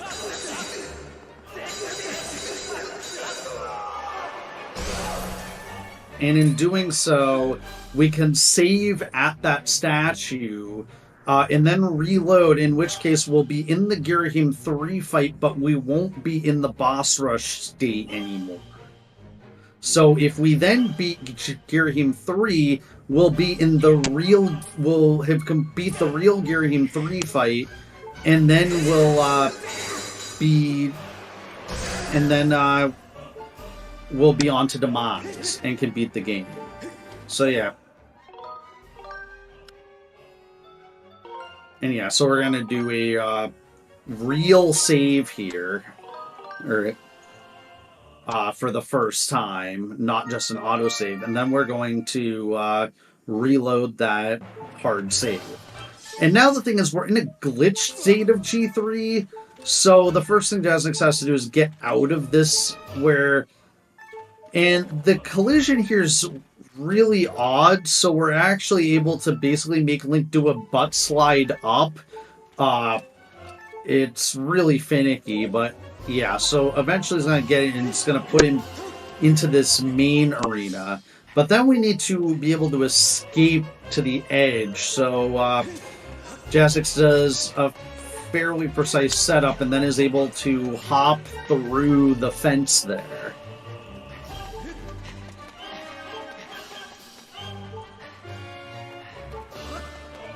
So yeah, now we're able to climb out of the up here, up to a certain point where we're going to void out. And once we void out, Girahim's going to respawn with the platform. And then, in order to continue the fight, we need to knock Girahim back, like, into the center part of the arena.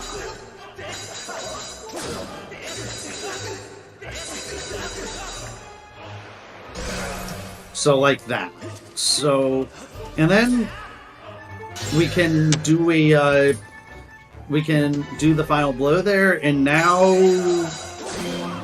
the fight is almost basically as normal. We just have to be careful with how we knock Girahim down, because that was a little bit sketchy, honestly. And basically, if he were to fall back onto the same platform, the game would instantly crash.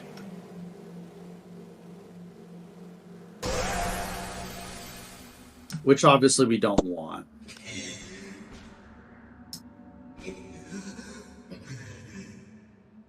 And so now what we're going to do is we're going to knock the sword out of Girahim's hand, and then quickly Skyward Strike and do a Skyward Stab, which is a thing, and that lets us stunlock Girahim 3's second phase. And now, you wretched brats! And now we can just break his big sword and stab his core twice, and then that's Girahim 3 done.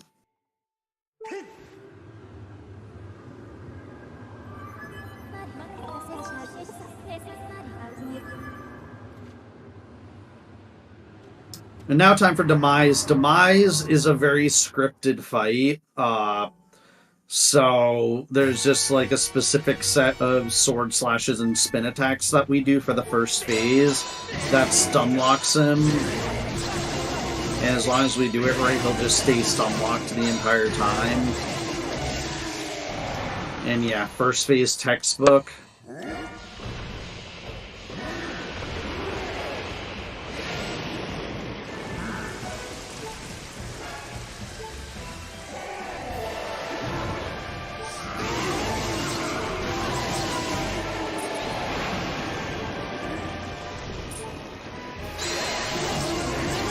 Yeah, and on the second knockdown, we can final blow Demise, and that is GG for Jasnix. GG. Finishing with a race time of 4 hours, 5 minutes, and 54 seconds.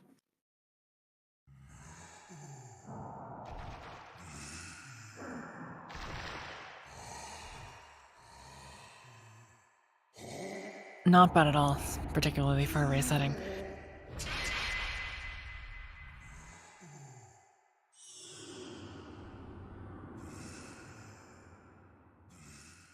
And welcome in Jasnix. GG. Hello. Welcome. Well, that was interesting derust. That wasn't great. I Did you go in? I made a lot of mistakes, but that was fun. You mentioned derust. Did you sort of come into this without too much pre-practice? I practiced Girahim 3 to make sure I didn't fail it, and that was pretty much it. I kind of just went in. I mean, if there's anything to practice, that's a good one to do. Yeah. I didn't want to fail the escape part specifically, because I knew, like, it's a little different on SD, the way, like, what I've been playing more recently.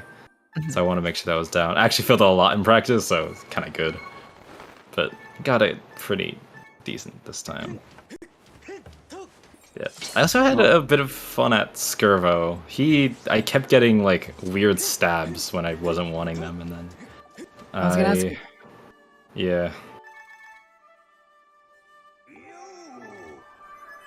Yeah. Also, I noticed you picked up the Scaldera heart container. I didn't want to do Linero on one heart. I did Fair not enough. want to do that. It, like, usually if I'm going for, like, PB attempts, I'd go for it, but in a race where dying there would be, like, 2 minutes, not happening. Yeah, and I would have died, because I did get hit twice, so yeah, it was I figured it was race safety. Oh yeah, Girahim 2. That was like the worst Girahim 2 RNG I've had in a really long time. It was really funny. Yeah, I think I cursed you because I saw like you had a good like first attack and then everything after that was terrible. Yeah. He just did not want to put up a sword. And then I had like the one of the times he did, I just spun attack and it went right through him. So I don't know what that was.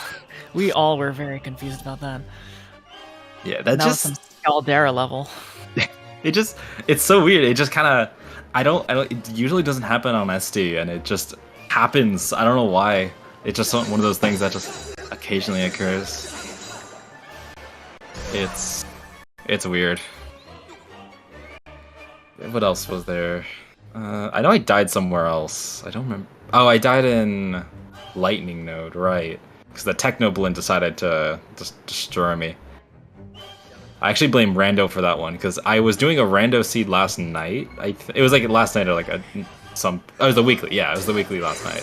And I only hit the Boko like twice, and then I managed to get the egg in the thing. I was like, oh, I can just not kill it. I don't need to kill it. Yeah, bad idea. You should kill that thing. I've been definitely not a good idea to just leave it. But yeah. Like ended up. Go, sorry, please. Ended up 6 minutes behind PB, but actually, so the funny thing is that my endgame was actually really good this run. Like everything from Magma Mitts to Demise, I only lost 16 seconds to PB. My Levias was really good, so I was actually kind of happy about that. But the middle and the early was not particularly great. I was kind of still adjusting, and it's subtle, but it's like there's so many differences between SD and HD that you kind of don't realize. And then you mess something up and I'm like, oh, yeah.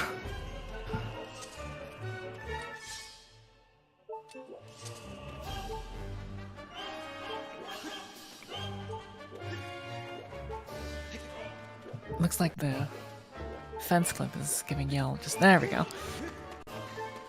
Very nice. I'm very happy I got this quickly because I kind of made a setup for this using CF, and it's really bad. And like, because on the Wii version, you can just do there's like a CF setup that works basically 100% of the time. And on HD, it's kind of like 50%, kinda. It doesn't like to work a lot, but it was really fast for me today, which I'm happy about. Well, I'm slightly concerned that you said it's not particularly consistent, because I do use... I remember you were telling me how to do it one time, and you gave me something that does work for me relatively often, so... Oh, yeah. I think that's the... Because I know I used to do like a non-C-up setup, where you like line it up with hearts. I'm not good at that, though. I don't like it that much, so I don't... No, I want to try and... that you use. Yeah. I don't know. I kept failing it a lot in runs, so I tried to come up with something different, and... I mean, it worked for me this time. It seems decent, but I'd have to test it more. C-upping in this game's weird. Yeah, is that the main difference between using it as the setup for HD and SD? It's just activates a little bit differently. Yeah, and the C-up menus are just so garbage in this game. It's kind of funny how in a lot of games, like, you go into first-person view, and then you can just get, like, really easy angle setups, because it's perfect. This game's angle setups with C-up are really bad. Like, the game does not, like... Unless you have, like, a super consistent setup, but a lot of the time you need to, like, waggle your pointer, like, up and down a bit, otherwise it will just not change your angle at all. It's just something you do with Rope Floria a lot. It's really weird. So C-up setups are just unreliable a lot of the time, but...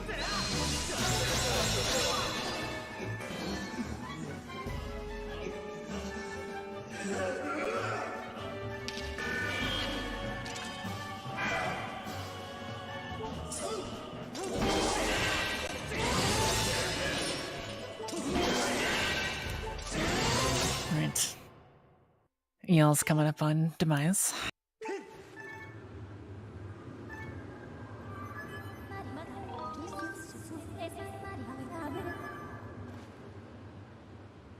Pacing this run is kind of funny how you just go from Minecart Escort to Demise. It's really weird, like, looking back, where, like, I'm doing G3 Escape and I look over to the stream and everyone else is in, like, Minecart Escort. I'm like, wow, 10 minutes ago I was doing this. It's, like... really weird how it works out. That's Monka S on Andy's screen, but okay, it looks like he didn't take too much damage. The whip did not want to connect there.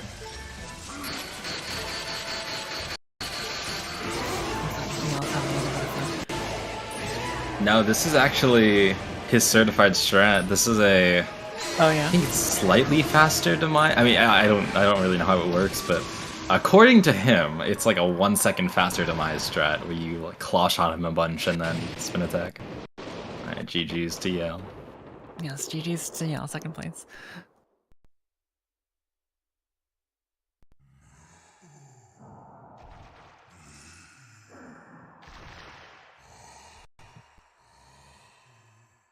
Not sure if that was a PB for him. I know he was behind last time I said. GG's.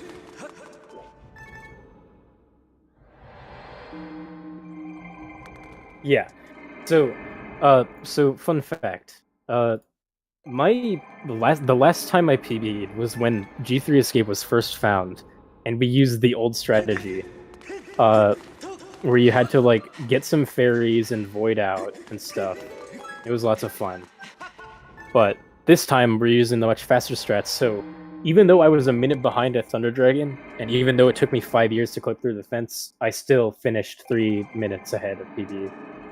Nice. Congrats. GG. Like, this run was okay until I died in Linear Trial, and then started losing more and more time. Unfortunately, I think 64 and I were dishing out the commentator curses throughout this entire run.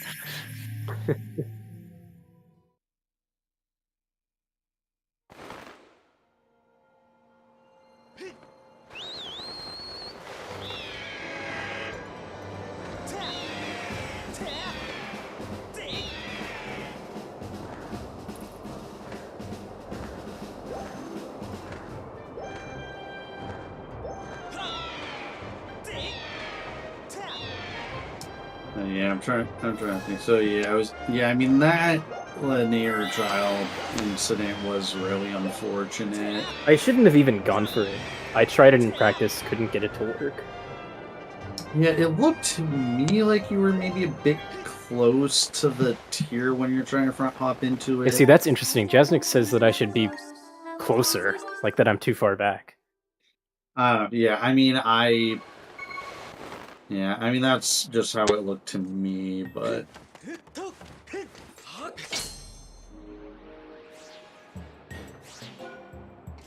Yeah, no, that jump is just I don't understand that one.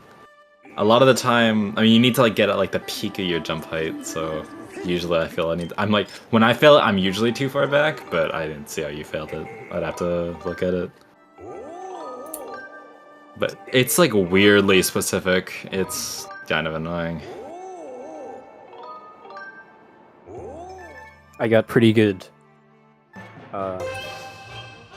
If you want to call it RNG, I got pretty good Joy-Con reconnect RNG for heart pants and stuff. Like, it responded pretty much immediately.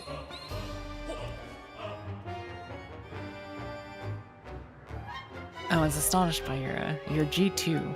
It was really, really good. I mean, I lost 40 seconds on that split, and I don't know how, so...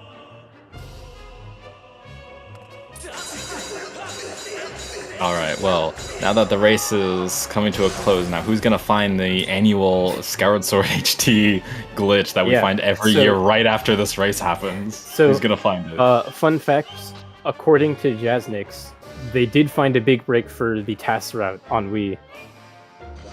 Yeah. Their lob hop stuff seems to have been figured out, so we found something, but it's not HD. We still need HD something.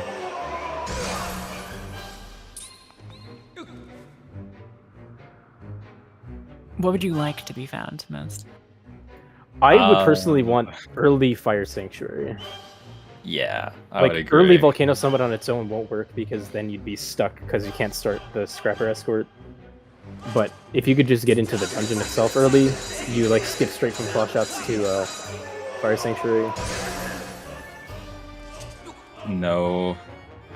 I think everyone would be perfectly content with skipping all of Sandsea plus Sandship. There's not too much interesting going on. Yeah, it's like there. Sandship and LMF are like the dungeons that are like otherwise hanging on by a thread. Like Boa is almost like this game's Ball and Chain. You only need it. You don't even need it itself. You just need White Sword to get Din's power. So if we could somehow skip all that stuff, that would be nice. Atomcat's setup for this is the most suspicious thing I've ever seen. Yeah, the Silk. I feel like when you Silk Cloth, it basically never works. Well, I don't know. He said he was practicing it, so let's just see how it goes, I guess. Ah, yeah, there's the raise. Okay. Yeah. I like can't stay any longer. I'm gonna go have dinner. So, GG, and then preemptive GG to the rest of the runners. Thanks for playing. Yeah. It was fun. It's a little bit long.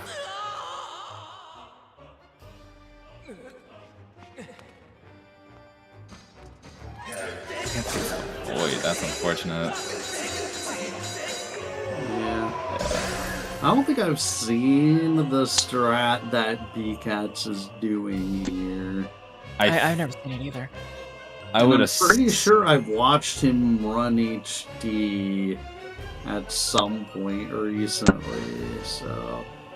Oh, I think when I was watching him recently, he was doing... He may have been doing Hundo. That's why I haven't seen him do Ether Escape. Yeah, he's been doing Hundo lately, so I think it's just been a little while since he's done it. But also, this is It's very close now, yeah. yeah, where he Andy's only one platform cycle behind BCats.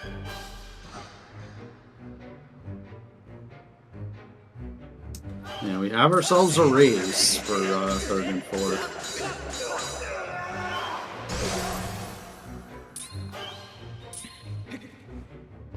Yeah, the second attempt looking way cleaner from BCat. He actually might have been. It looked like he was trying to do a backup there because I think he messed up the first time. Because he's doing the strat correctly this time, so I think he might have just need to do a backup. Okay, yeah, that makes sense. Does he do the backflip? No. Oh no, yeah, the platform's raising. Yeah, that's why you don't want to use the sailcloth. It kind of always does that. Yeah, he knows. Yeah, well, I mean, I don't think you would even need to use the sailcloth before the final phase anyways. Yeah, the only one where you need to use the... the only one where you take damage is the last one, so... Yeah, like Andy... That one he took... He used it there, because I think the platform rose a lot, but... I mean, optimally, you don't even use it. Like, you don't want to ever have to use it. You just want to, just take the damage, because it's worth it. It's maybe if you do, like, a frame-perfect pull, where you just pull it, like, and hit the ground at the same time, but... Alright, well, Andy pulls ahead in G3. The sailcloth, the very near the ground sailcloth pull is the way that I typically do it. And I have not gotten a raise if I do get the very late sailcloth pull, so I sort of risk it for the biscuit with that sort of method.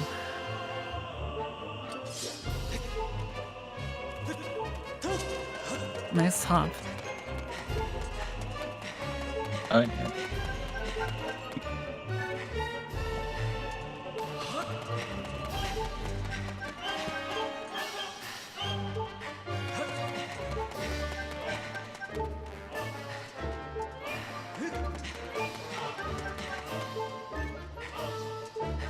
Alright, very nice. Yeah.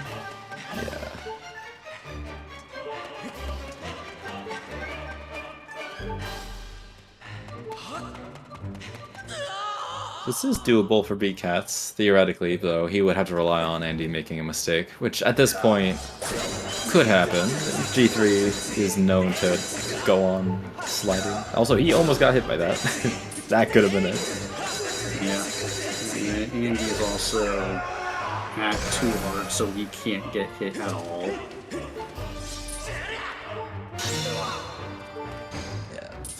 Alright, he didn't make it on. This is the part that can usually go wrong, where you try and do the ending blow, and then you like hit the fence, and then you just fall and have to do the fight in a weird way.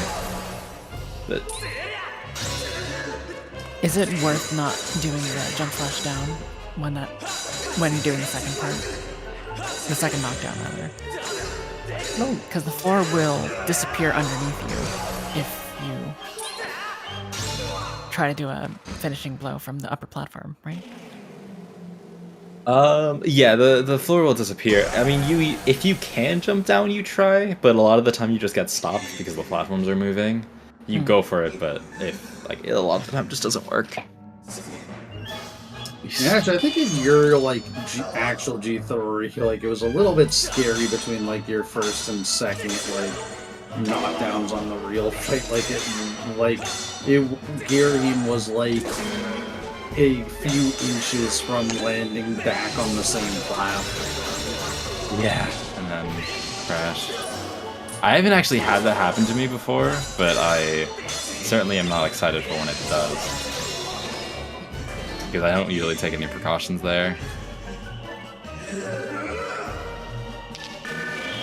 Whoa, He's got that's to a, hit him. that's a wild way, place to do the blow on the back.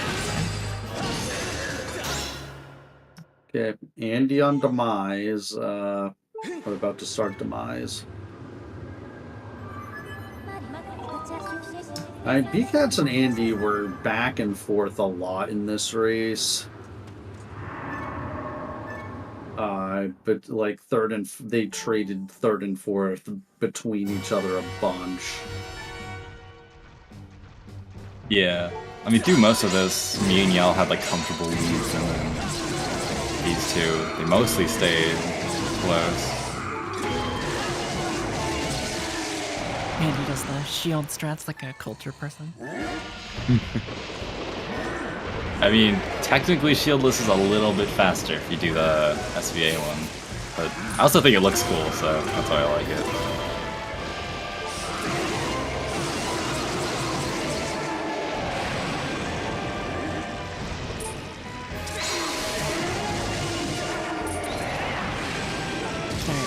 Andy is finished at the time of 4:26:18.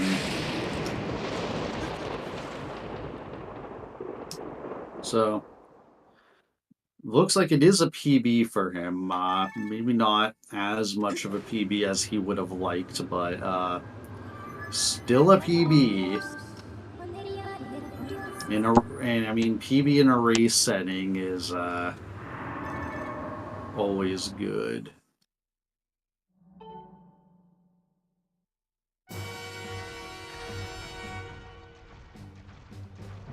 BCats entering Demise, so assuming Demise isn't too mean, he's finishing up and running now. And yeah. So did we do this race last year? Yeah. I'm curious. What is the time difference between this and last year? I wonder if Gear 3 Escape was a thing. I mean, it was like time differences at probably like. I mean, I judging from like what time I ended was like probably a full hour or more. Yeah. Okay, so last anniversary race I finished 4:45:48. This one I finished 4:05:54, so about 40 minutes and 6 seconds faster. Nice. Nice. Also welcome in Andy and Battlecats. What's up?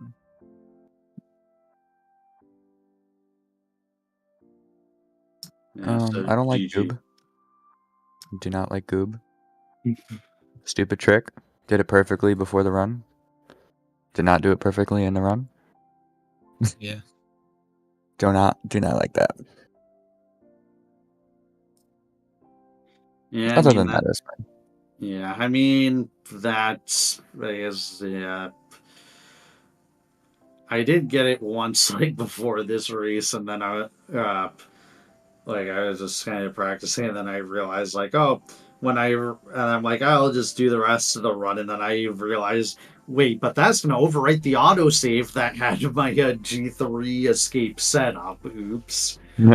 I didn't get to practice it more than once. But yeah, no.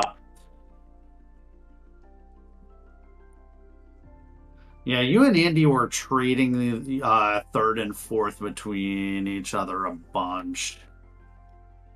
Yeah, and Goob is what sent me back to last. Yeah, I think we were kind of close in like minecart escort, but then I messed up some stuff there. So Yeah, I think like they can Fire Sanctuary and Oh yeah, I died twice. That was great. oh yeah, that was unfortunate. I died Actually, once. 3 times. Yeah.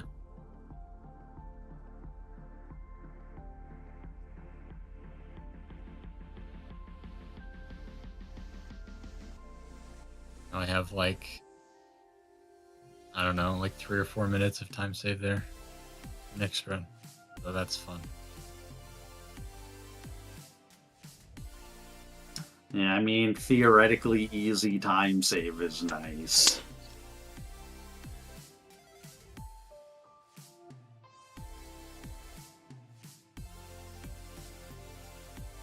Yeah, a lot of easy time save. I don't want to run any percent though. I'm liking my hundo.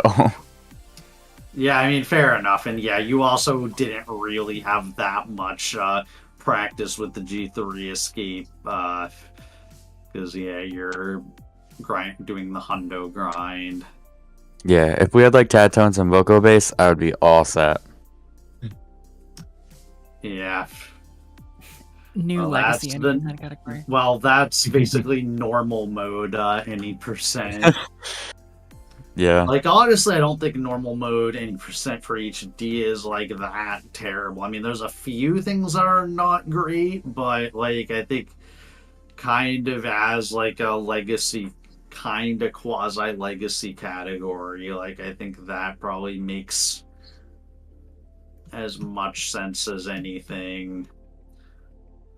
I mean, Yeah, pretty it's- much like Coloctus is really the big thing that's slower in on normal mode than hero mode. Apart from like, Mhm. I mean, it's the biggest thing. I mean, there's a bunch of things, but Coloctus is the biggest thing. You'd have to figure out Scaldera strats for normal mode, which are just currently Yeah. just spin attack and pray, because no one's really come up with anything. Yeah, well, Yeah. I think the difficult thing with Scaldera is I don't think there's a way to not deal with his RNG in normal mode. Yeah. So it's like whatever strat you do is gonna work like maybe 80% of the time, and then the other 20 is gonna, like, his eye is gonna move immediately or whatever. I think also something with normal mode is that I think it makes EB like way worse because you Yeah. kind of have to get it, otherwise you're losing Yeah. like over a minute. Because no cube Yeah, warp. isn't it like 40 seconds with cube warp? Yeah, it's like 40 seconds with Whatever. cube warp. That would be even way worse. I think the time loss probably goes to like minute 40, minute 50. It's pretty bad. So that's gonna unfortunately be annoying, but I mean, other than those things, I mean, you can still run it and it's pretty fun. I did a few runs of it, like when the game came out. Yeah.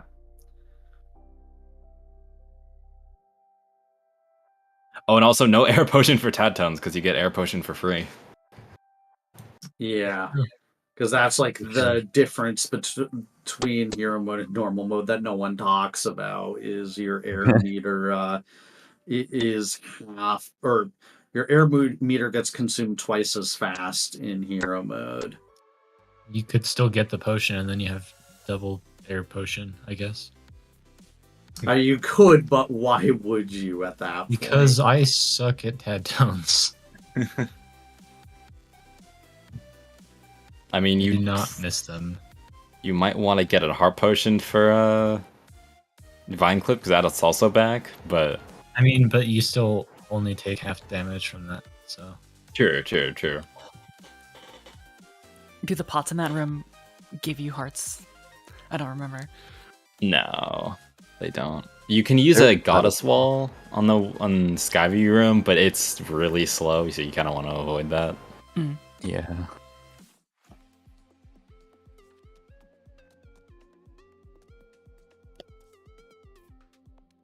Yeah, or you can also like get fairies from that, and that actually is pretty good. But again, it just has the issue of being really slow compared to buying a potion, so it's not usually worth.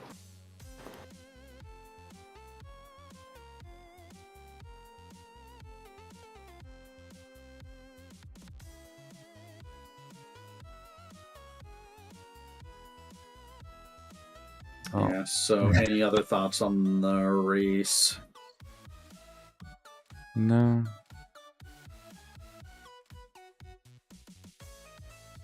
Well, hopefully next year we get sub 3 hours, and we'll consistently push it down every year. We just That would be 3 hours. great. Guaranteed. I feel like that's going to end at some point. I mean, hey, if anyone gonna wants to push try and jump into a the little bit negatives. farther,